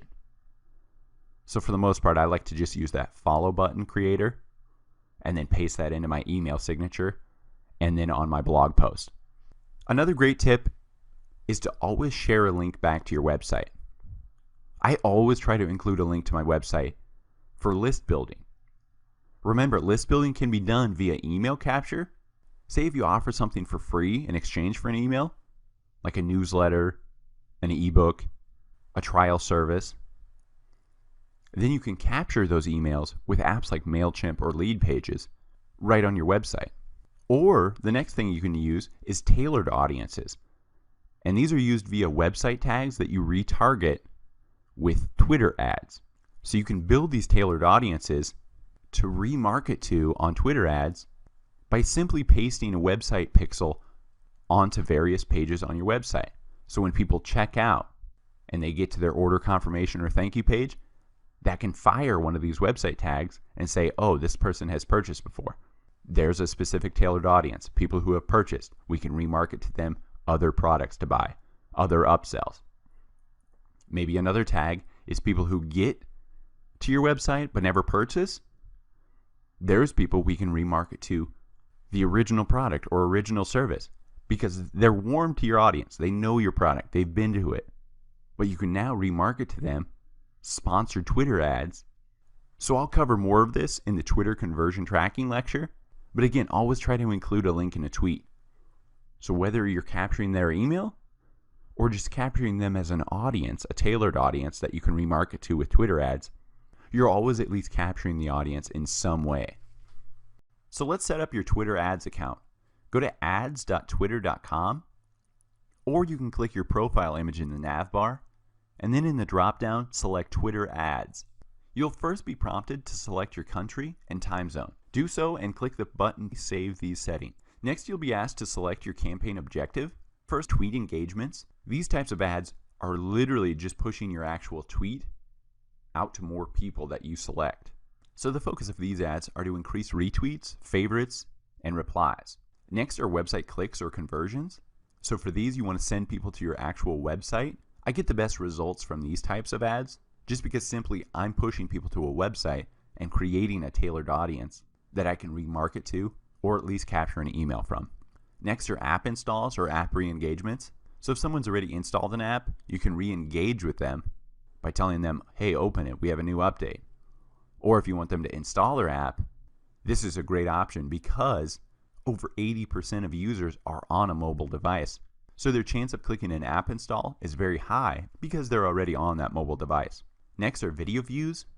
These are ads simply pushing videos to a specific Twitter following to increase those views. Next are followers. The layout of this ad has your content and then a specific button enabling them to click follow to be added to your following. These ads can get a little expensive, but it's a nice way to diversify your ads and slowly grow your following. Next are awareness campaigns. The awareness objective amplifies your message to a larger audience. So I personally like these better than engagement ads, as this awareness objective really puts a spotlight on this ad. You can acquire followers, website visits, likes, retweets. I use this as my always-on solution, or like a starter campaign for a new client. If I'm just looking for tweet impressions, that's the only thing you pay for with this awareness campaign. So unlike promoted tweets where you pay for engagements, these awareness ones, you only pay per 1,000 impressions. So for tweet engagement campaigns, these allow you to extend the reach of your content to a relevant audience on Twitter. With this, you can promote tweets that are published organically, or choose to create tweets only promoted to the audience you target. So by this I mean, if I've tweeted something already, in the ads backend, I can click to choose that as a tweet engagement, or I can create just a promoted only tweet on the backend. So if it's something very salesy or promo based, or something I've already tweeted to my audience that I don't want to retweet, that's great. You can do it in a promote only section and compose that tweet on the Twitter ad platform. The nice thing about this ad is you only pay when users you target engage with the content. So impressions don't generate any engagement fee. So they're basically free. What you pay for are those clicks, those likes, those retweets. Next are clicks and conversions to your website. So website click campaigns are optimized to drive traffic and generate conversions on your website. And again, you can target this to specific users on Twitter. These campaigns really allow you to feature your website content within a tweet in a way that is designed to maximize click-throughs to your website. What are cool about these ads are that you create a website card that really ensures your cost per action is specific to the action you're looking to drive to your campaign or website, right? So as you can see in this model, here's my tweet. It's above my website card, description, photo on the card, and then a call to action button. Read more, sign up, shop now. During the campaign setup process, you'll specify the maximum amount you're willing to pay for each action acquired through this campaign. So this amount is your set bid, which is usually based on cost per conversion or cost per click. Next are app installs or app engagement, Twitter ads. So Twitter mobile app promotion has a full suite of products that enables advertisers to efficiently drive installs to their mobile app. So with mobile app promotion, advertisers can drive users to download or just reopen mobile apps directly from this tweet, this promoted tweet. So combined with Twitter's sophisticated targeting capabilities, their creative suite of optimized mobile app layout and promotion, plus the ability to track the install level and the progress of opens, you can really use these ads to track how far people got in the install process, in the opening process, and then tweak the ad from there to optimize why didn't they install? Why did they just open it? Why didn't they click through? So in addition to these powerful new tools that are embedded on this app install creative suite, Twitter's mobile app promotion campaigns are built to work on a cost per app click pricing system. So this ensures you will only pay for clicks that lead to the App Store or Google Play, or to someone opening the app, or to someone actually installing the app.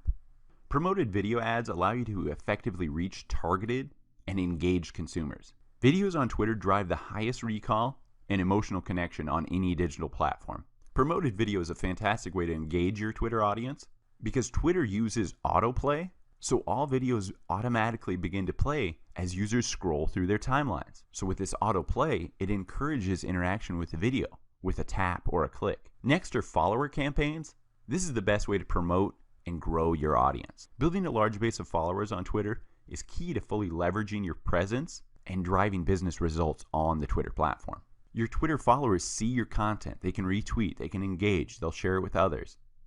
This really amplifies your message and can help attract more followers from their pages and from their pages. So this ad campaign is set up on a cost per follower basis and is set by a price auction among other advertisers. So you'll only pay just slightly more than the next highest bidder. But like I said, this is a little more expensive. My historical average is $3 per follower. Some of the best practice tips to follow for Twitter ads include targeting both interest and keywords under your ad targeting. I obviously love the niche targeting available on Twitter ads because I can focus just on one handle.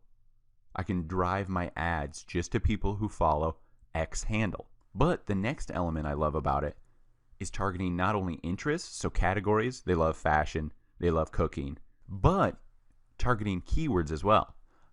A lot of my clients don't target the keywords because they think, oh, they're under that interest, that's fine. They like food, that's great, that's enough. No, I want to target specific keywords and specific hashtags under that keyword section of ad targeting.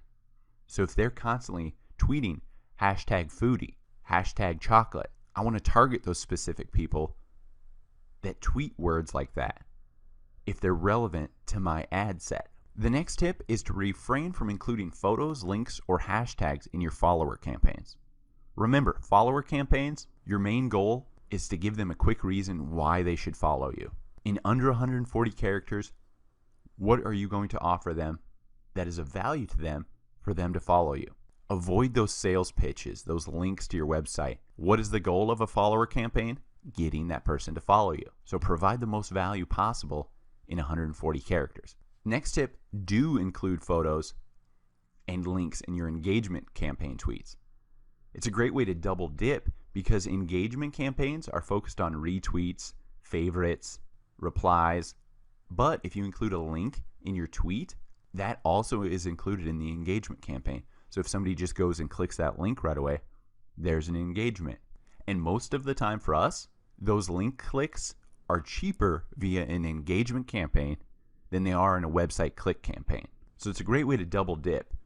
Yes, I can build engagement on a certain post, but I can also get website clicks. So include those links on those engagement campaigns. Finally, a lot of my clients try to underbid Twitter, use the suggested bid, or even a little bit above. Twitter knows best.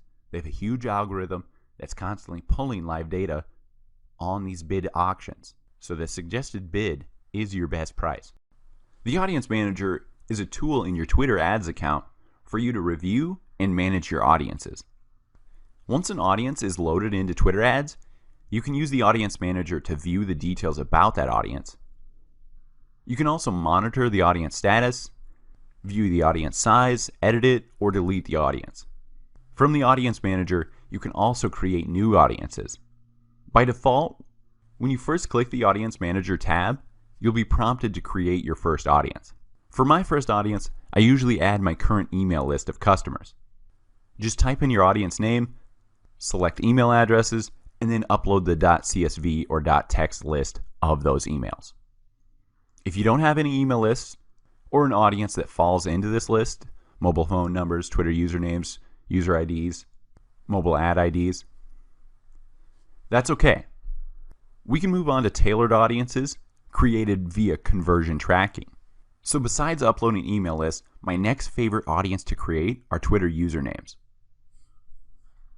So while in my first example I said click email audiences and then upload a CSV of all those emails, if you're running ads to a specific list of people who follow X Twitter username, save yourself the time of constantly adding each follower in every Twitter ad and create this Twitter usernames audience. So I create a .csv file and add each @handle of these usernames I want to target for my specific ads, and then I upload it to this create an audience page. I'll name it, for this example, Alzheimer-based Twitter handles, click Twitter usernames, and as you can see, these are a list of @handles that are Alzheimer-based. I've already created. I can just copy out this column and create a CSV of this list of Twitter usernames. So now when I create an ad, I can click the audience, and instead of building out that same follower list of all these handles, I can just click the custom audience and select this Alzheimer-based Twitter username, created audience list I already made. So here I am in an actual ad creation. You'll see the audience. So you can select what region I want to target, what gender, but see this? Tailored audiences are those custom created audiences I was talking about. So we just uploaded that email list. We just uploaded that Twitter username of handles. So all I do is type in the name of your audience. So once on your Audience Manager page, under the Tools Audience Manager, click the Create New Audience button in the top right. As you can see, the options include uploading your own list, as we just did with the Excel.csv file. But next, let's make a tag to collect website visitors. So first, name this new tailored audience. For these website tag audiences, I like to name it in accordance to what audience I'm creating. So whether it's all website traffic or a specific page, such as the checkout thank you page, name it that accordingly. Next, you'll see two options for tags, a universal tag or a single event tag. For the universal website tag, which I recommend, this is a universal tag that lets you implement it once, and then you can define rules based on your user behavior. Now for audiences based on the single event website tag, these should only be used if you can't use the universal tag. For example, if you want to track occurrences on a single page, such as an iframe, when you embed a YouTube video to play on a single page, that's within an iframe. So people don't have to go to another website, right? So you want to track that single event or YouTube video play, you can track it with this single event tag. Another non-page load event is an in-page submit form. For example, the MailChimp email submit field. Oftentimes you see that email submit field in the header on people's websites. It doesn't load to a new page once you submit your email. So again, you want to track this audience via a single event tag. So unless you want to build an audience around a single event, such as that embedded video play or in-page submit form, that isn't directing people to a new page, I advise using the universal website tag. Now, after selecting your tag, you will have the option to tell this audience tag what you want it to track. So my first tag audience I always create is all website visits. This will create a nice base audience for retargeting ads in the future. So consider this audience your base of warm users who already know your website, know your brand, and will be more responsive to sales ads or conversion ads in the future. Next, I will create an exact URL and URL contains audiences for very specific audiences I want to target ads at. What I love about Twitter is that you can really niche down these custom audiences with this exact URL and URL contains option. Twitter gives you the option to add conditions to each of these. Let me show you what I mean. So see this example. I first selected exact URL and then input coursenvy.com/Udemy. Then I clicked add another condition, selected URL contains, and input the text Udemy. So I can remove this condition or continue to add more conditions. So what does this mean? By selecting exact URL, this will trigger a conversion event when a user visits a page with a Twitter universal website tag that matches your rule. So for exact URL, this means an exact match of the URL you input. As for URL contains, this will trigger the conversion event whenever a user visits any of the pages with the Twitter universal website tag that matches your rules. So URL contains is case sensitive and checks if the website URL includes the specific text. This is the recommended method for identifying specific conversion events based on a URL. So as you can see in my example, I want to build a Twitter audience of people who navigate to the exact URL of coursenvy.com/Udemy or any URL that contains the text Udemy. So by doing this, I am collecting all the traffic to this exact URL and all the traffic to URLs that contain the keyword or text Udemy.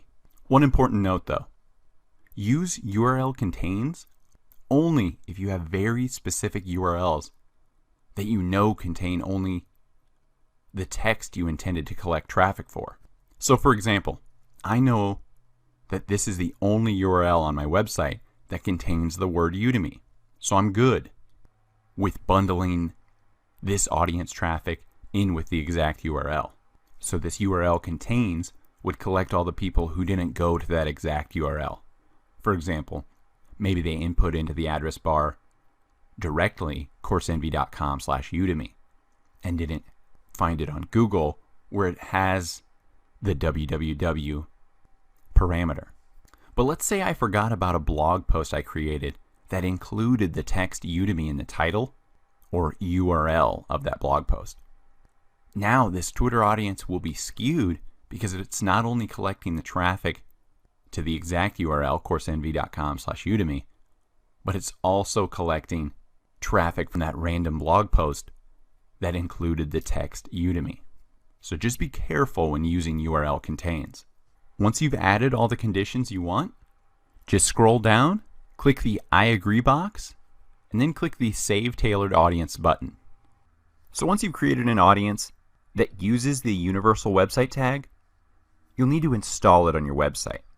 So if you didn't copy the universal website tag code right away once you created the audience, that's fine.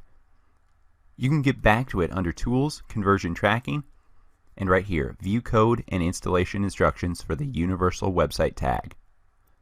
So click that. So for installing the Universal Website Tag, they advise copying this snippet below and pasting it at the bottom of all pages on your website before the closing body HTML tag. So we'll copy this all. Then you'll want to go to the editor of your website. So for us, we use WordPress. So under Appearance, Editor.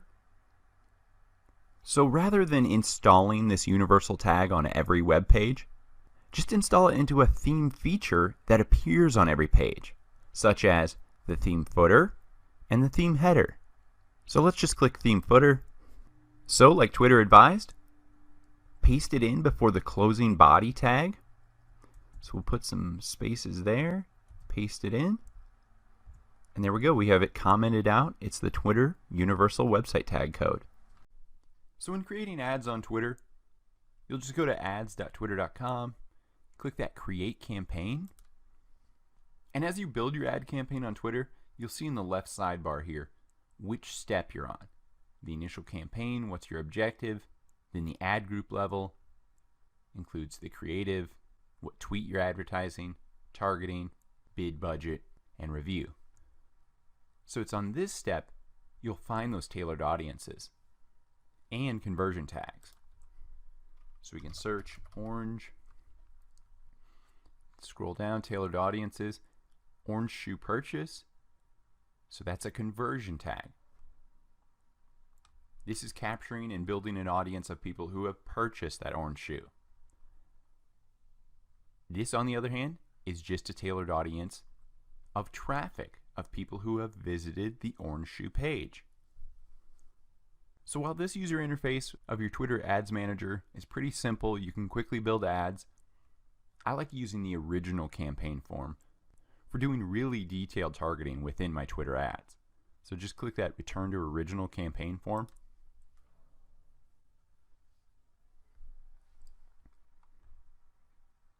I like this original campaign form because I can see right away, there's my objective. I selected a website clicks or conversion objective. And then we scroll through step by step. Our overview, what's our campaign overview? Down to audience, select our audience. Who do we want to target? And here is where I'll add my tailored audiences. I can limit targeting by excluding tailored audiences. I'll show you in the next lecture how I use this to create a Twitter lookalike audience hack. So I suggest using this original campaign form when creating your ads to really take advantage of that detailed targeting that Twitter ads can provide. So besides email lists and Twitter usernames, the next most important thing is conversion tracking. So to get to this, go to Tools, Conversion Tracking, then click the button. So website tags are embedded code snippets that are triggered when a user takes an action on your website after viewing or engaging with promoted content on Twitter. So by default, your tag will collect website visitor data for remarketing purposes. You can later create audience campaigns based on these website visitors. So I like to create multiple tags for different parts of my conversion funnel. So when I talk about a conversion funnel, I'm talking about how far did that customer get on my website. Did they just get to my website? For that, I'm going to select Site Visit. Did they download the ebook but not purchase my main program? Then it was just a download. Did they sign up for a form? This would have been on the thank you page for the sign up form. Did they actually purchase an item and I want to remarket a new item to them? So I use the term warm audience. Those are people who've been engaged within the last 30 days. They've been to your website, they've been on your page, they're still warm to your product or service. And then you'll click 30 days for post engagement, and then click off for post view attribution. So why I turn this off is because this is for people who just viewed my ads. I really don't care about that. I want people who've actually made it to my website. People who have engaged with my ads and clicked through. So now let's create a conversion event. So we have our universal website tag installed. We have some audiences built. And now building an audience as people come to my website for all these specific tailored audiences you'll create. Now let's add some conversion events. So go to Tools, Conversion Tracking, and then click the button Create New Conversion Event. So for this example, let's use the universal website tag. So that means it's not a single event. It's not something that occurs on just one page. People will have to go through a process from one page to another so I can capture this conversion. So a good example of this is the cart. So we'll name this one Add to Cart. Now let's select the type of conversion. This is just going to be a site visit. It's once people get to this page. That equates a conversion. I'm tracking how far people get down the funnel. Going to CourseEnvy.com, that's the top of the funnel. Adding a course to the cart, there's the second step in the funnel. Then getting to the checkout page, there's the bottom of the funnel. So site visit, universal tag. Remember, we're tracking when people get to the cart page. So exact URL, CourseEnvy.cart. But I'll add the condition of contains cart. Okay, 30 off, agree, and create conversion event. So as you can see on our conversion tracking page, CourseEnvy add to cart, it was a universal website tag, and it will switch to tracking once someone has landed on this page. Once someone has added something to the cart and got to CourseEnvy.com/cart. But now let's make use of the single event website tag. So create a new conversion event. Now remember, what's an example of a single event tag? Universal, you're going from one page to the next. Single, they're not leaving that page. They're submitting their email on a form, they're watching a YouTube video in an iframe, so there's no action taking place. It's all happening on one page. So for this example, let's do header email sign up. So type of conversion, this will be a sign up. This is a single event. And then it gives you the option to create a tailored audience. So while it tracks people who view that YouTube video or sign up for an email form that's on a single page, you can create an audience of those people.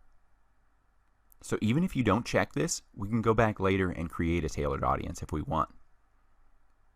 But by toggling this, it will be created. So let's just leave it unselected for now so I can show you how to create a single event tailored audience. So scroll down, turn this off, agree, and create this conversion event. Now let's go to Audience Manager, make a tag to collect website visitors. Now I want to create a tailored audience for that single event conversion I just created. So use a single event tag, and now it even warns you, linking conversion events and tailored audiences. Because as you can see, if I try to create a new tailored audience for that single event website tag first, it says in order to create a conversion event and tailored audience for the same single event, we need to create the conversion event first. So this is why you toggle that tailored audience box while creating the conversion event. So let's cancel this, go back to conversion tracking, and as you can see, conversion header email sign up, audience not created, so edit, and here we go, create a tailored audience. Save conversion event. Now this is enabled, and you can see this single event tag, or people who sign up for the email in their header, will be creating an audience we can retarget to later on. But one note here for this conversion event, the header email sign up, this is different from our universal website tag that we installed in the header or footer of our website. Remember, that's on every page. This is a single event, so we will have to install the special code for this event. So right here, view code. So copy this code and then embed it on the specific page that this single event occurs on. Create a new campaign.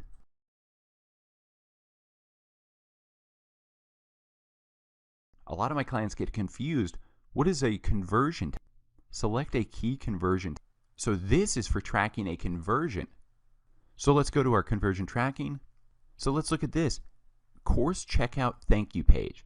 This is when they've actually converted, when they've actually made a purchase. So that's the conversion I'm tracking. Maybe you want to be tracking something else. Maybe it's a newsletter sign up, an ebook download, etc.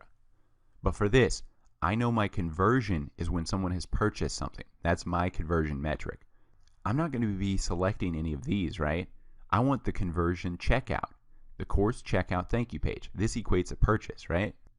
So that is when a conversion pixel fires. So when I run this ad and someone purchases the course via this ad, under my analytics, I'll be able to see how many conversions this specific ad contributed to. So that's the difference. We can market to an audience that's one of our tailored audiences, but to track actual conversions per ad, that's what this metric is about. Select a key conversion. So this is specific to this ad set, how many conversions were created via this ad alone. But one more important element on these ads, this is a tailored audience. These are people who have gone to that site, they've triggered that website tag, so we're just remarketing to that audience. That's what a tailored audience is just capturing people constantly and creating an audience that you can remarket to with Twitter ads. So now that we've created these audiences, let's create a Twitter ad that remarkets to this audience. What I love about retargeting ads is that people are familiar with your website already. They've already engaged with your Twitter ads or website in some way and will be much more responsive to ads, especially ones with a call to action catered to them. So let's look at this example. Say a customer navigated to CourseEnvy.com. Because I have this audience pixel in place, capturing this traffic, it's building that audience out so I can remarket to them when I select this tailored audience while building a Twitter ad. So with remarketing, we can create any type of Twitter ad and target it specifically to people who visited this page. So let's look at our audience manager. We can target this tailored audience via a Twitter ad and create an ad just for people who have gone to this page. We can continue on our website click campaign. So this will be our orange shoe purchase campaign. What's our key conversion? This is our orange shoe purchase. So this ad's goal is a conversion of an orange shoe purchase.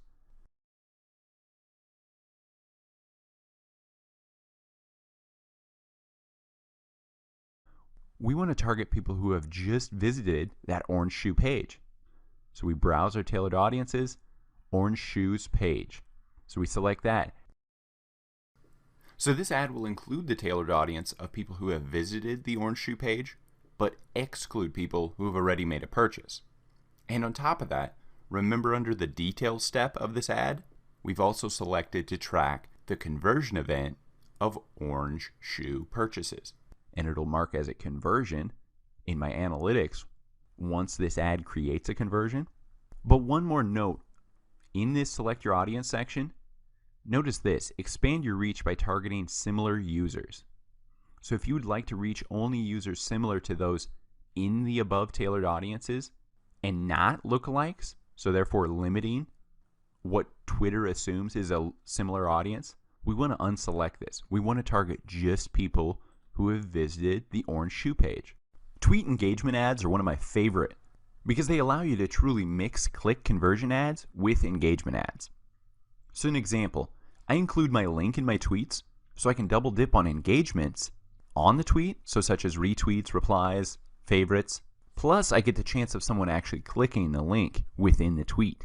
Now this goes for all ad types, but make sure to split test. Always change one variable in each tweet to see what verbiage gets the best results. So just tweaking the verbiage a little bit in each of these tweet engagement ads, and you can see the first one got the best results, 6.95% engagement rate. So always split test your ads, whether it's changing the one variable of the image, the verbiage of the tweet, or if it's one of the ads with a card, change the call to action on that. Always split test and see what gets the best results. For my Twitter ads, I like to blast as many Twitter usernames or followers with my first ad. Then after a week or so, I evaluate what username is driving the best engagement rate and the most clicks. Then I create a new ad targeting just the top 1 to 3 handles that drove the most engagement. So you can evaluate this by going to your ads.twitter.com, clicking campaigns, and then click the campaign you want to review, and then click the @handles in the left sidebar to see which handle drove the most engagement. So once you click within a campaign that you want to review, click the Audience tab, and this will reveal that ad's targeting options. And within this left sidebar, you can select handles. Next, I sort the handles by results by clicking the results text at the top of that column. By doing this, now we know which Twitter handle drove the best results for our ad. So in the future, we can target that handle alone in ads. Or, when on our Twitter profile, we can go to that handle's Twitter page and follow their followers. Or engage with their followers directly. Because we know their followers resonated the most with our brand, the most with our past ad, right? So why not engage with these people directly if they're the most responsive to our brand? So let's create a tweet engagement campaign. So create campaign, we can either select it in the drop down or create campaign. Click tweet engagements. We're going to name our campaign, set our budget, click next, name our ad group, set our runtime, total ad group budget, click next, and now we just want to select the ad creative. What tweet do we want to promote? So organic tweets, these are tweets we've done, or promoted only tweets. These are the ones we can compose right here.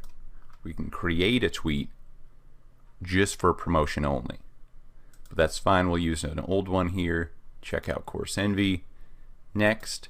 Now it's under targeting where you can get very specific. Do we want to target past audiences? Tailored audiences we've created already. Course details page. Course thank you page. Course Envy homepage. So if I want to remarket to a warm audience, I want to select Course Envy homepage. This is a general audience that knows the Course Envy brand, but maybe didn't purchase a course. And for this ad example, that doesn't necessarily even matter. I'm just looking for tweet engagement. I just want more people engaging with my tweet. So if they've already seen the Course Envy homepage, they'd be more likely to engage with my tweets. So we'll select that one, add. Then we can set more demographics. Do we want to target just one gender, all ages and age range? I know my clientele is from 18 to 34. So we can select that, 18 to 34. I know my top locations are the United States, United Kingdom. We'll add United Kingdom. I know India is another top one for our courses. Country, India, add. Okay, great. Now if we want to make a little broader ad, this probably only has 100,000 people in it. So this is pretty niche. The more niche your ad is, the more expensive it typically is for cost per engagement or cost per click. So let's close that one out and let's just target a little broader via audience features. With audience features, you can target specific keywords or the followers of other handles. So for example, Udemy is similar to Course Envy. Let's look that up. So at Udemy, we want to target people who've not only mentioned the keyword, but also target these 620,000 followers of at Udemy. So we'll target them and target any mentions of the keyword Udemy. This is people who have searched, tweeted, or engaged with the keyword Udemy. So now just click next. Let's review our campaign. It's a tweet engagement, $100 daily budget. This is a little high. I just clicked the default. I typically go from $5 to $20 for my daily budget and then just split test from there. I'll split test one variable at a time in a bunch of $5 ads to see which one's getting me the lowest cost per click or lowest cost per engagement, whatever metric I'm running a campaign objective for. Once you're ready, click Launch Campaign. So my next favorite ad is click or conversion ads on Twitter, because these enable you to combine any tweet with a custom website card. So below you can see an example of a website card. So the first part, in your tweet section, I like to highlight my product or service and give people a reason to visit my website. Always do this because it really makes your card stand out. So website cards are extra content that enhance your tweet. A website card is made up of an image and a link. These cards really improve your campaign performance. Each element of the card links to your website, which means more website visits for you. So we create a new campaign, website clicks or conversions. So on the website click campaigns, I like to do CTW, clicks to website. So the CTW tells me, oh, this is a clicks to website.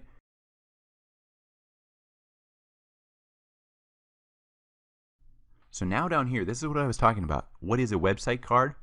This is what's going to appear below that tweet. This website card makes anything on this promoted ad clickable to your website. So we look good. Let's tweet promoted only.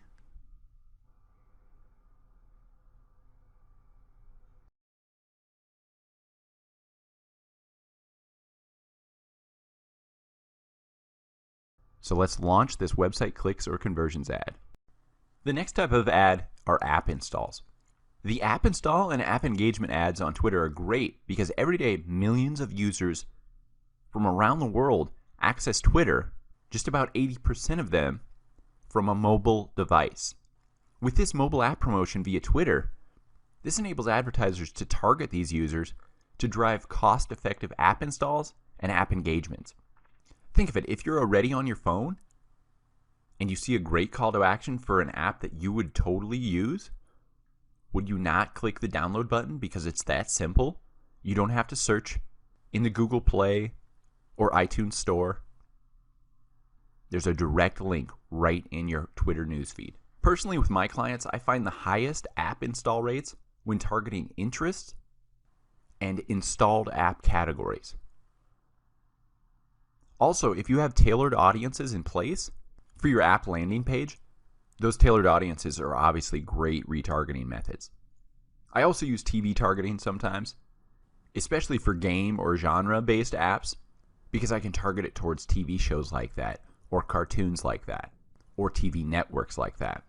The most important thing to remember on app install ads is to create your app card first before creating your app install ad. So simply click Creatives in the nav bar and then click Cards. So this app card you create will drive installs to your apps on iOS or Android mobile devices. So just think of that download now link in the ad you create as a direct link to the App Store or the Google Play Store.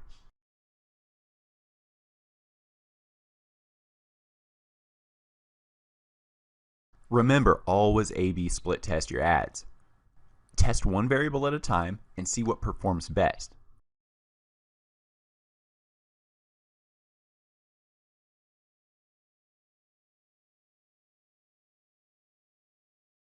Next, the budget is a little different on app install. So it is a cost per install bidding, so you only pay for the action that has the most value. We always use the cost per install bidding, so you only pay for the action that has the most value.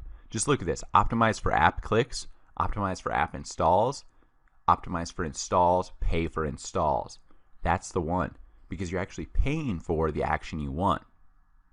Now this one, if you're just trying to get someone re-engaged with your app, you know they've installed it already, you're just doing an app re-engagement ad, then optimize for app clicks and pay for app clicks. But for the most part, when you're working with a client and trying to get your mobile app to the masses, you want to get installs on their device. So optimize for installs and pay for installs. By doing this, we've driven our cost of these campaigns down by 20%. Because with clicks, it's tough. Yes, you're building an audience that you can remarket to. But for the most part, it's those first impulse people that click download now that we want. So again, A/B split test, but for the most part, optimize for install and pay for installs is our best result. Twitter follow ads are just what they sound like. Ads to increase your Twitter account following. Try not to sound too sales pitchy in these ads, as they are meant to portray your brand in a great light and give the user a reason to follow you. So look at this follower ad example. One of my clients is a fashion brand, so this Sherry Hill ad popped up in their newsfeed. This is a simple but great follower ad. Since my client's brand was fashion-based, this Sherry Hill brand obviously targeted that interest in their ad, and possibly the keyword fashion. Next, on their actual ad content, it gets to the facts and why I should follow this page. Love fashion? Follow Sherry Hill to keep up with the latest trends. So I'll keep up with the latest fashion trends if I follow this handle. Another note, in these follower ads, I always judge the profile image and the ad image quality.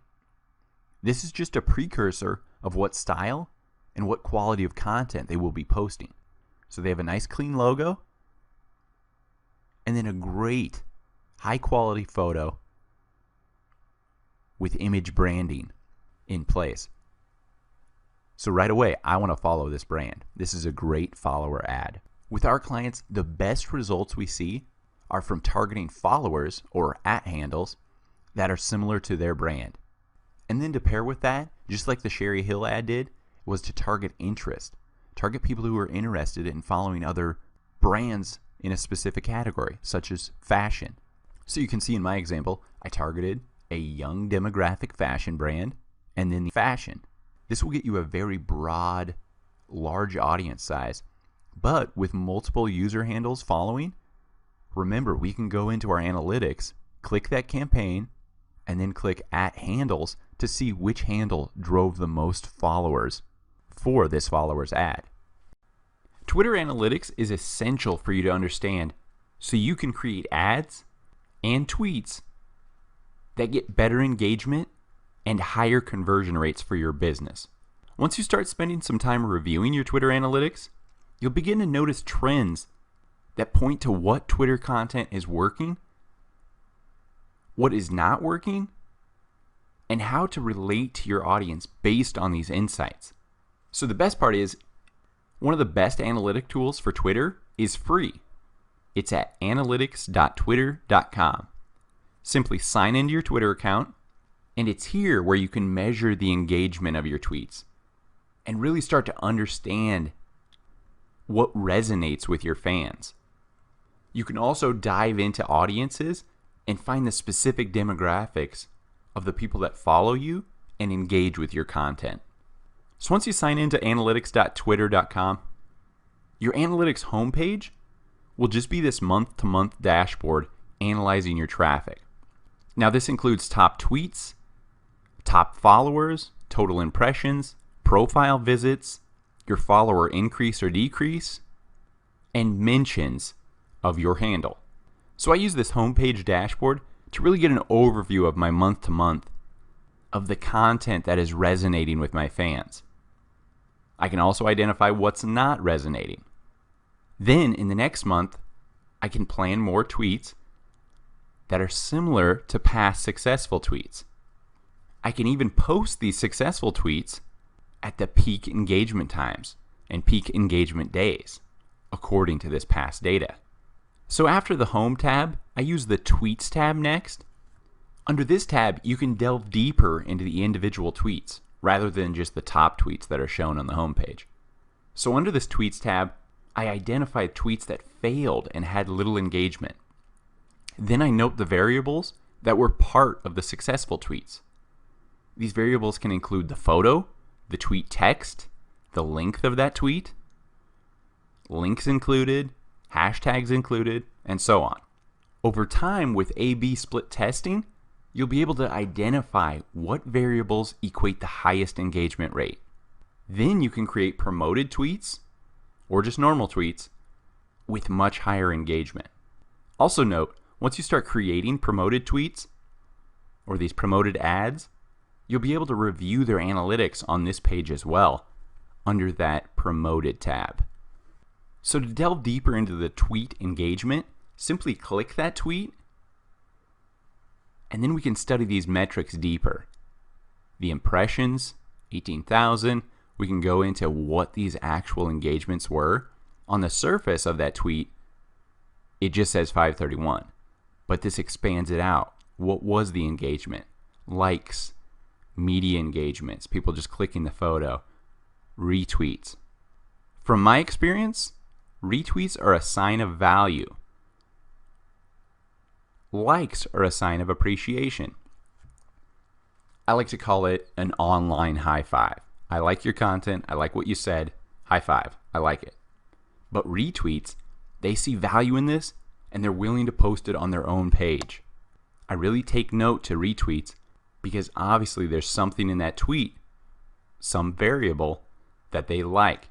So I want to carry that forward into future tweets. Now, one thing I like to calculate is the tweet reach percentage. So that equation is simply impressions divided by total followers. So for a specific tweet, there was 130. I have 2,500 followers. So 130 divided by 2,500 equals 5.2% audience reach. This tweet reached 5.2% of my audience. So the next tab is audiences. One feature on this page I love is comparing my followers to organic reach audience. As you can see, the default is just your followers, but I can compare, and I added an audience already, your organic audience.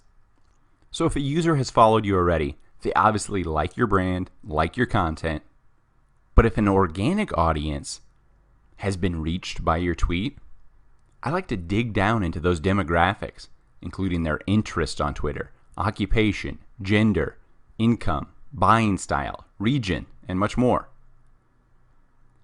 So what I do by comparing these audience statistics to my organic audience, I can see what new type of users I should be targeting in ads. If people are organically making it to my tweets via hashtags or maybe other people retweeting mine, I want to identify that organic traffic so I can target it in the future.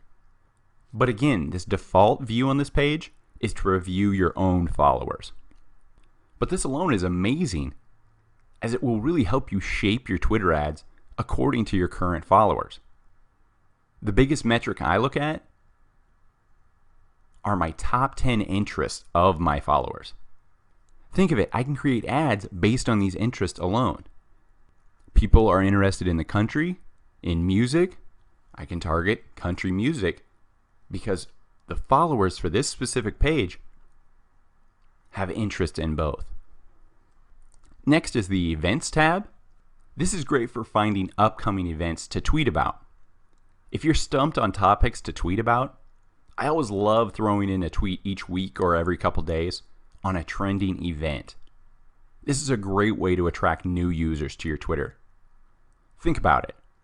If you know a holiday is coming or a big sports event maybe, get involved in that trending topic by including that event's keyword right within your tweet or that event's hashtag. Then when users search that event keyword or search that hashtag, your tweet will come up in their feed. Now, besides Twitter Analytics, there's a bunch of apps out there online that are great resources for Twitter reporting and analytics. One of my favorite is TweetUp. So tweetup.com, you can analyze any Twitter account and find what variables equal highly engaged tweets for them. So you can analyze their tweets, see which one got the most engagement, and study, oh, that had a photo. Oh, that was a short tweet without a link and one hashtag. You can study their top tweets, see who they're mentioning in their tweets, and you can research any keyword on Twitter for its performance. Next is Twitonomy.com. On this site, you can browse, search, filter, and get insights on people you follow and about those who follow you. You can also back up and export tweets, retweets, mentions, and all these reports in Excel and a PDF form. I think my favorite thing about Twitonomy.com is the export function. I can quickly export all this data and sort it by the variable or metric I want in this spreadsheet. So if I want to sort by hashtags or engagement, I can do that. The analysis will generate a number of metrics, including average tweets per day, total retweets, favorites, and so on. These spreadsheets will also break down how many of these tweets contain links, hashtags, mentions, replies, and retweets. Next is Clear.com. This is an influencer search engine. So you can find highly engaged and highly followed users in your niche. Then you can connect with these influencers and ask them to promote your brand. or you can simply target their followers via Twitter ads. So I love using Clear.com for product-based businesses, such as fashion. So I like to find celebrities or big bloggers that are interested in fashion. Then I analyze whose social influence is actually the best for my brand. Then, like I said, you can connect with them to work out a promotion agreement or a sponsorship. But again, at the very least, I can create a Twitter and Instagram ad targeting this influencer's audience. Next is tweetstats.com. I use tweetstats to analyze my competition. You can find out what time your competitors are posting, the days of the week that are best, the average number of tweets, who they retweet, and who they reply to the most. These are really great stats for optimizing your own tweets in accordance to what your competition is doing successfully.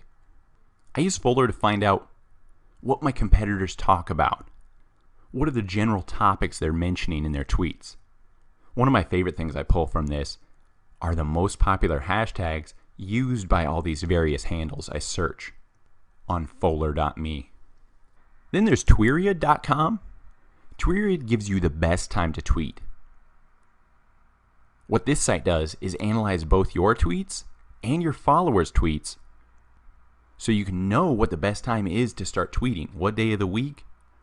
Are your followers online? When are they tweeting? It'll tell you peak times and peak days to post your tweets accordingly. TwitterCounter.com is great for managing Twitter data for multiple Twitter accounts. Currently, you can have up to 10 accounts on Twitter Counter. So this is perfect for marketing agencies out there looking to monitor analytics for several businesses all in one place. Another cool feature about Twitter Counter is how you can compare your account to other competitors' Twitter accounts so you can quickly identify engagement rates, followers, and more data side by side. TweetReach.com lets you see how many people see your tweet. All you have to do is paste in the account name, hashtag, or keyword you want to discover the reach of. And as you can see, I searched Udemy's Twitter account. It has reached over 3 million people. But when you scroll down, you can see even more drilled down data for each specific tweet.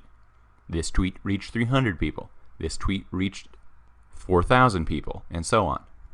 Finally, our website shorteners. I use goo.gl or bit.ly. Website shorteners are great because they track the number of people who click your links, these shortened website links. They let you know the type of browser the person was in. They let you know the country the person was in and the device or platform they were on. These website shorteners are kind of similar to Google Analytics. So if you're experienced in analytics, you can use the UTM parameters for tracking these links as well from your tweets or really any social media post. A great idea is composing a tweet with a link to a lead capture page and pinning this to the top of your profile. So therefore, anybody who comes to your profile page will see this lead generation machine right at the top of your profile. So basically, you're turning your Twitter profile into a landing page, a lead capture landing page. Pinterest is a content sharing service that allows members to pin images, videos, and other objects to their pin board. So once you create a Pinterest account, you will be able to pin content to specific boards within your account. Simply hover over the media item, and you'll see that pin red button appear. Just click that Save Pin button. So a pin is just a media item that people have added to Pinterest. People add pins directly from websites or apps that use this Save button feature of Pinterest. People also upload these media directly to their Pinterest account for you to repin and curate boards on your own account with. So any pin can be saved and all pins link back to their source, whether that's the Pinterest account or the website you pinned it from. This is how you can get referral traffic or traffic back to the source. So I like to pin things via a website link from my website, from my e-commerce store, and so on. So as you can see, this Nike account, this is their profile page, and they organize their pins into collections called boards. So you can see the 3 boards: shoes, clothing, and gear. So this is a nice way to quickly categorize their photos to make their account and profile look very organized and help customers or interested users find the photos they're looking for. One note, the same pin might be added to lots of different boards across lots of different interests, lots of different accounts. So besides using just the search bar and keywords, browsing boards of various accounts or your competitor is a great place to discover new stuff. So like I said, once you're logged into Pinterest and you choose some interests, start following some boards, start following some accounts, your Pinterest feed will be curated. So as you discover and follow more people and boards, your feed becomes more relevant and personal to your own interests. So let's create a Pinterest profile. Just go to Pinterest.com and click the sign up button. First, you'll pick a profile image that will help people recognize your brand or business. Usually, your logo works best. Profile images look their best at 165 by 165 pixels. Also, make sure to write your profile description and introduce your brand. Also, remember to plant a couple relevant keywords in your Pinterest page description, as this is your meta description within search engines, within Google. Next, you'll want to create a range of boards that showcase your brand's personality and taste. But make sure each board has enough pins to make it feel substantial. Don't just create a board and upload one pin to it. I like to have a minimum 5 to 6 pin image ideas ready before I create a new board. Remember that people can choose which boards they want to follow, so not every board has to appeal to everyone. So make very niche segments and categories for your board ideas. Also, give your boards clear names so people can tell what's on them. But don't be afraid to get creative. Just keep it to 20 characters or less so it doesn't get cut off and people don't know what the board name is. Also, don't forget the description. Once you create a board, you can add a description to it as well. This description can further inspire people to follow your board, and it will help you show up in searches. Again, if you plant those relevant keywords within this board description. Also, when organizing your boards, try to put the most relevant 3 at the top. Remember, that's above the fold, so they see your logo, your profile description, and then your top 3 boards. If you're constantly updating your Pinterest account, which you should be, a good idea for this are seasonal boards, such as Christmas, summer. This lets your following know, oh wow, this is a very active account. So once you're signed into your Pinterest account, on your profile page, scroll down and you'll see this red plus sign button to create a new board. So name that board and click create. Now you'll be on that Pinterest board page, so just click that pencil icon to edit this new Pinterest board. This is where you can input that description. Notice how I use the keyword wedding in the description and a popular hashtag?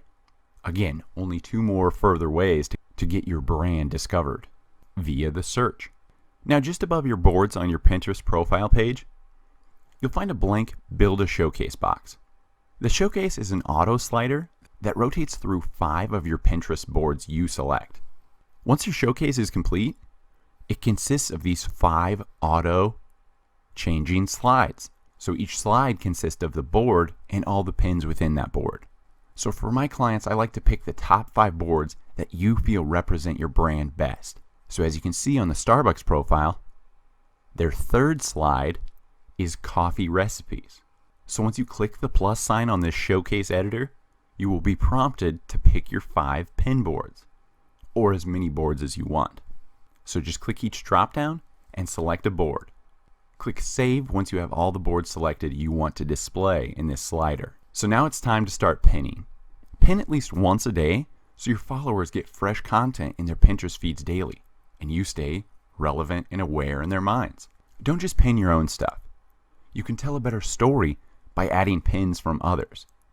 Try searching keywords about your brand and pin the cool stuff you find. Once you build a following, you can reach out to bloggers and other websites so you can partner with them by pinning their content. And one cool thing is, if your following's big enough, some of these brands, products, or bloggers may even pay you to pin their content. Finally, engage with people on Pinterest. A great way to get people to pin your stuff is to be an active pinner yourself.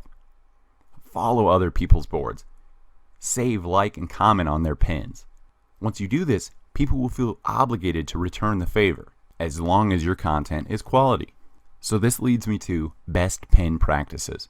Click the plus sign in the top right corner of Pinterest to upload an image or save from a website. As you start to add more pins, you'll quickly learn what works and what doesn't work for your brand. Just make all pins high quality and actionable. By actionable, I mean tell the customer what you want. Check out our website, pin us, comment your favorite recipe, and so on.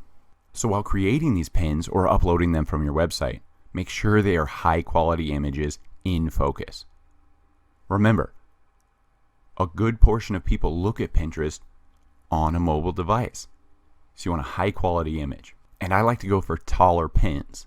Vertically oriented pins look better on mobile screens and take up more space on a user's screen as they scroll up in their Pinterest feed.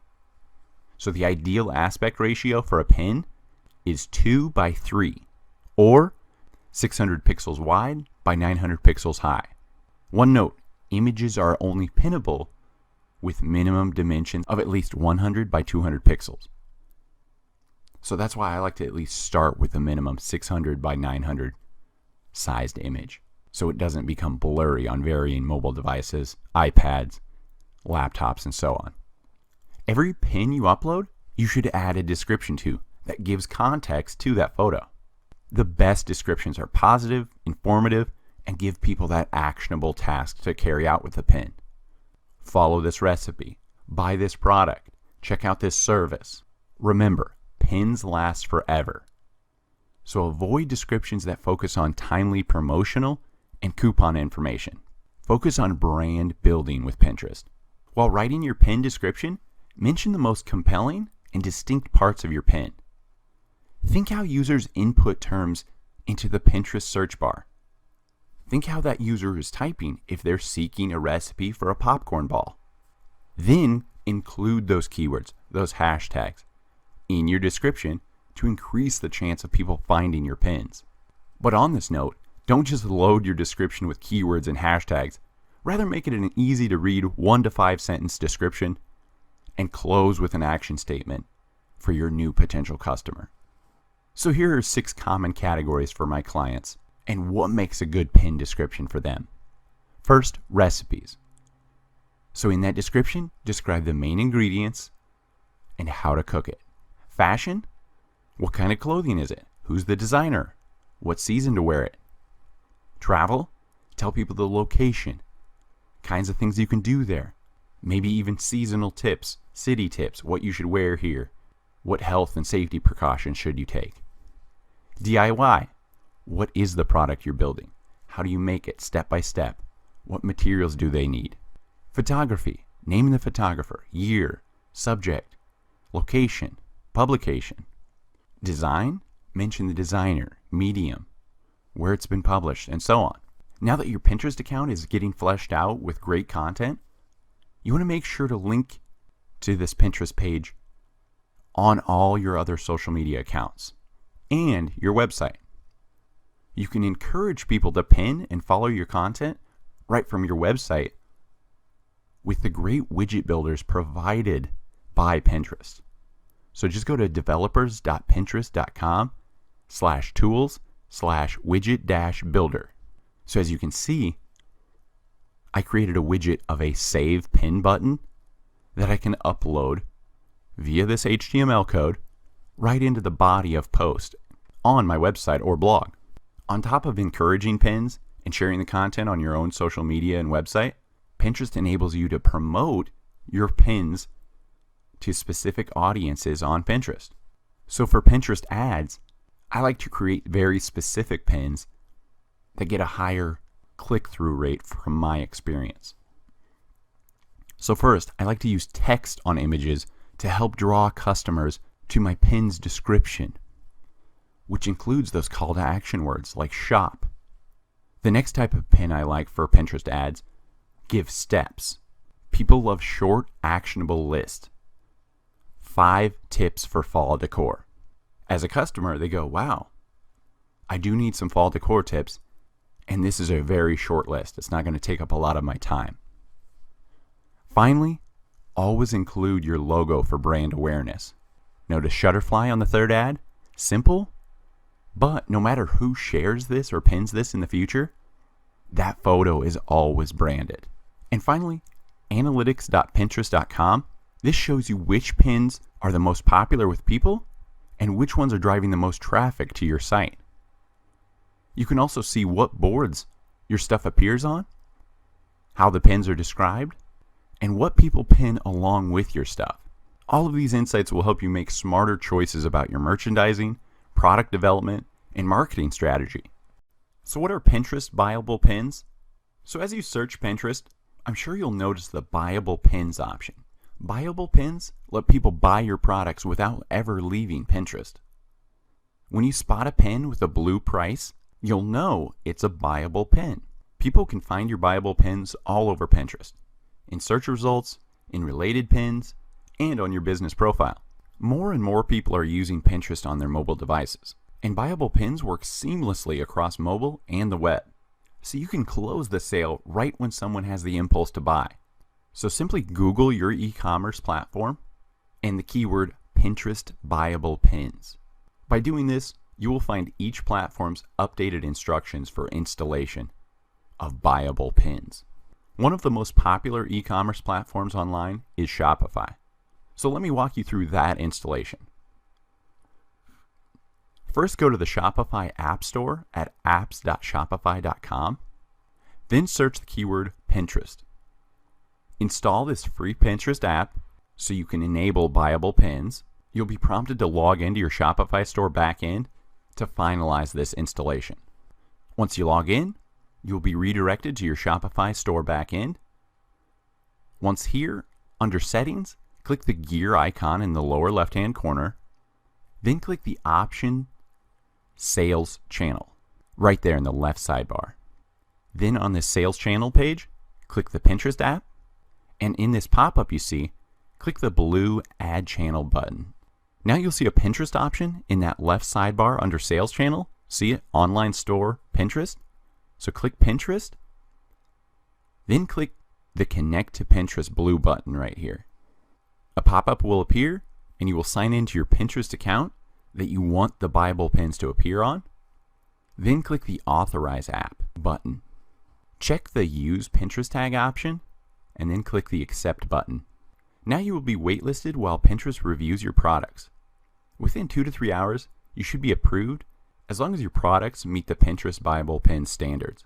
Then, as you can see, we're on a product page, and all I do is toggle if it's visible on the online store and visible as a buyable pin on Pinterest. So whether if you have a personal account on Pinterest already or no account at all, in order to place ads on Pinterest, you're going to need a business account. So go to one of these 2 websites if you're either new to Pinterest or converting your own personal Pinterest to a business Pinterest account.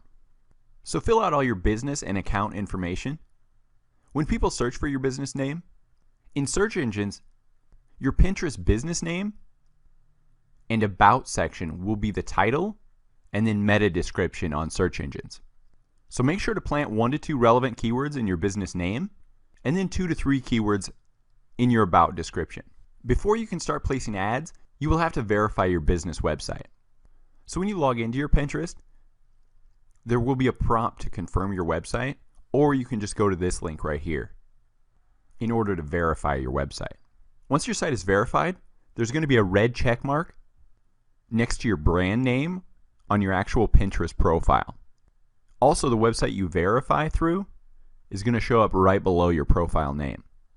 To verify your website, you will need to either download the HTML verification file to then upload to your server, or you can click the meta tag link at the bottom of this verification page. I prefer the meta tag because I can just copy this and paste it into the head section of my website. So to do this, just go to your index file, then in the head section, right before the closing tag, I'll paste this meta tag in and then save that index file. Now at this link, you can create buttons for following, pinning, and various other pre-built Pinterest buttons to embed on your website or blog. So the nice thing about building these widgets and buttons via the developer's Pinterest site is that you can track how many people have clicked, how many people have followed, and whatever other buttons or widgets you build. Now that we've created a business account on Pinterest, you can now head to ads.pinterest.com to begin building your promoted pins. Now I'm going to teach you about the most important part of Pinterest, and that is your Pinterest business account. This is where you can access analytics, create Pinterest ads, and start driving sales via the Pinterest platform. So to get started with your Pinterest business account, we'll just need to upgrade your personal Pinterest account. So if you have a personal Pinterest account, that's great. If not, get that basic account set up, and then there's multiple ways we can convert your personal account to a business account. So the first is via ads.pinterest.com. On this page, just click the Get a Business Account button. You can also create a Pinterest business account at business.pinterest.com, and then simply click this Join as a Business button. Now we just type in our info to upgrade our Pinterest personal profile to a free business account. Then, like I said, we can get access to these pro tools such as analytics and Pinterest ads. Once you have this data input, just click that Done button. You'll be redirected to your Pinterest profile page, which is now a business account. As you can see, we now have the option of analytics and ads available in this top left corner. Next, you'll want to fill out any missing info on your business account settings page at pinterest.com/settings. First off, scroll down to your profile section on this settings page. Fill out your business name. Here I like to put in my domain name so I can up that brand awareness and let customers know I have a website and what that website is. Next, upload a high quality square image that is preferably your brand's logo. This is the logo that I'm going to overlay on pins. It's going to be my site's favicon, my site's logo. You want to build that brand awareness with this logo. Then confirm your username. Again, we want continuity across all social media platforms. So I want @CourseEnvy at Facebook, @CourseEnvy on Twitter, @CourseEnvy on Pinterest. But sometimes your name will be taken, which is fine. Just try to get something close to your brand name, or possibly including a main keyword. Finally, fill out your About section. Include your brand name, your URL, at least one hashtag, and then 1 to 2 of your top searched keywords. This is 160 characters long and acts as your Pinterest profile's meta description when you search in Google Search. Next, scroll down a bit further on this page so we can claim our website. After you claim your website, any pins that come from your site will have your profile picture added next to them. You'll also get access to website analytics so you can see what people are saving from your website. So just paste in your website URL and click that Claim Website button. So you have 2 options for claiming your website. First is adding your HTML tag to your website, and second is uploading an HTML file to your website's root directory. As you can see in this example, I click the Editor option under the Appearance menu on the back end of my WordPress website. I click the theme header file, then paste it in this Pinterest HTML tag right before the closing head tag. Depending on your type of website, such as Weebly, Squarespace, and so on, just Google how to add Pinterest HTML tag to, and then enter your type of website. Now for the second option, we need to upload that Pinterest HTML file to our website directory. So you want to upload that HTML file to your web server at the root folder level. Don't upload it to a subfolder or Pinterest won't be able to find it. Root folder names vary by provider and host, but common ones are public_HTML, www, or www.root. Be sure not to rename the file once you save it from Pinterest and before you upload it to this server. Pinterest will be looking for that exact name of the file you initially downloaded. So to access your public_HTML file, log into your website's hosting cPanel. As you can see, we are in our Bluehost cPanel, and once in this cPanel, find the icon named File Manager and click that. Just select that Home Directory option and then click Submit. Now we're in our File Manager where we will find that root folder, which in our case is called public_HTML. So we'll just click that New File button, and then upload this Pinterest HTML file. Now that we've saved that, we come back to Pinterest and click Submit to claim our website. Now it's time to put our Pinterest business account to work. Click that Ads tab in the top left corner, or simply go to ads.pinterest.com.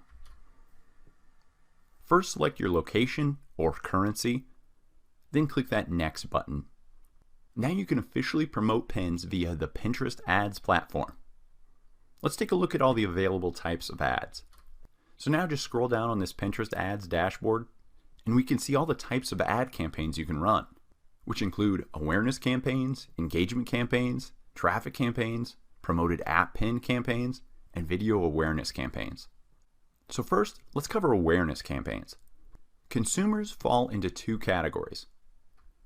10% are loyalists that will only purchase with brands they know and have purchased from in the past.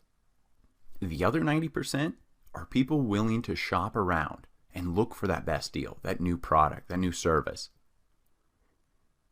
Now, of that 90%, typically we see 30% stick with brands they know. So that leaves you with 60% of your target market open to purchasing from you and your brand.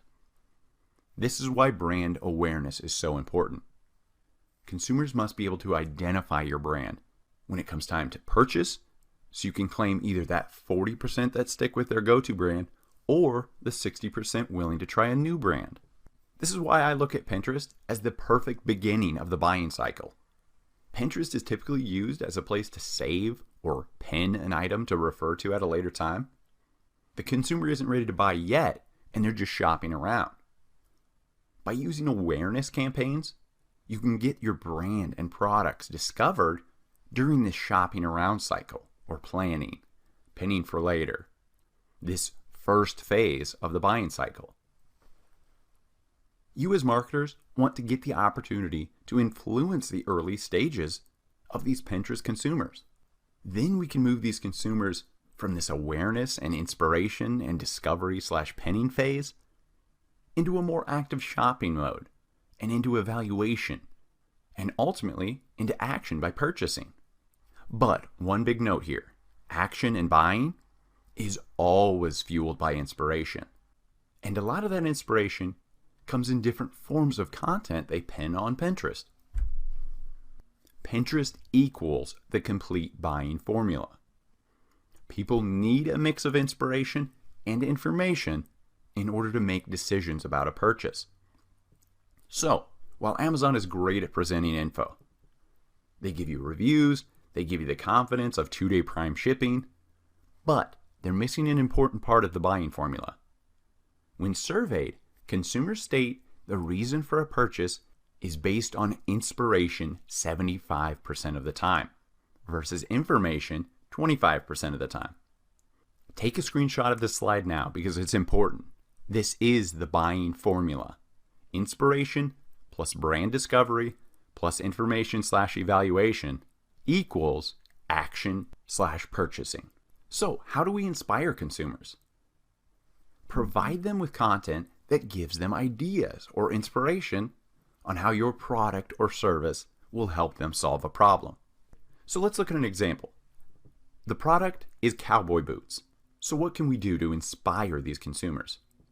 First, we can show them what outfits go well with brown cowboy boots. Next, we can show them lifestyle photos or fun events to wear these cowboy boots at. Next, we can inspire them with related country topics, such as music, country weddings, country decor.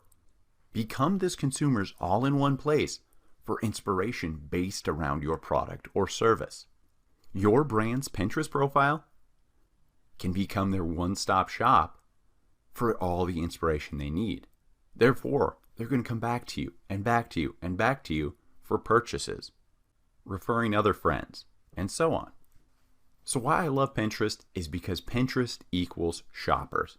Pinterest helps people get inspired, make decisions, and then take action. Data shows 55% of Pinterest users say that they use the platform to find products and buy those products, compared to a mere 10% average on platforms like Facebook, Twitter, and Instagram. People are on those platforms for news, for seeing what their friends are doing. Pinterest is a place of inspiration. They're going to find ideas, pin different lifestyle images, and discover things they may be interested in purchasing. The buying cycle consists of 3 steps. First, awareness. Second, acquisition. Third, retention. Awareness ads are used to inspire and share information via your brand's pins. These ads are the best way to gain awareness for your brand and spark that initial inspiration. So for awareness campaigns, use the following Pinterest ads: awareness campaigns and video awareness campaigns. The next step in the buying cycle, acquisition. This is where you collect leads, create traffic, build up those pixel audiences, and make sales.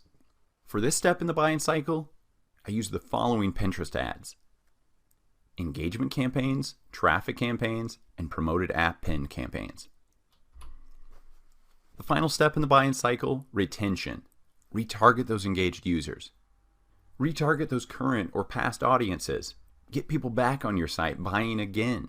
Again, we use engagement, traffic, and promoted app pin campaigns for this warmer audience for that ongoing retention. Now, once we start building these ad campaigns on Pinterest, you want to keep the following things in mind. Most of Pinterest consumption occurs on a mobile device, so it's very important to make sure your images are mobile friendly and easily understood when viewed in a vertical screen. Remember, ideal dimensions on Pinterest are 600 pixels wide by 900 pixels high, but those pins can be as long as 1560 high, but anything longer will get cut off in the feed. So really take advantage of this visual aspect of this platform by showing what you mean. Think of how fast people are scrolling up their Pinterest feed. You need to catch their attention with a great image, a little text overlay, and then a description that draws them in wanting to read more. So use those compelling images and video shots. Always include your logo or brand name within that pin, therefore to grow your brand awareness. I always use the example Nike swoosh. You could show that logo to anybody in any country and they'll instantly say Nike. That's where you want to get with your logo and or brand name. So like I mentioned, detailed descriptions. You want to draw them in so they click on that pin. That detailed description is in place to enhance the story of that image, video, and pin. Writing a detailed description is very important as it's there to enhance that pin. So in that visual and maybe text overlay or quick how-to in your actual pin catches their attention and they tap that pen for the close-up, they'll see this detailed description. And now a good description can make that image or video even that much more compelling or actionable. For example, if your objective is to increase traffic to your website, in that description, include a call to action, such as shop, join, find, buy, click the link, to encourage people to take action on what they saw in the text and in the pin itself. You can also use this description to really optimize for search on Pinterest. To make sure your pins show up in relevant searches, you want to make sure the image includes or is about the keywords people would be searching on the platform. So think about when you want your pin to appear. Who do you want to see it? Don't use keywords that aren't relevant to the pin. So for example, if you have a jewelry company that wants to appear in bridal jewelry searches, make sure to use keywords like bridal jewelry and bride. Finally, make those pins beautiful, helpful, and actionable. So some pin ideas I get the best results from for my clients are how-tos, lists, and text overlay. So for a how-to example, show step-by-step how to do XYZ with varying images in that vertical layout. So maybe just even 100 pixels wide for each step. But you are showing and not telling. You're showing them step by step. They'll want to click it to read the description to find out further information about the steps they just saw visually. Next, lists. Lists do very well for me. So top 5 XYZ or 10 best ways to XYZ. People love short, concise steps to solve their problem. And finally, text overlay. So I'll take a high quality lifestyle photo and then upload it to any photo editor and add an overlay text that has a clickbait-esque title. Now, if you need some great clickbait title inspiration, just go to a website like Daily Mail or BuzzFeed.com. These news sites split test titles for the most clicks. So for example, I could upload a photo of some of my workers labeling products and then overlay in a white space of the photo. You'll never believe these 3 little tips help us make $5,000 a month on Amazon. So, great lifestyle shot, sees workers, and then on a blank space in that lifestyle photo, such as a wall or maybe the cement, I overlaid that text and drew people in to click and want to view more. So for this ad campaign example, I want to create a video campaign. So now let's cover some specifics on Pinterest video requirements. First, make sure your videos are designed for mobile and are either square, so a 1:1 ratio, or portrait. Again, just like the phone screen you're looking at, 9:16 ratio, which you can edit in any video editor. For us, shorter videos tend to work best when you want your pinners to discover your idea quickly. These are perfect for awareness ads. I'll keep these videos between 15 and 30 seconds. We'll use longer length videos if we are retargeting warm audiences via traffic ads and we want to provide more education or that retention, bringing customers back for a how-to or a tutorial. You'll see this often in the makeup and beauty and fashion niches. It keeps people's eyeballs on your Pinterest page for a longer duration. So always assume the Pinterest user will never turn the sound on. Show, don't say. Show your brand's messages through motion versus relying on audio or dialogue. So first, start strong. Users are scrolling quickly. You have 2 to 3 seconds to grab their attention and get them to watch the entire video. Again, just like still images, include your brand name or logo throughout the video, even if this is a watermark of your logo in the top corner. This pays dividends with the long-term brand awareness. So let's get started creating our first Pinterest campaign for our business account. Like I said, I want to create a video awareness campaign, so I'll need to upload that first video to my Pinterest profile. So just click that plus sign in the top right of your Pinterest profile and click the upload video option. Pinterest will provide you with the optimal video file settings, so make sure your video files meet these requirements. Once you're ready, click the Choose a File button and upload your video file. Once your video is uploaded, make sure to add a description to the video, just like you would for a pinned image. Draw them in with that first line, that little preview text. Include keywords throughout the description so you're found in Pinterest searches. Include call to actions within your description. So make sure to ask what you want from them. Go to our website, join our free course, and so on. So obviously include a URL within this as well, and then finish this detailed description with a few popular hashtags and a few specific niche hashtags as well. So some long keywords that are very relevant to your video or pin. Then just select the board you want to pin it to, and then we click pin, and our video is posted. Once your video upload is complete, it will show up on your selected Pinterest board. This typically only takes a few minutes depending on the video length. Now let's go back to ads.pinterest.com and select that video awareness campaign option. Or you can go directly to the video ad option by clicking that ads menu tab in the top left corner and then just select video from this drop down menu. So as you can see on step 1 here, I select my campaign type, which is build brand awareness through video. So once we make sure that option's selected, just name your campaign and set the budget. I like to name the campaign so I can quickly recognize it in ad reporting, what pin the campaign was promoting, and how it was promoting that pin. And then as for budget, this is really up to your own limits, but I typically start with a $10 to $20 per day while I split test and optimize my ads. Once you have that filled out, click the Setup Ad Group button to continue. One more thing you'll notice on step 1 while creating your campaign are campaign placements. I typically leave the campaign placements set to all placements. I want Pinterest users to find my advertised pins wherever possible. That said, in certain niches for my varying clients, specifically very keyword-specific products, I have found higher conversion rates for search-specific placements only.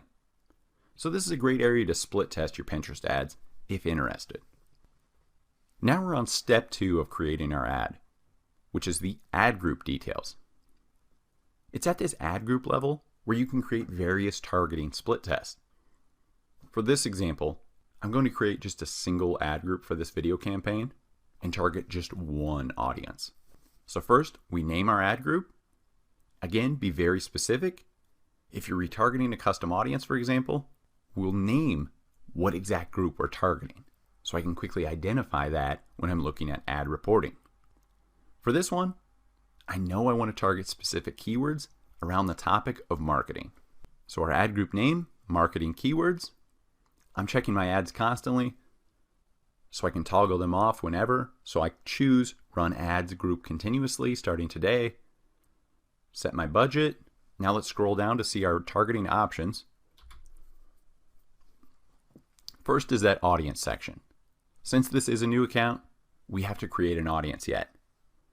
But this is something I'll be covering in future lectures, such as installing a pixel on our website so we can collect people who have come to our website and then retarget them because they are a warm audience. They know our brand. They've been to our website. They're more likely to respond to our ads because they are a warm audience.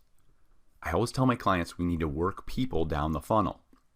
We start broad with brand awareness ads to find all these people, right? And then we work them down narrower in the funnel. We get them to our website. We build up those audience pixels. And then we retarget them to move them further down the funnel to close the sale. And then finally, we retain that client. We remarket to that warm audience pixel of past sales to sell them another product, a different variation, upsell them, and so on. These audiences are great for laser-focused targeting. You can create audiences based on visitors to your site, a list of customers, people who have engaged with pins from your confirmed domain, those lookalike audiences, or what Pinterest calls act-alike audiences. So I could upload a list of customers and then create an act-alike audience based on Pinterest data pulled from that audience list to create that lookalike or act-alike. And then you can market to those people. So I highly advise getting your pixel set up so you can start creating these audiences. So next are interests. From my experience marketing for my clients on Pinterest, I find that for most niches, the interest option is a bit too broad. But if you have a brand with a wide variety of products, all targeting one of these interests, by all means, this is a great variable to test in one version of your ads to see if it creates conversions for you. One note, I always say conversions as the goals. That can mean many things, whether that's a sale or an email sign up. You want to be always split testing one variable at a time in these ads to make them more and more efficient and lowering that cost of customer acquisition. Now we keep scrolling down on this ad group details page and you'll get to add keywords. Pinterest users typically use the search field to find the pins they are looking for. So we want to cater to those relevant searches with our pins that answer those questions, that solve those problems, that fulfill their keyword search. So I've added 6 keywords. Let's look at them so far. First, you can start in this search box to find related keywords and generate those different ideas for keywords if you're struggling or don't have an exact list made up from Google AdWords or from Longtail Pro or other keyword software. Pinterest will not only supply you with the keyword ideas, but also monthly search volume for each keyword on Pinterest.com. Just click that plus sign next to each keyword that you want to add to your targeted keyword list. Now notice the keywords in my list so far. Take note, it is one keyword or keyword phrase per line. But now take notice of the first two lines. These two keyword phrases don't have any quotations or brackets. This equals a broad phrase search. Then on line 3 and 4, I put quotations around these keyword phrases. This equals a phrase match keyword. Now finally, in the 5th and 6th line, I put brackets around these keyword phrases. This equals an exact match keyword. So what do all these keyword match types mean? For more advanced advertisers, you can use match types and negative keywords to target Pinners' search terms with even more precision. You can fine-tune your targeting with broad, phrase, and exact match keywords. By doing this, you can get precise control over which searches your ad will appear in, using phrase and exact search matches. I typically start with the broad match just to reach a wider audience with some of my awareness campaigns, but as I identify which keywords perform the best and get me the lowest cost, I'll make campaigns with exact match keywords only, because those will be laser focused. Now you'll notice in this chart, you can also use negative keywords to exclude certain search terms from triggering your ads, and therefore saving you even more money. When adding match types to your ads manager in Pinterest, you'll just use these simple operators to indicate the match type. Like I said, broad match, leave your keyword or keyword phrase as is. For phrase match, use the quotations around it. And for exact match, use brackets around it. So make sure to screenshot this slide for future reference. Now that we have our main targeting factor selected, which were keywords, scroll down a bit more on this ad group page, and it's here you can select locations, languages, devices, genders, and your CPM bid. CPM stands for cost per impressions. You pay for every 1,000 impressions. So since this is a video campaign, we're going to pay for 1,000 video views. But do note, each Pinterest campaign type focuses on a different metric. So it tries to optimize per cost of that metric. But CPM makes the most sense for videos, obviously, as we want the most views possible at the best price. So again, this is a great area to split test to see what varying bid gets you the most impressions for the best cost. I typically stick with Pinterest's suggested bid, as they have way more data than I ever will. And furthermore, these other settings at the bottom of the ad group details page are other areas worthy of split testing, one variable at a time. For example, sometimes I will target the exact same ad to one country for my first campaign, duplicate that campaign exactly, and then at the ad group level, target a different country. So that's a perfect split test to see which country drives the lower cost of customer acquisition. Finally, scroll all the way down on this ad group details page and click that pick a pin button. Now just select the video you want to promote. I'll click the video we just uploaded. Now we have the option to name the pin and input the destination URL for Pinterest users to access once they interact with this promoted pin. Once ready, click that promote pin button. It is just 4 steps to create a promoted pin. But because this is a new business account, the first time you will have 2 extra steps, which is just setting up your billing account. So just fill out your business billing info. If you don't have a business name or website registered officially yet, nor a DBA or corporation, that's fine. This is just the billing info. And you can sign up as a sole proprietor or just your personal name. So agree to the Pinterest advertising terms, enter your credit card info, and then click that submit button. As you can see, our promoted pin, which is a video campaign, is now active. Once you create a campaign, you will land on this Pinterest Ads Manager page. So just scroll down on this page to see more details about the campaigns running. In the top left corner of this Ads Manager page, you can toggle what types of campaigns you want to view, such as traffic, engagement, app installs, awareness, or what we're on, video views. Then we can click on the various levels of this campaign to view stats and edit budgets. As you can see, I clicked on the ad group level, and I can see my marketing keywords ad group. Once you toggle that check mark next to the ad group you want, you can edit the following data: the budgets, the bids. You can pause that ad group. Now let's keep clicking over here in the tabs. We've gone from the campaign to ad groups to now the ad level. So we could pause ads here. So select the ad you want to look at. I've just toggled the check mark next to the ad, and then I'll click that keywords tab in the top right. And it's here I can review the keywords I'm running for that specific ad.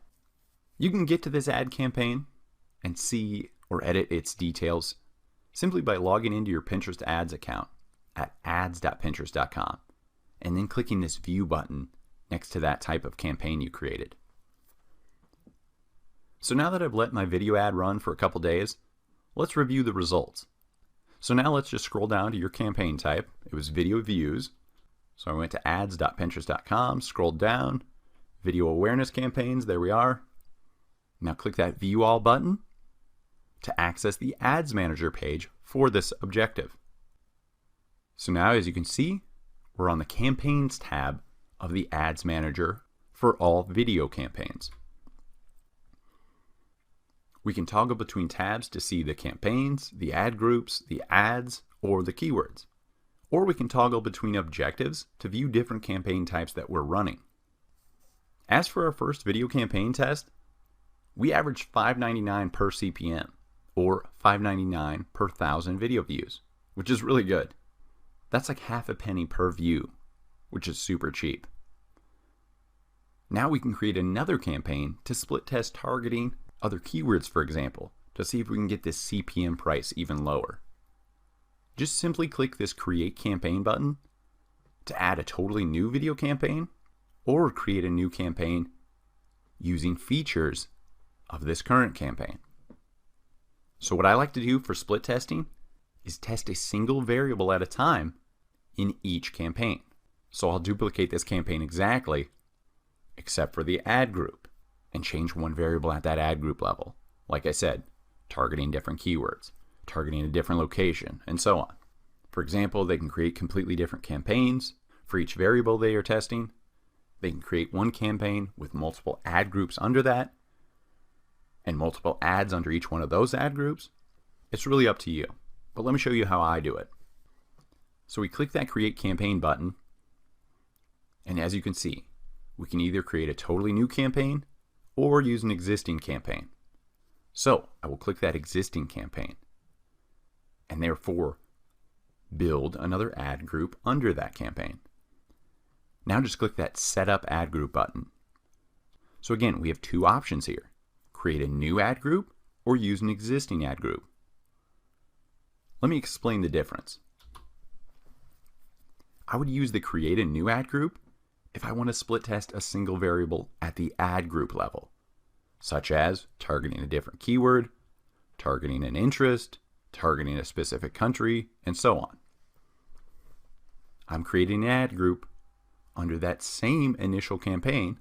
See, video campaign? We're creating another ad group under this same campaign name. Now I would select the current ad group, marketing keywords, which is already created, if I don't want to change a thing about the ad group, but rather split test a new pin. See what I'm doing? I'm keeping the ad targeting the same by selecting the original ad group, but then changing the video pin. Therefore, I can test and see if a different video with this same target audience will lower my cost, or CPM, even more. Remember, always test one variable at a time to further optimize your cost of ads.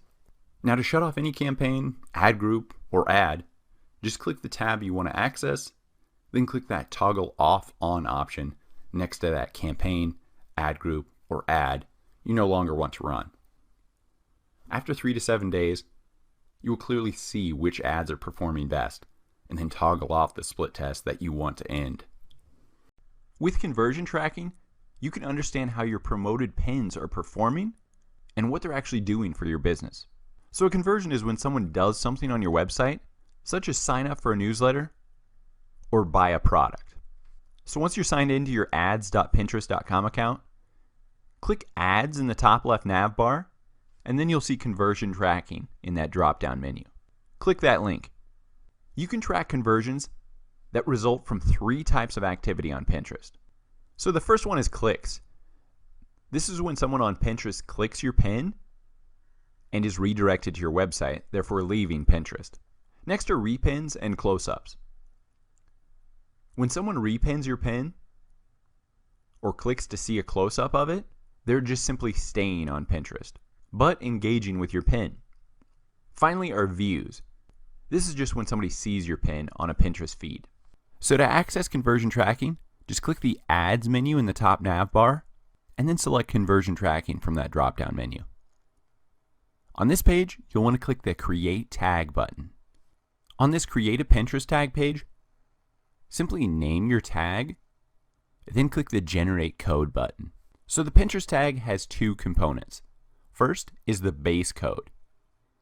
The base code is code that you place on every page where you want to track visitors or these conversion events.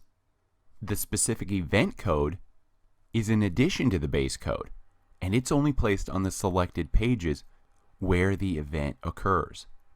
So you can use this event code on various pages of your website. Anywhere you want to track specific events, collect detailed event info, possibly refine audiences rather than the general traffic from your whole website, maybe just people visiting a certain page, such as the checkout or the thank you page after a sign up.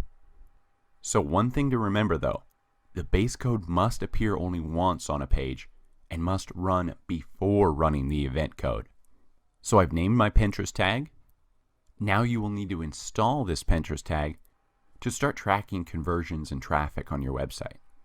So this first part, this is what I'm talking about, the base code or the Pinterest tag code. This is the initial set of code that you have to install on every page of your website. So this base code, or the primary code for the Pinterest tag, allows you to build audiences. So you only need to generate 1 base code per website. After you generate your base code, it is best practice to place this code across every page of the website. So the easiest way to do this is to copy and paste this base code between the head tags and the HTML of the website. Just remember, the base code must appear only once on each page and run before the event code. So for this example, in my client's WordPress website backend, I'll click Appearance in the left sidebar, then click Editor, then select the theme header file, and then scroll down to edit the head coding. So I'll just paste this base code or Pinterest tag code before the closing head tag. As you can see, I pasted it right before the closing head tag. So now that we have the base tracking code installed across our entire website, we can go one step further and install event tracking, such as page visit, searches, checkout, leads, add to cart. So Pinterest event tracking is to track conversions for each of these specific events. And these events are in addition to the base code. So you're not changing the base code. This is additional coding for each separate event. Events include page visit. This is to record views of primary pages or product pages or blog pages, whatever specific page you want to create an audience around or an event. There's a view category event. This is great for e-commerce websites. So say people view the category of shoes, that's an event now. We can create an event around that and then create an audience around that and retarget to people specific promoted pins just about shoes. There's a search event, which records searches on your website. The add to cart event, this is great for retargeting people who have maybe only added items to cart but never made it to the checkout page. Then there's the checkout event. This is great for retargeting people upsells because you know they've already made a purchase. There's the watch video event. You can track people who have viewed a video on your website. The sign up event, record people who've signed up for products, services, newsletter, and so on. The lead event, maybe people who have shown interest for a product or signed up for a forum or ebook on your site. And then there's custom event. This is to track those custom things on your website that are special and don't land in any of these other categories. The great thing about adding event tags to your website not only is conversion tracking, but you'll also be building an audience of these users right in your Pinterest account that you can retarget with ads in the future. Like I mentioned, people who added something to their cart but never checked out. There's a great audience to retarget with promoted pins. So like I mentioned, the event code must run after the base code. Typically, this means the event code should be placed after the base code in HTML, but just on the specific page you're seeking to track this event. So as you can see, in the head tag of this page, here's the base code. I pasted this checkout event code right after this pixel base code, but still before that closing head tag. So since the event code must run after the base code, remember the page loads top down. So head section, body section, footer section. A simple way to install a Pinterest event code on this specific web page you want to track is to just paste that event code before the closing body tag on that specific page. So for example, if you wanted an event for newsletter signups, that would be a page visit. When people have gotten to the thank you page for signing up for that newsletter, that's a page visit. So I'll put that Pinterest event code before the closing body on that page. And the nice thing about this, you're not really going into coding. You're simply pasting this at the end of the page or post form for that specific page. So this makes it easy to install these Pinterest events for page signups, for page visits, checkouts, and so on. You're just pasting this Pinterest event code at the end of the page or post body field. So for conversion tracking and reporting via these event codes, you must specify one of the Pinterest event types in the event code, as shown in this example in the color blue. This example is tracking the event checkout. You must also replace your tag ID with your Pinterest tag ID, which is found in the base code. So again, the base code will be pasted before the closing head tag on your site's theme header, so that base code loads on every page. But this specific checkout script, or Pinterest event code for checkout, I'm going to just paste this into the body of my checkout page, my checkout thank you page, because I know once this loads, that person has reached the checkout page. So to make it easy on you to simply copy and paste this event code template, check out the external resources link from this lecture, and there you'll be able to copy and paste these varying event code templates. So once you have your base code installed and any specific event codes installed on your website, click the Done button on this Pinterest tag page. So when you're signed into your Pinterest ads and you click the Ads tab in the top left nav bar, this is the dashboard that will be shown to you. So to access your Pinterest conversion tracking data, click the View All button next to either one that you want to look at the conversion tracking for. So I personally like to drive a lot more traffic campaigns. Those are traffic specifically to my website rather than engagement, which are repins. I personally get more bang for the buck by driving people directly to my website. So now you can see I'm on my traffic campaigns page. From here, just choose the date range that you want to export data for in the top right of the screen. Then click the Export Data button next to it. This will export the data into an Excel spreadsheet. As you scroll right in the columns in this file, you'll see the total conversions tracked for each specific type of tag on your website. You can also analyze your conversions via the Export Data button on the conversion tracking page. So again, under Ads, click Conversion Tracking, then click the red Export Data button in the top right. In this pop-up, you can specify what campaigns, conversions, attribution windows, date range, and what else you want output in this Excel file. To really take your Pinterest marketing to the next level, you need to take advantage of the Pinterest tag and Pinterest events. So let's get started by installing the Pinterest tracking tag on your website. Just log into your Pinterest business account and click the Ads tab in the top menu. In that drop-down, click Conversion Tracking. It's on this page you'll click that Generate Pinterest Tag button. Okay, so our Pinterest tag has been created. Now it's time to install this base code on our website, so we can begin tracking visitors to our website and then build Pinterest audiences based off those visitors that we can then market to on Pinterest. So to set up our Pinterest tag, we need to add our base code, including our unique tag ID, to our website's header. Next, we want to install specific events or conversion actions that you want to track, such as checkout, add to cart, or any custom event you want to track. Then we'll want to check and make sure these events are working under our tag event history. So if you don't manage your own website, no worries. Just click this Send Instructions button to forward your Pinterest tag code onto your webmaster.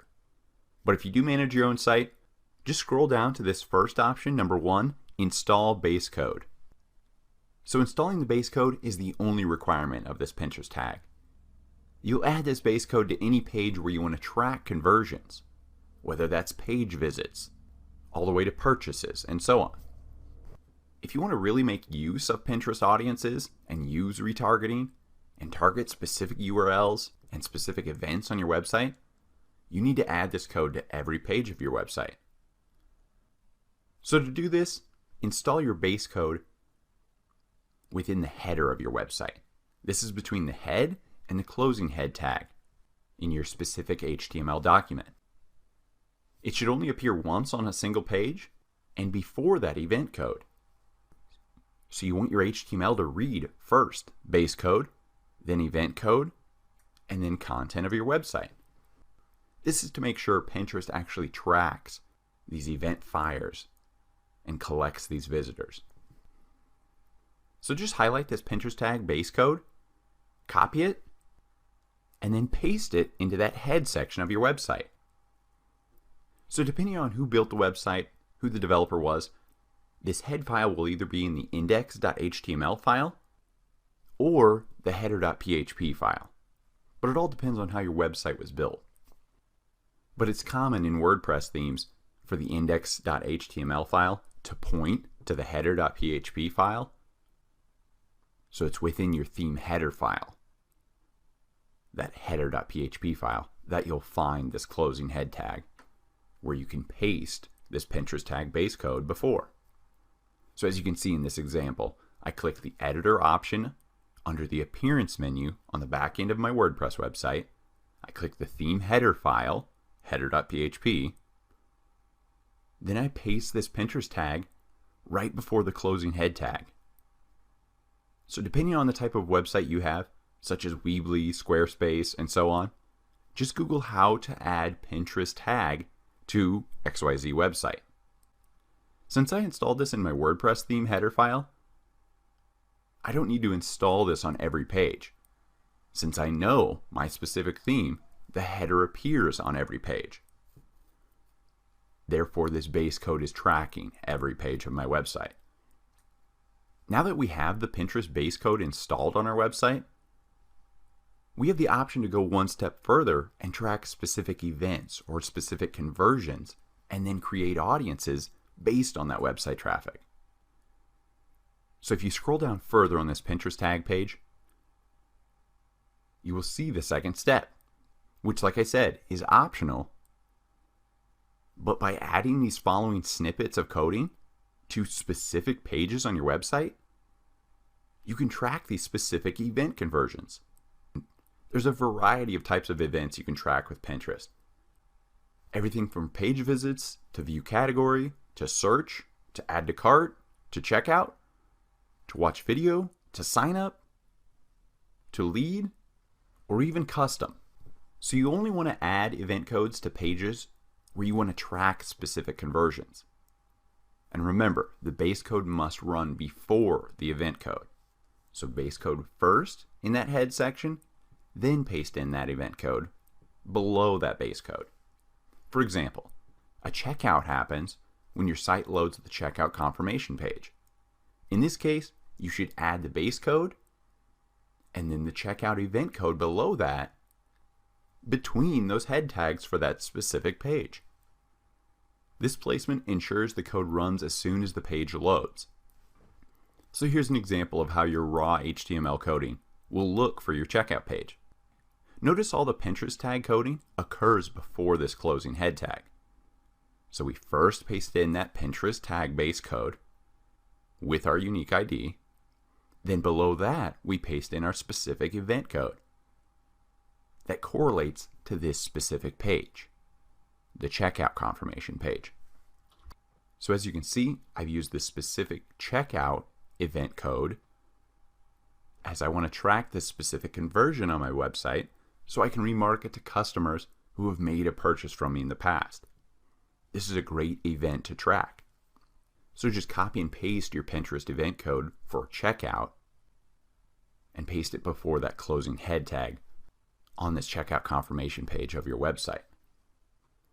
Just remember, event codes after the base codes. You always want that event code to fire after the base code. So if you're not advanced in coding, no worries. Since you had the Pinterest base code installed in that header, it's firing on every page. So you can simply paste your specific Pinterest event code right on that actual page in the body text boxes themselves. This wouldn't be my first choice in coding, obviously, because pages read from the header down. The body will load a little bit later, right? But this option works, and I advise it for all my clients that don't want to do that advanced coding. So as you can see, I have the text editor option selected, not the visual, on my WordPress checkout confirmation page. So now in the body of this page, at the top, I'll paste in this Pinterest event code for checkout. Then I click Update or Publish, and I'll paste that URL directly into another browser tab to fire that event tag. So now we come back to our Pinterest tag page, and now we'll just click that See History link to confirm our Pinterest events are working.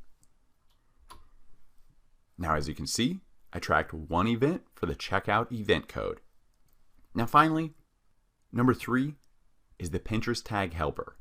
If you're unsure if you installed the Pinterest tag correctly, you can use this Chrome browser extension to test your tag.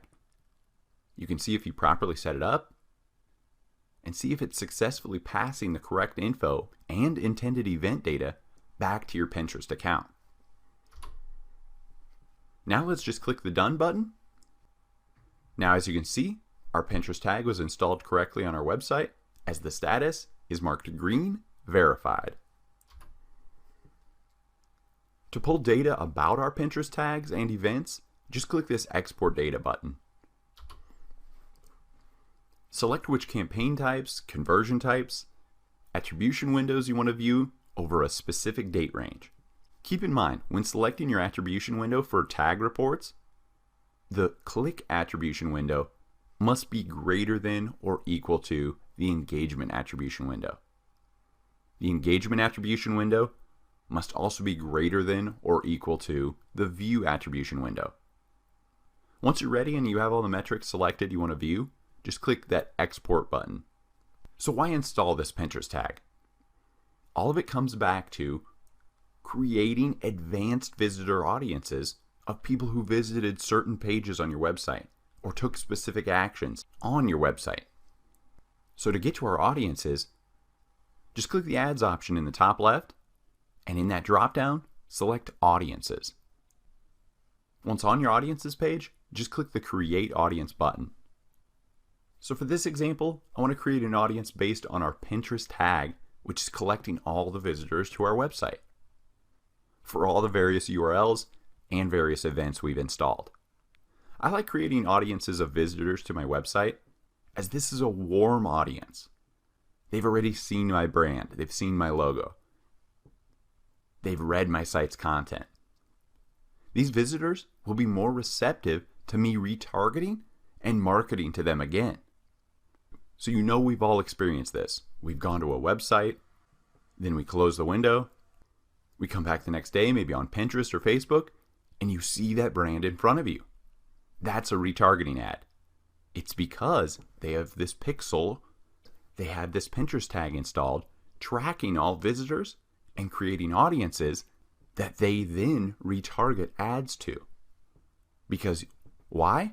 Because you are a warm audience and more likely to take an action on their website, make that purchase, download that free ebook, and so on. So in this pop-up, select visitors who went to your site and then click that next button. So now you can create your visitor audience based on your Pinterest tag data. First, name your audience and give it an exact description. Name it so you can quickly identify this exact audience when you want to target it in Pinterest ads later. So I've named this audience specific to my course traffic on CourseEnvy.com. This will be a great audience to retarget for course sales later on. Next, we set how long we want to store these visitors. Typically, the warmer the audience, or more recent the visit, the better. I know some people who build audiences that are months old. But to me, I see a better response, a better conversion rate for warm audiences. But this is an area you can test. So you could create this audience twice and split test at this day's duration. So in the past X days, I typically set this to the past 15 days for e-commerce, since product research and purchases usually happen pretty quickly online. Then I use 30 days as the default for any other website traffic audience. Finally, I set the URL for the traffic I want to collect for the specific visitor audience. You can do a variety of things here to capture your specific audience, such as URL equals an exact URL. Or if you want to collect all the traffic except for one page, use the does not equal URL option. Or say you have an e-commerce store with multiple product categories and you only want to build an audience around one category, say boots. If boots is in the product category name and appears in the URL for every boot product, you can simply type in the word boot with the option URL contains. So it just contains that keyword. Now if the opposite is true, say you want to target everything but boots, just select the does not contain keyword boots. Now besides the URL, we also have the option to select specific events we want to create an audience around if we want.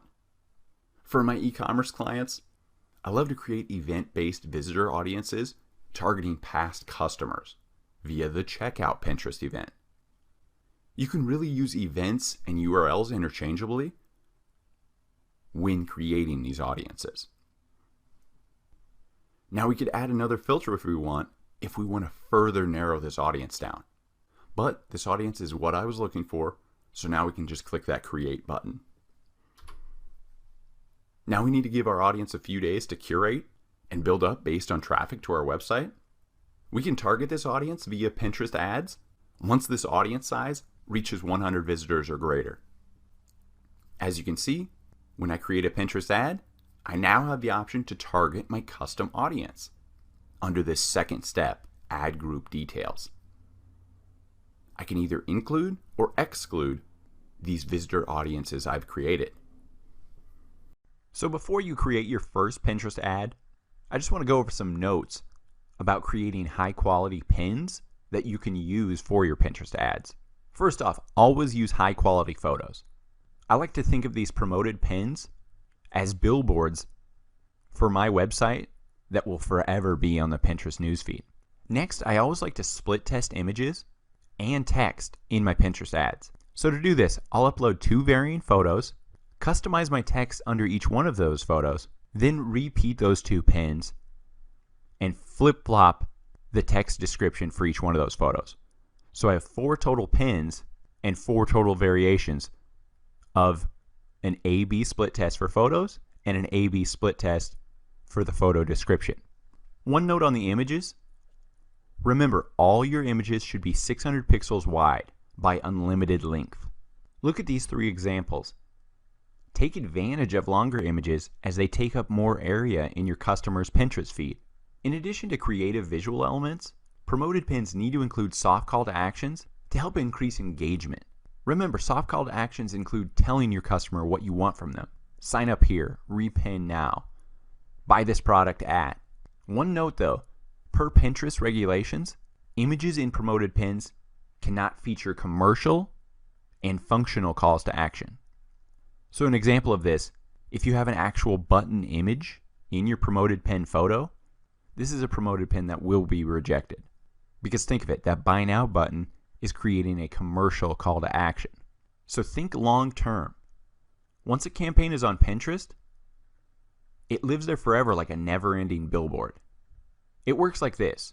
First, you advertise your pin to your target audience. Someone who sees the pin, John, repins it. Then 20 of John's followers repin it. Then 15 of those followers click on your promoted pin. 3 of them make a purchase. So always make sure your pins lend themselves to long-term use. So really avoid promoting pins that have expiring coupon codes in them or pins that are only relevant for this week. The never-ending billboard is a really great analogy to describe promoted pins. So create timeless, well-branded pins, and these will be perfect promoted pins forever. So these are the most common reasons why a pin won't get approved for promoted pins. First is irrelevant targeting. Remember, if you're selling fashion apparel and you're targeting football fans, Pinterest is going to call you on it right away. They don't want misleading ads that are confusing people and driving them away from Pinterest because they're like, I searched fashion. Why is this football player coming up? Next, excessive hashtags in the description. Usually anything over 2 will get my promoted pin rejected. Next is promotional material. Remember what I said. Promoted pins are not commercial call to actions. There can't be any coupons, no 10% off, no buy now buttons. So this leads into the next thing, price in the pin description. Remember, timeless. The price may change on this item. The next thing is no content on the destination landing page. What they're trying to deter here is you capturing people via your conversion pixel that are interested in a certain demographic, whether it's fashion, whether it's whatever topic you're promoting. But by having no content on your landing page, Pinterest just sees that as kind of a swindle of you trying to attract people, capture them with the pixel, and then remarket maybe something else to them. So you have to have that relevant landing page to get your promoted pin approved.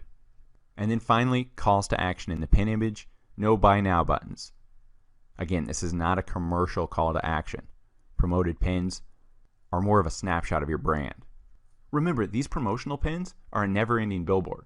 So that's why Pinterest rejects promoted pins for these reasons listed. They want high quality, value-adding content that's very relevant to the audience you're targeting. So things that aren't sales pitchy, no promo content, nothing that can be outdated quickly. What Pinterest has done on this business page is to show examples of the best pins out there. So you can see the example I posted is for the company Lululemon. Look at the soft call to action for the pin title. Exercise tips for a busy schedule. That title subliminally draws in busy people and anybody looking for exercise tips. Next in the description, we see that there are 6 steps on how to fit exercise into your daily routine. I love the marketing use of X number of top tips. That's such a great article title idea. It lets the customer know up front that you have a quick, just 6-tip guide for making exercise easy. By stating the number of steps or tips they will have to read, so the busy potential customer goes, oh wow, only 6 steps? That sounds short. Sure, I'll click this link. So now with the power of website tags, because this person that clicked through and was redirected to the article on their site, this site has now captured you with those conversion tracking website tags, and then they can remarket to you. Especially if you have those pixels in place from Facebook, Twitter, Instagram. All this traffic you're driving to your website, you can remarket to later on all these social media platforms. And especially since it's a warm audience, you can promote products and promotions to them. But it all starts with luring them in with quality content. And that's what I love Pinterest for. Not so much sales pitches, not so much promotions, but rather quality content that makes them want to come to your website. So post your how-tos, post these great tip guides, post value-adding things on Pinterest with a high-quality, long image that is 600 pixels wide. To reach the right people at the right time, you'll want to promote pins to specific audiences via Pinterest ads. Aside from location, gender, language, and device, you can also target your ads by interest, keywords, or audiences, or a combination of all three. So once you're on Pinterest, simply go up, click the plus sign, create ad. So first you'll want to choose the campaign goal that best reflects the actions most important to your business. The goal you pick for your campaign determines how your pins get promoted. First, for brand awareness ads, your pins will be seen by people on the most visible parts of Pinterest. You will get charged per 1,000 impressions of your pins. So for brand awareness, think about it as high visibility.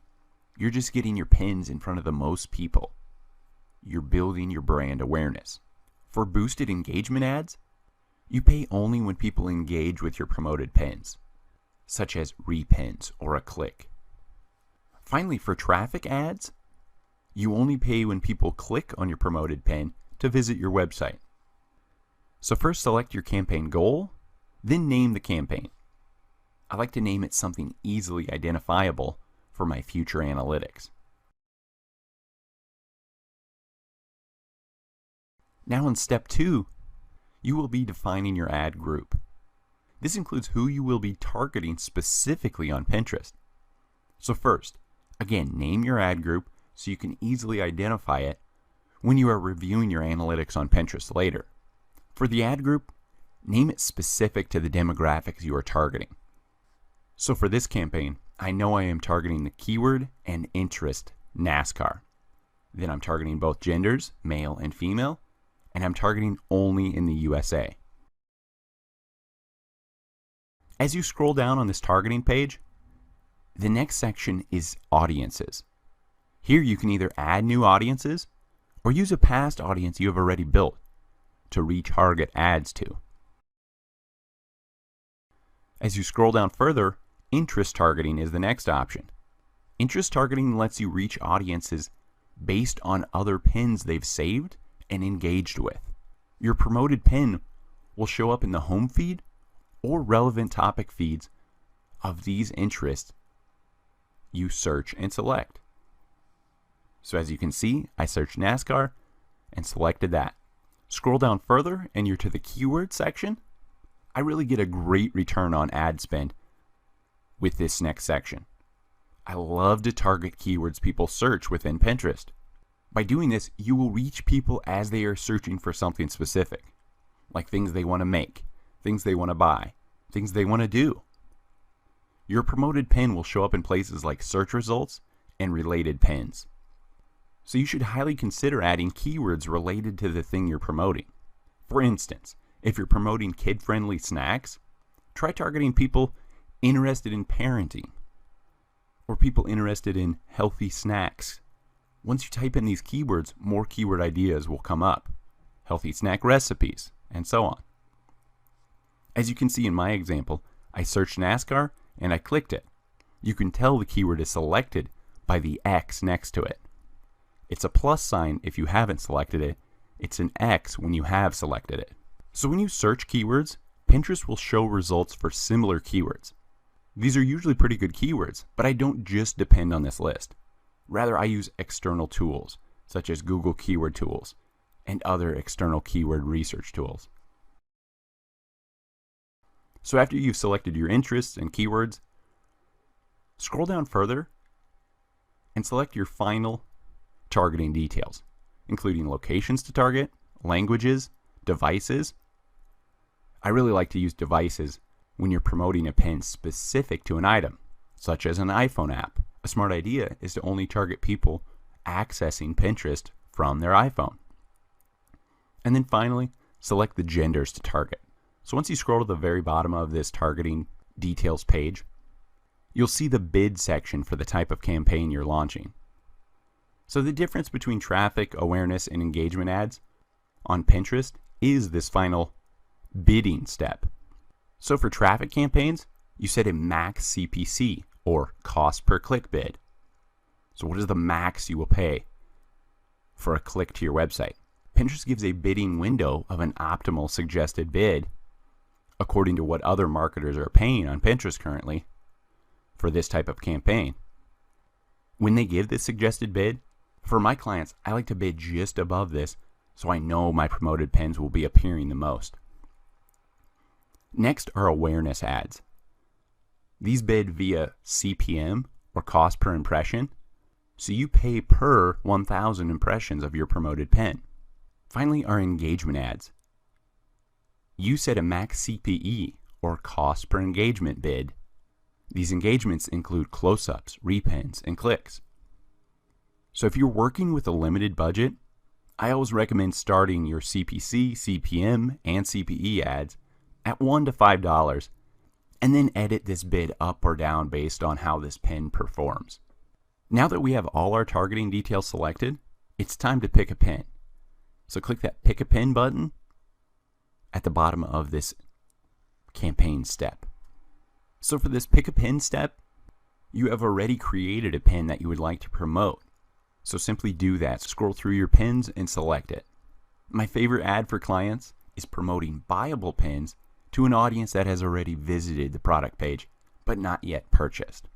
So this is a warm audience that should be receptive to this retargeting ad and more likely to convert than a cold audience that you may be targeting just via a keyword or interest, for example. Next, name your promoted pin and input the destination URL for pin clicks. When ready, click this Promote Pin button. If this is your first promoted pin, you will need to input your business address, click Next, and then set up your billing information. Once complete, you can submit your first promoted pin. When you create an ad on Pinterest, you will notice the audience targeting option while building your promoted pin. Audience targeting helps you reach a more specific group of people and combines the info you know about your customers with the info Pinterest has about the users on their platform and the way they use Pinterest.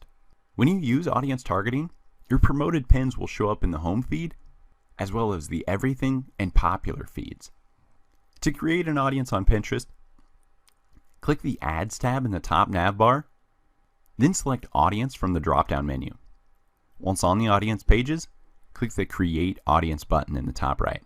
You can create a target audience based on varying Pinterest data or create it from info you supply, such as a list of customers you upload. So my favorite and most commonly used audience is visitor audiences. Visitor-based audiences are great because this is really retargeting 101. You are targeting people who aren't new to your content. They have visited a specific page on your website already. Visitor audiences should be receptive to these retargeting ads or promoted pins as they have visited your website in the past. When creating your visitor-based audience on Pinterest, you will first select the Pinterest tag installed on your website. You want to build this specific visitor audience around. So for example, audiences based on specific events or pages of your website. Once you select this Pinterest tag or base code for the site you want to build an audience from, next you can add specific filters to this audience. So the filters can target or exclude specific events or URLs. Once you've created the audience size will update within 24 hours. But keep in mind, you must have at least 100 people in your audience in order to target via promoted pins. So the filters available for visitor retargeting are events and URL. Events create an audience based on one specific event tags on your website and the data associated with that event. For example, you might retarget people who've added a specific type of product to their cart but haven't checked out yet. That's a specific event. The second filter, URL, This creates an audience based on one or more pages that people have visited on your site.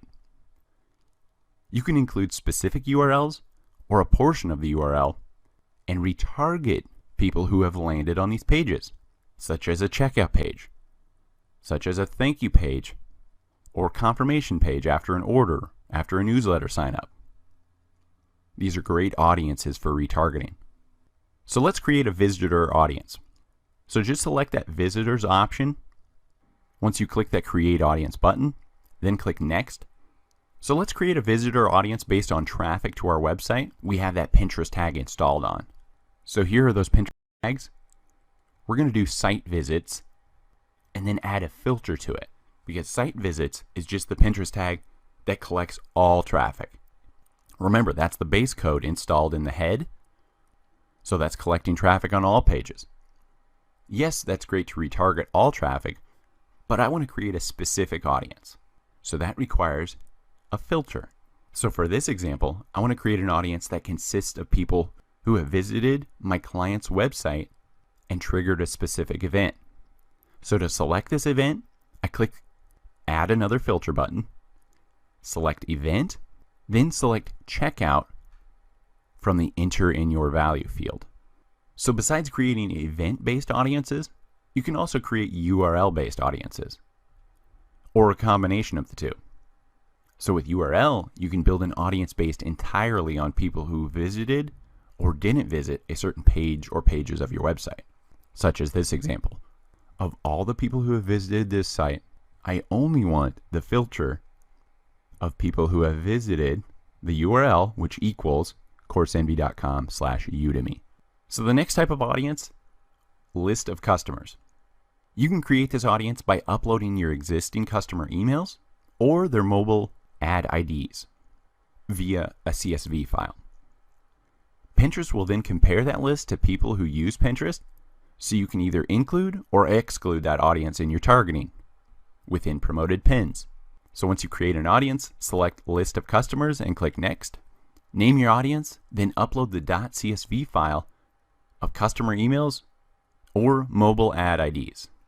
So it's just a simple formatted .csv with a list of emails or a list of mobile ad IDs.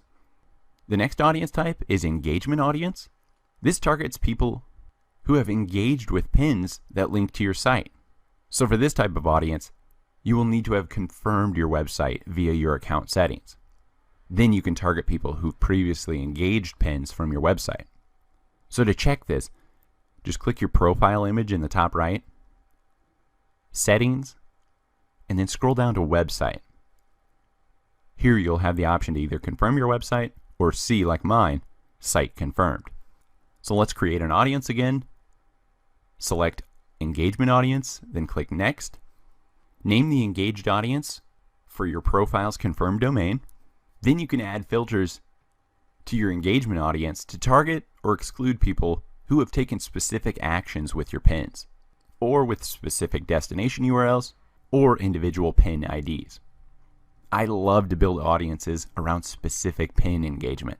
If people are engaged with a specific pin, I like to heavily retarget upsells around that pin. So for this engagement audience, I select the pin ID, and then I just copy the pin ID, which is found in the website URL of the pin itself. Then once I click Create, I've created an audience of people who have been engaged with just that pin ID. Next are act-alike audiences.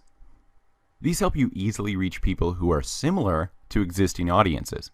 Pinterest creates act-alike audiences using information they know about their pinners and their behaviors. Each audience needs to have 100 people before you can start using it.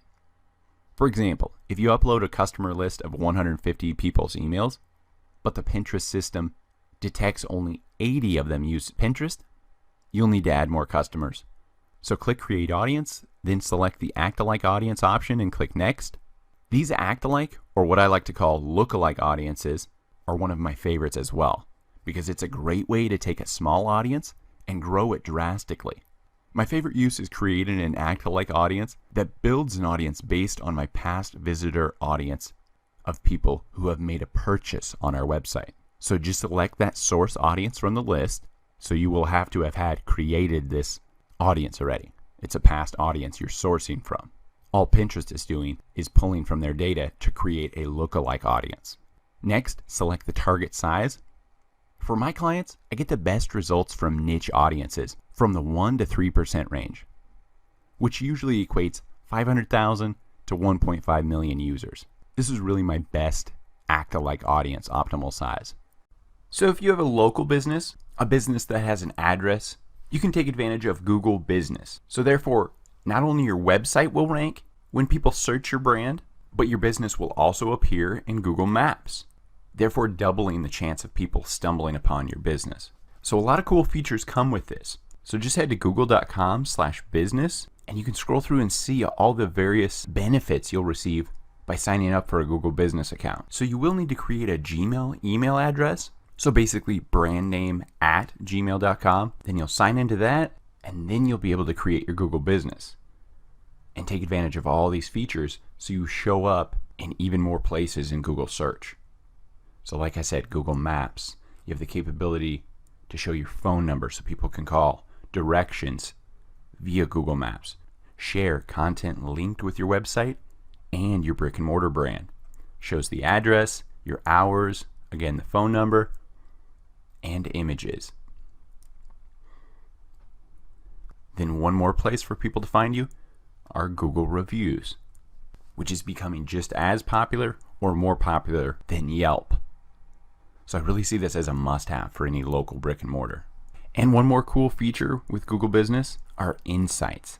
So you can see how many people actually discovered you via search, or if it was all direct search for your brand.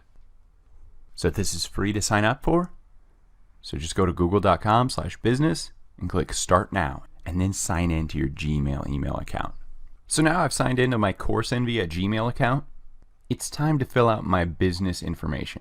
So business name, Course Envy. So as you can see, as you fill it out, if your business listing has already been created by Google, it will appear here. This can happen sometimes, say if you acquire a restaurant. It was already a restaurant before, you just purchased it, you just need to claim this listing. But we're creating a new one.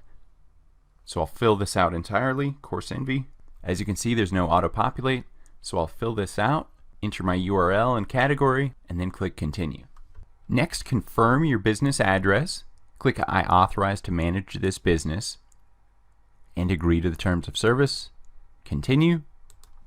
Now to verify your listing, and to get published in Google Maps and Google Search for your business, there's 3 ways to verify. Either by phone, text, or by mail. They'll send you a postcard with a PIN number that you'll have to input at a website that they provide. So verify your business so you can then fill out your profile and make your Google Business listing look great. So once you verify your business location and phone number, just click this menu in the top left here to reveal this menu of items you want to edit for your business. Info, adding photos, add users. If you have multiple locations, again, say you're a restaurant, you have that same restaurant brand, but you're just adding a location. You want to keep it under this main brand account. So you can add a location. Also on this main homepage, for editing your business, just follow this easy guide to complete your profile, such as adding a profile photo. Once you verify your site and phone number, enable insights so you can see how people found your site and your Google listing. And then obviously enable reviews so you can start getting reviews on your business. This course is all about pay per click on these varying platforms. So just like all the platforms, Google offers an ad option as well. Create an ad. So even if you don't have a local brick and mortar business via this Google My Business listing, just simply go to adwords.google.com. Sign into your Gmail email address. Again, just start an account like any ad account.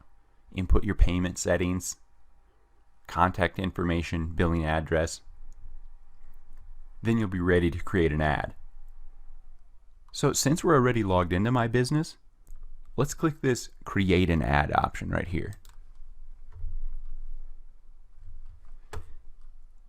So as you can see, we're at adwords.google.com, and you can start advertising in 3 simple steps. Select your ad goal, create your ad, and set your budget. So let's create an ad. So since I went through Google Business, it has made my goal focus on business-based objectives. So call your business, visit your storefront, take an action on your website. So again, let's say we have this restaurant. We're trying to get people in the door. Let's click this one, visit your storefront, pick goal. So you'll want to target proximity, people near your business. So by default, it pulls my address from my business. So this is fine. We'll scroll down. We can change the proximity.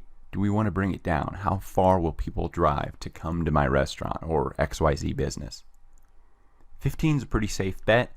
I never go as small as 5, but usually up to 10 for most of my restaurant clients. So next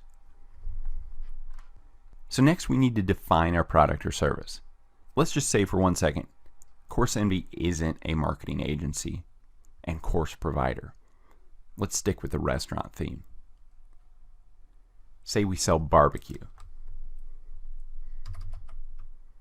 So now they give us some more options. Show your ad to people looking for BBQ, barbecue. Add things that make sense to your brand. Okay, scroll down, next. Now you'll want to input what products or services you want to highlight for your ad. So for example, a bakery, cupcakes, wedding cakes, croissants. So add as many things you'd like to highlight, but remember, don't overdo it. 2 to 3 is more than enough. Next are unique traits. What are some things unique about your business that you would like to show in your ad headline? Family-owned bakery, 25-year photographer. Next are key actions. So what actions do you want your customers to take? Do you want them to call you, sign up for something, visit your location? Remember, visit was our goal. So let's click that for our call to action. But notice we can edit this to any custom thing we want. Finally, our promotions. These are optional, but this is a good way to hook people into coming to your location. Say you change tires or change oil. Free tire rotation with the purchase of 2 new tires. For this barbecue, maybe a free dessert with a pound of barbecue meat purchased. Something to draw customers to your location. So let's click Show Ad.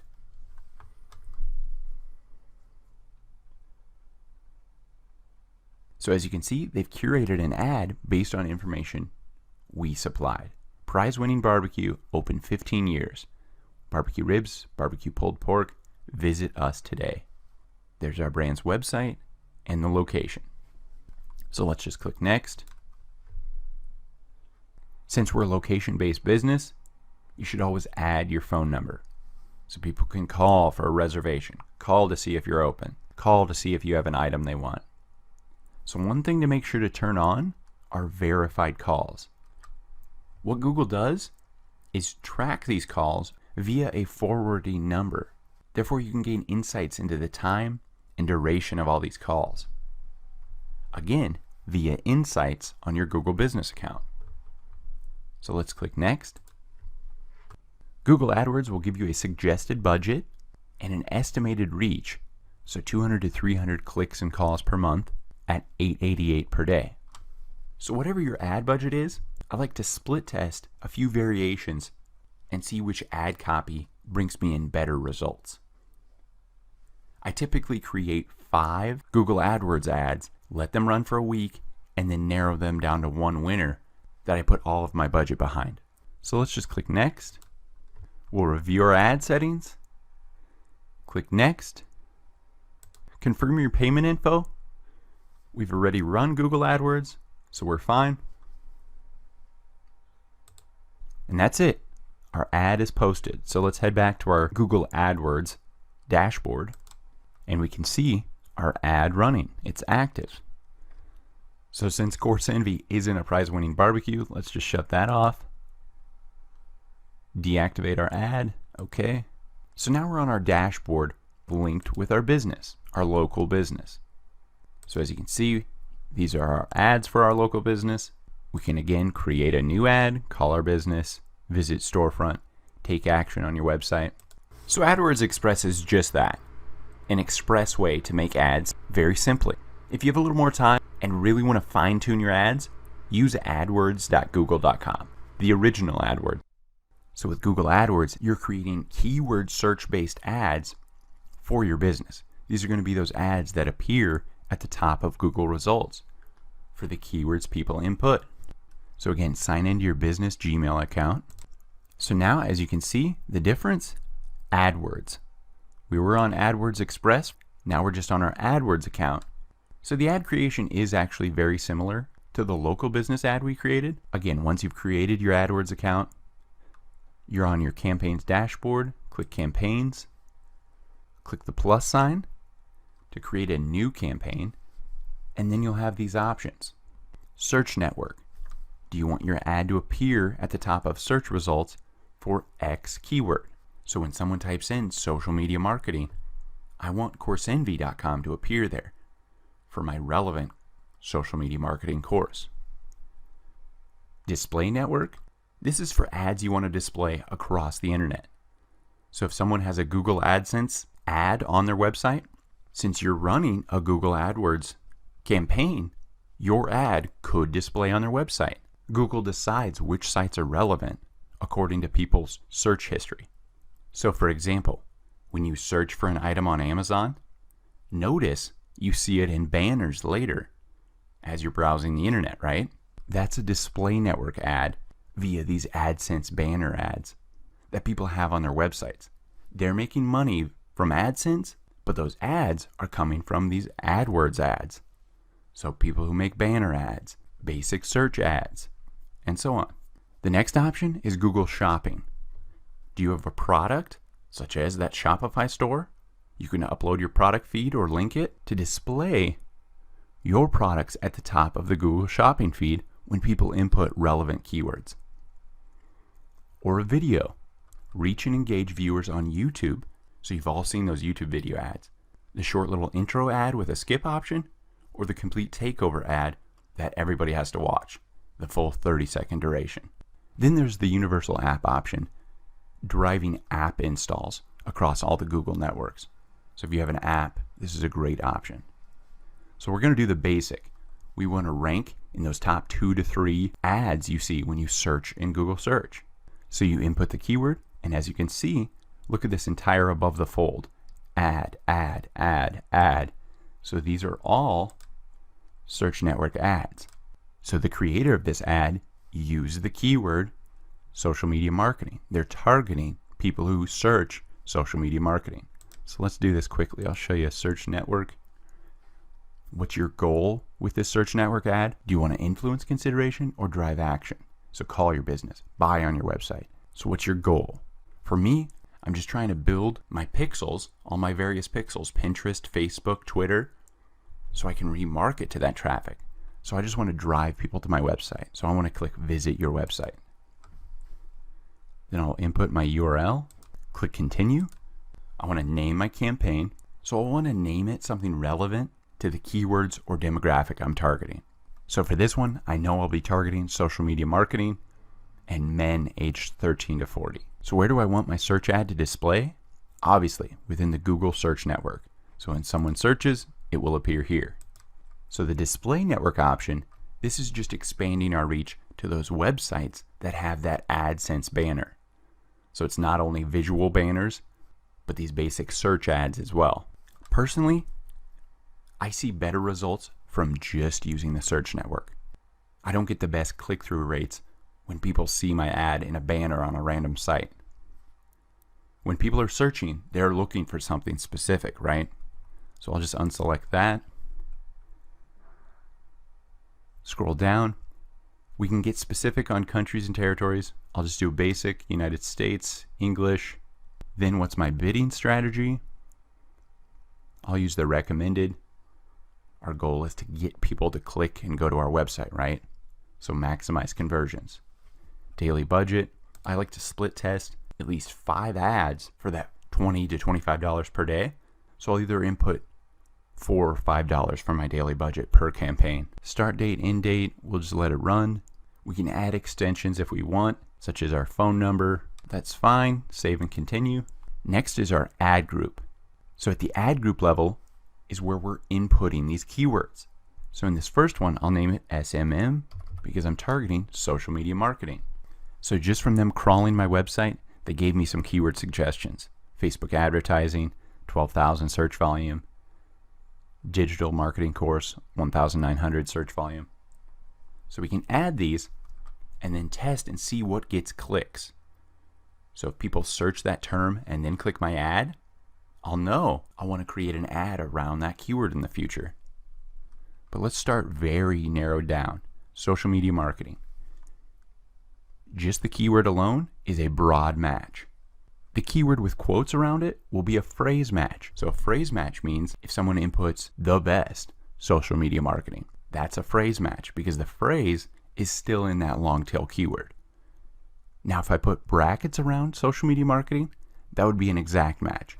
I only want Google to target people who input social media marketing into the search bar. So depending on what type of product or service you're selling, you may find that your best click-through rate is for your exact search phrase or your exact brand. That's when you'll want to use those exact matches. But for the most part, in the beginning, I want to start broad and see what other keywords people are inputting and then learn from that and build ads off of that. So we can split test right away if we want, add another ad group and split test other keywords, right? But let's just start with one ad group. Save and continue. Now we're at the third level, create ads, new ad. I'll input my final URL. That's where I want people to click and land. Headline 1, headline 2. So as you can see, it appears right here. Social media marketing, mastery course. Next, we input our ad description. So obviously, try to use all 80 characters and include a call to action. So something even as simple as this, an action word, join, and then giving them the price. You might get a really high bounce rate if you don't give them the price. They land on your page and see the product is $1,000. If you give them the price up front, yes, you may be lowering your total clicks, but those clicks will be knowing of the price and more apt to purchase once they're in. So we scroll down. Obviously, I wouldn't just want them to go to a generic homepage. I want to send them to a landing page that is a sales funnel that will lead them through sales copy, describing my course, case studies, the benefits of my course, an option to buy it, more info about the course, how the course is on sale, and then a final option, join now. So we scroll down, we're done here. So again, I want to split test this at least 5 times. I want 5 variations to see maybe this ad copy isn't resonating with people who search that keyword social media marketing. Let's try 5 variations of this ad. But let's just start with this one and click save and continue. All right, so as you can see, we're in all campaigns. And one thing I just noticed, I forgot to do my target demographic, 13 to 40 and men. But that's fine. So we're back at all campaigns. Let's click that campaign. Now you can see we're selected. We'll click demographics because that's what we're changing. Click more, exclusions. We'll edit this. So what demographics did I want to exclude? I know men between 13 and 40 do best for my course. So we want to exclude female, unknown, and anyone over 40. And then we click save.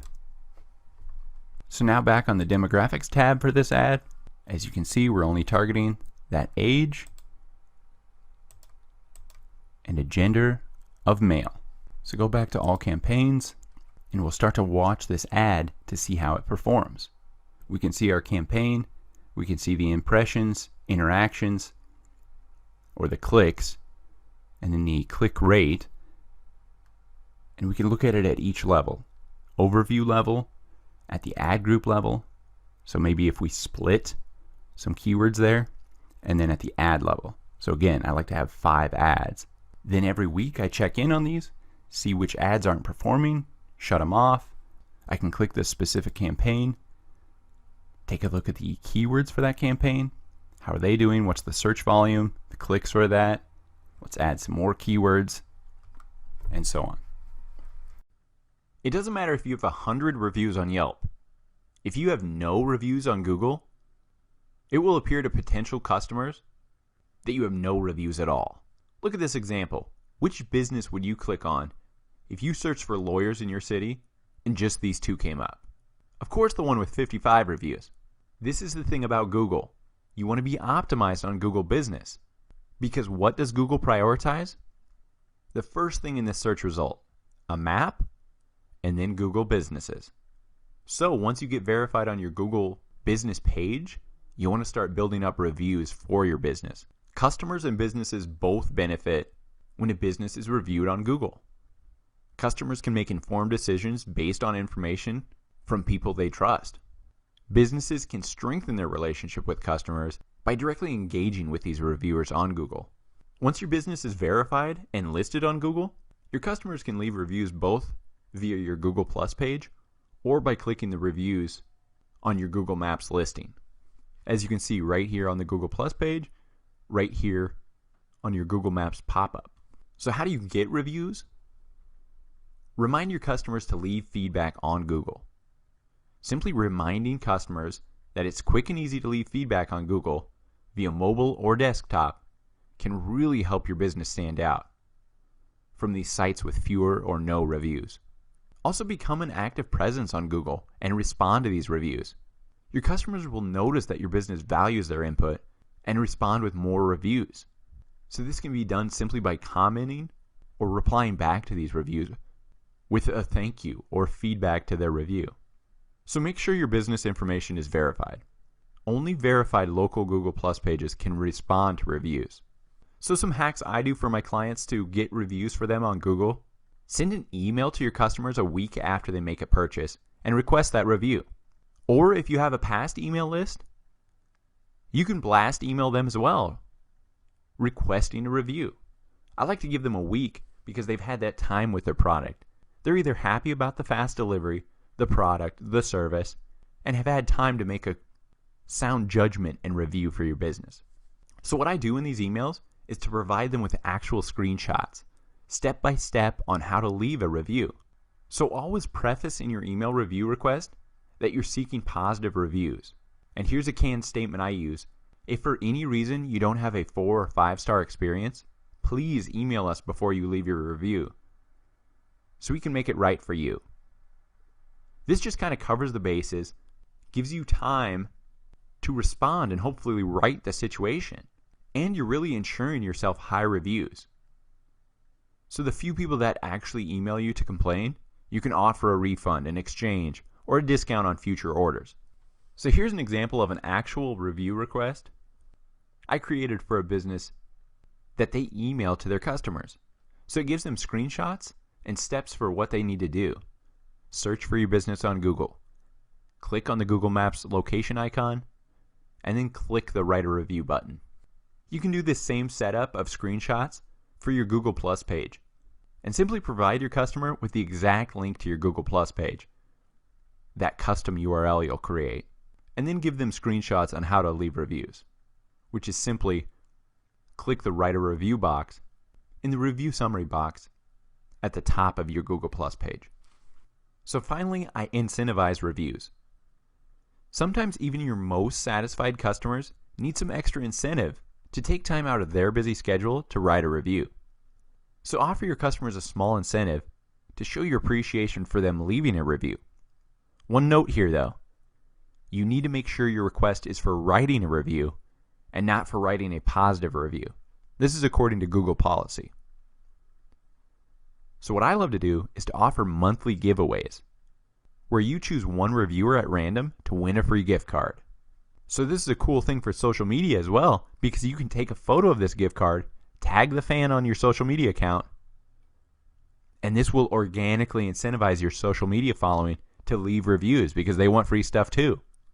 So if you post this request on your business page or in your actual location business, or even on your social media pages, remember, never offer pay or that you're giving people something free directly in exchange for a positive review. You're simply offering a contest, and the contestants are the ones that have the chance to win a free item or promotion or coupon code. This is how to stay safe in Google's terms and policies.